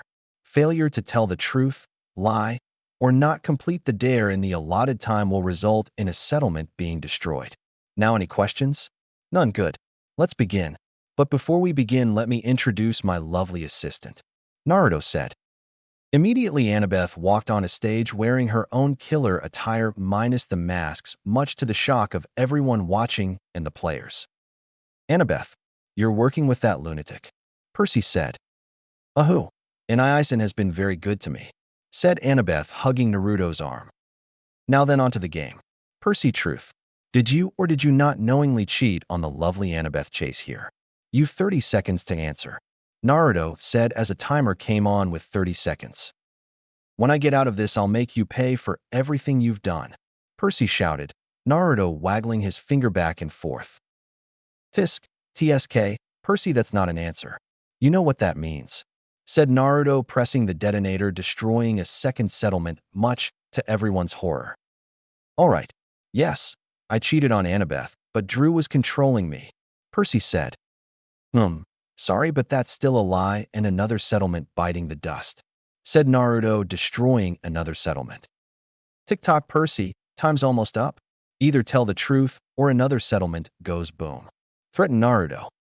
Okay, fine. Drew wasn't controlling me, I was completely aware. But come on, I have needs, and Annabeth wanted to wait until marriage. I couldn't wait that long, Percy said in defense of himself. Excuses, excuses. That's all I hear. I guess the apple really doesn't fall far from the tree. Also, you really cheated on this sexy piece of ass for one of the slut's children, really? I wouldn't be surprised if you caught something from her. Annabeth here is perfectly clean, and the things she can do with her tongue. Naruto taunted, Percy glaring at him, pure hatred. Anyway, moving on, Leo, you get dare. I dare you to crawl through a furnace and retrieve the cure, Naruto said. What cure? Asked Leo fearfully. To the poison I injected you with, of course, Naruto revealed while a curtain was raised on stage showing a large furnace. Better hurry. You have a minute on the clock before the furnace turns on, destroying the cure, and you die from the poison, said Naruto as Leo's restraints opened up. And before you get any ideas of trying to kill me, just know if you get within 3 feet of me, you'll die. But go ahead, please try and be a hero, or don't. Flip that coin, Naruto offered while the timer started. Leo looked between the furnace and Naruto. He could get the cure and potentially live, or try deal with the killer once and for all and really die. Tick-tock, flame brain. Every wasted second is another second closer to death, said Naruto, Leo mentally cursing. Not seeing much choice, he went to the furnace and saw it big enough for him to crawl through, and at the end was a syringe hanging by a cord. Slowly climbing in, Leo began crawling through the furnace, sweating profusely in nervousness and fear, considering any moment it could turn on, and Leo wasn't sure if he still had his fire resistance. Look at that, folks, he's really doing. But I think it doesn't seem challenging enough. What do you think, Annie? Should we turn up the heat? Naruto asked. Absolutely, replied Annabeth, smiling darkly. Welp, you all heard the lady. Let's see just how much fire he can handle, said Naruto, activating the seals he put in the furnace. The seals glowed before they began releasing black flames, Leo looking at them in fear. Naruto smirked behind his mask as he watched Leo frantically crawl towards the cure.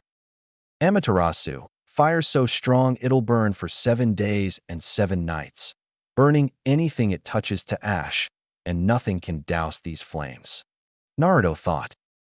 The Uchiha clan took his life from him. Naruto took their eyes. It was a fair trade. Soon Leo reached the cure and quickly grabbed it without thinking.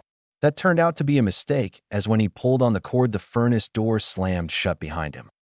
No, no, no, no, no, no, Leo screamed as the black flames increased in intensity. Oh, did I forget to mention you also have to escape the furnace after you get the cure? Must have slipped my mind, Naruto said carelessly. Everyone watched and listened in horror as Leo screamed in agony as he tried desperately to escape while the flames began consuming his body. Leo managed to break the furnace window and crawl halfway out before the last of his life left him, his upper body sticking out, covered entirely in horrible burns. Oh, so close. Oh well, you all know the drill. Failure to complete a dare and a settlement goes bye-bye, Naruto said, destroying yet another settlement. But he did the dare. shouted Percy. Yes, but he didn't complete it. I specifically said you had to complete the dare and Leo didn't. He couldn't escape the furnace and paid dearly for it. Now then, next contestant, Nico D'Angelo. Naruto said, walking up to the son of Hades, who looked at him with a blank look, but his eyes were filled with hatred. Nico, your dare is rather simple. You just have to choose who lives and who dies, said Naruto, walking behind Nico and grabbing his shoulders as two spotlights came on, illuminating an empty aquarium except for two people inside it. The two made Nico turn more pale than he already was, as standing on two platforms were his sister Hazel and his boyfriend Will, their hands tied behind their back and gags in their mouths, while around their necks were razor wire nooses. You see, Nico, before you are the two people you love the most, your precious sister and loving boyfriend. But you can only save one of them. You have to decide who you care about more, otherwise I'll kill them both, Naruto said, releasing Nico's restraints. Nico immediately ran up to the aquarium, banging on the glass as both Will and Hazel tried saying something through their gags. Looking, Nico saw two handles attached to chains slow moving apart. Realizing what was happening, Nico grabbed the handles. Though with each passing moment the handles were reeled and more, stretching Nico apart as he desperately tried holding on to both. Okay, we get it. Play the game or suffer. Okay, I'll play. But please let them go, Nico pleaded, not able to choose. No can do, Nico. Once a game stops, it doesn't end until someone dies. It's rather simple, just let go. It's not that hard. Just let go, Naruto said. Just let go, Nico, said a voice one Nico recognized. Looking, Nico was shocked to see his sister Bianca. Bye, Bianca, Nico stuttered, not sure how she was here. Smiling, Bianca approached Nico, laying a hand on his cheek. Just let go, Nico. It's all right. Everything will be fine if you just let go, said Bianca.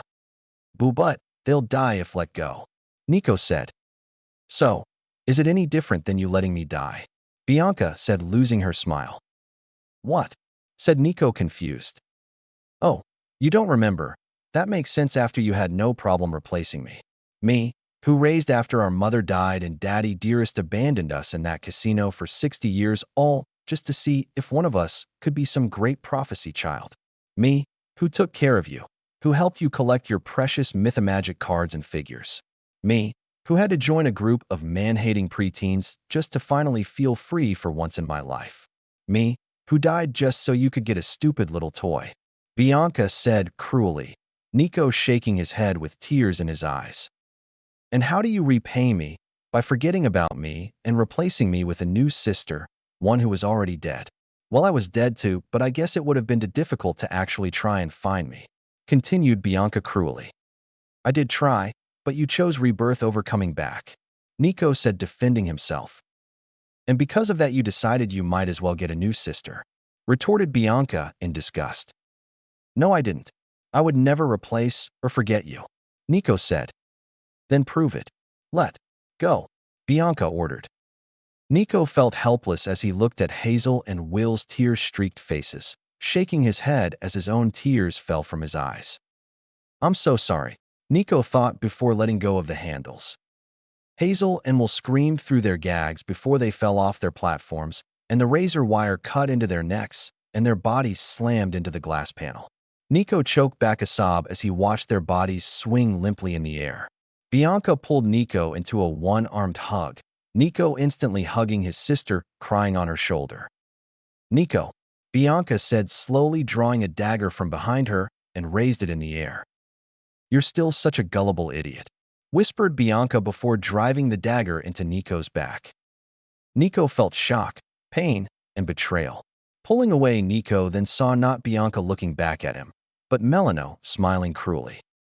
You know, I originally wanted to make Daddy Dearest watch as I crushed yours indeed the other bastard's skulls beneath my boots, but this was so much more fun, Melano said, twisting the dagger, getting a scream of pain. Melano breathed deeply as she absorbed all of Nico's power into herself. Once she took it all, she pulled the dagger out and drove it through his neck. Enjoy, Tartarus, little brother, said Melano, leaving Nico to choke on his own blood. Woo. Talk about a serious gut puncher right there. That's two contestants down and one left. Percy Jackson, Naruto said, approaching Percy and looked down at him while the demigod gave Naruto a look that could kill. Wordlessly, Naruto lowered his hood and pulled off his mask, finally revealing his face for all to see. "Percy Jackson, your dare is this," said Naruto, spinning around to face the cameras. "I dare you to watch as I destroy everything you worked to build and protect," Naruto said, pressing the detonator a final time, setting every bomb he planted in each settlement. Percy watched in muted horror as every single demigod settlement was destroyed in a fiery explosion. One by one, each was destroyed, killing all the demigods in them. Even Mistral was destroyed, until finally all that was left were the two camps. "Look at that. In a matter of moments I have done what the Gigantes, Gia, and Kronos all failed to do. I have successfully destroyed Olympus. I mean, I already knew I'd succeed, but wow, this is just incredible," Naruto said, looking at the destruction he's caused in fascination. At just the flip of a switch, he killed hundreds of thousands of demigods without remorse. It makes Naruto wish he could control time just to do it all over again. "You haven't won," Percy said. You say something, hero?" asked Naruto without looking. "You won't win. Olympus still stands. The gods will find you, and when they do, they will kill you," Percy said strongly. Naruto looked at Percy for a moment. "Amazing. Everything you just said is wrong. Take another look," said Naruto, pointing to the screens. Looking, Percy was horrified as with the smoke clearing he saw hundred upon hundreds of monsters coming out of glowing red pits. "You see, Percy, those bombs are special. Not only did they destroy all those little settlements, but they opened portals straight into the heart of Tartarus, unleashing every single monster trapped there, all with a single goal: killing demigods. But I could honestly care less about them.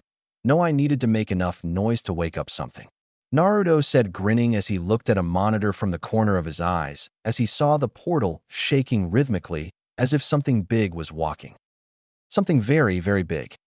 "Let me tell you a story of a creature more powerful than the Titans, more powerful than the Gigantes, and more powerful than the gods. A story of the first monster in existence, the king of the monsters, if you will. You see, this monster was created by Chaos. Chaos created this monster to act as a being that would bring balance to the world if things got out of hand, or if need be, destroy it so that it could start over. But this monster was trapped in Tartarus by the Titans out of fear that it would destroy them. The gods know of this monster, but kept it locked up from the same fear. So, for centuries, the monster lay dormant in the deepest pit in Tartarus, deep in slumber. Until today," Naruto said with a smirk as the stomping increased in volume and power. "It took some doing, but I managed to find out about this monster and where it was. All that was left was making enough noise to wake him up and opening a portal big enough so he can get through," said Naruto, as Percy saw something climbing out of the portal. "Percy, bear witness to the destroyer, a true force of nature, the god of destruction, Godzilla," Naruto announced. Percy could only watch as a creature of titanic proportions, easily standing at 318 meters. It was bipedal, with a fully developed row of dorsal spines. The shade of skin for it was a dark black color, with red, glowing highlights around exposed areas of the body, such as his neck, back, and legs. Its head possesses no cheeks or lips, and multiple rows of jagged, gnarled teeth which protrude in and out of the skin around his mouth. A pronounced nose with large round nostrils, small white, seemingly lidless eyes, and a jawline that extends widely all the way to the sides of his head. In addition, the eyes have a brill, a protective lens, in place of traditional eyelids that can protect its eyes from harm. The brill is strong enough to resist bombs being dropped on its face. His lower jaw is similar to that of a snake. His arm-to-body ratio, with small arms that barely reach out past his chest and remain mostly immobile in the movie, bar a few movements from his fingers. Godzilla's tail is very long, hanging around and above his head. Inside his tail is a giant human-like skull. Godzilla stood tall before throwing its head back and unleashing an earth-shattering roar along with a beam of atomic blue energy.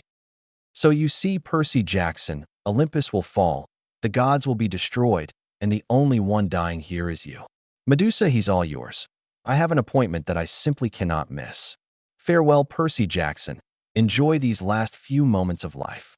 Naruto said, vanishing in a black flash. With Godzilla. Godzilla walked across the land, his destination clear. Olympus. The gods have brought nothing but ruin and destruction to this world for too long, and now it's time they were brought down. The fact they also left him imprisoned for centuries on end also helped in his decision. Suddenly, all the Olympians, minus Athena and Artemis, appeared dressed fully in armor and ready for battle, with Zeus standing at the front wielding his master bolt. Before Godzilla could take another step, Zeus unleashed an all-out barrage of his most powerful lightning blasts at Godzilla. For a solid 5 minutes, Godzilla was bombarded by enough lightning to lay waste to an entire continent and powerful enough to blow a hole in the earth. Eventually, Zeus stopped his attack confident he took care of the monster. He then made a fatal mistake. He turned his back of the god of destruction. Thus, Zeus left himself wide open to blasted back by a beam of pure concentrated atomic energy that sent the king of the gods flying several miles back. While out of the smoke, Godzilla emerged completely unscathed from the lightning, while his dorsal fins, eyes, and mouth glowed a deadly blue color, roaring at the gods challengingly before charging at them. Olympus. The Olympian Council, the heart of Olympus. So proud and mighty.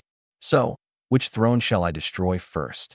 Naruto said to no one in particular while holding his scythe in hand. The rest of his followers were currently outside destroying the other temples, while all the remaining Olympians left to go deal with Godzilla, leaving their thrones for Naruto. But before Naruto could decide, something caught his eye. A little girl standing by the heart looking into the flames sadly. This made Naruto grin, evilly twirling the scythe and approaching the girl. You're Hestia, aren't you? Goddess of the hearth and family. Naruto said, Hestia looking at him with sad eyes. Yes, and you're the one responsible for all this meaningless destruction. My wayward grandnephew. Hestia said, Naruto laughing at her words. I'm the one responsible. If you want to know who's responsible, take a look around you at your so-called family. They have created more enemies than they have bastards running around. The fact they've lasted this long is nothing short of a miracle. But really, between the two of us, if anything, you're a bigger monster than I'll ever be. As really, what's more evil? The people who commit evil deeds, or the good people that do nothing to stop them? For centuries, your family has treated the earth and humans as little more than playthings, doing what or who they want and damning the consequences. To me, when I look at you all, I don't see gods. I see spoiled children that are long overdue a good beating. I'm just the only who's lucky enough to deliver that beating. Naruto said, circling around Hestia with predatory eyes. The way I see it, little goddess, you have 3 choices.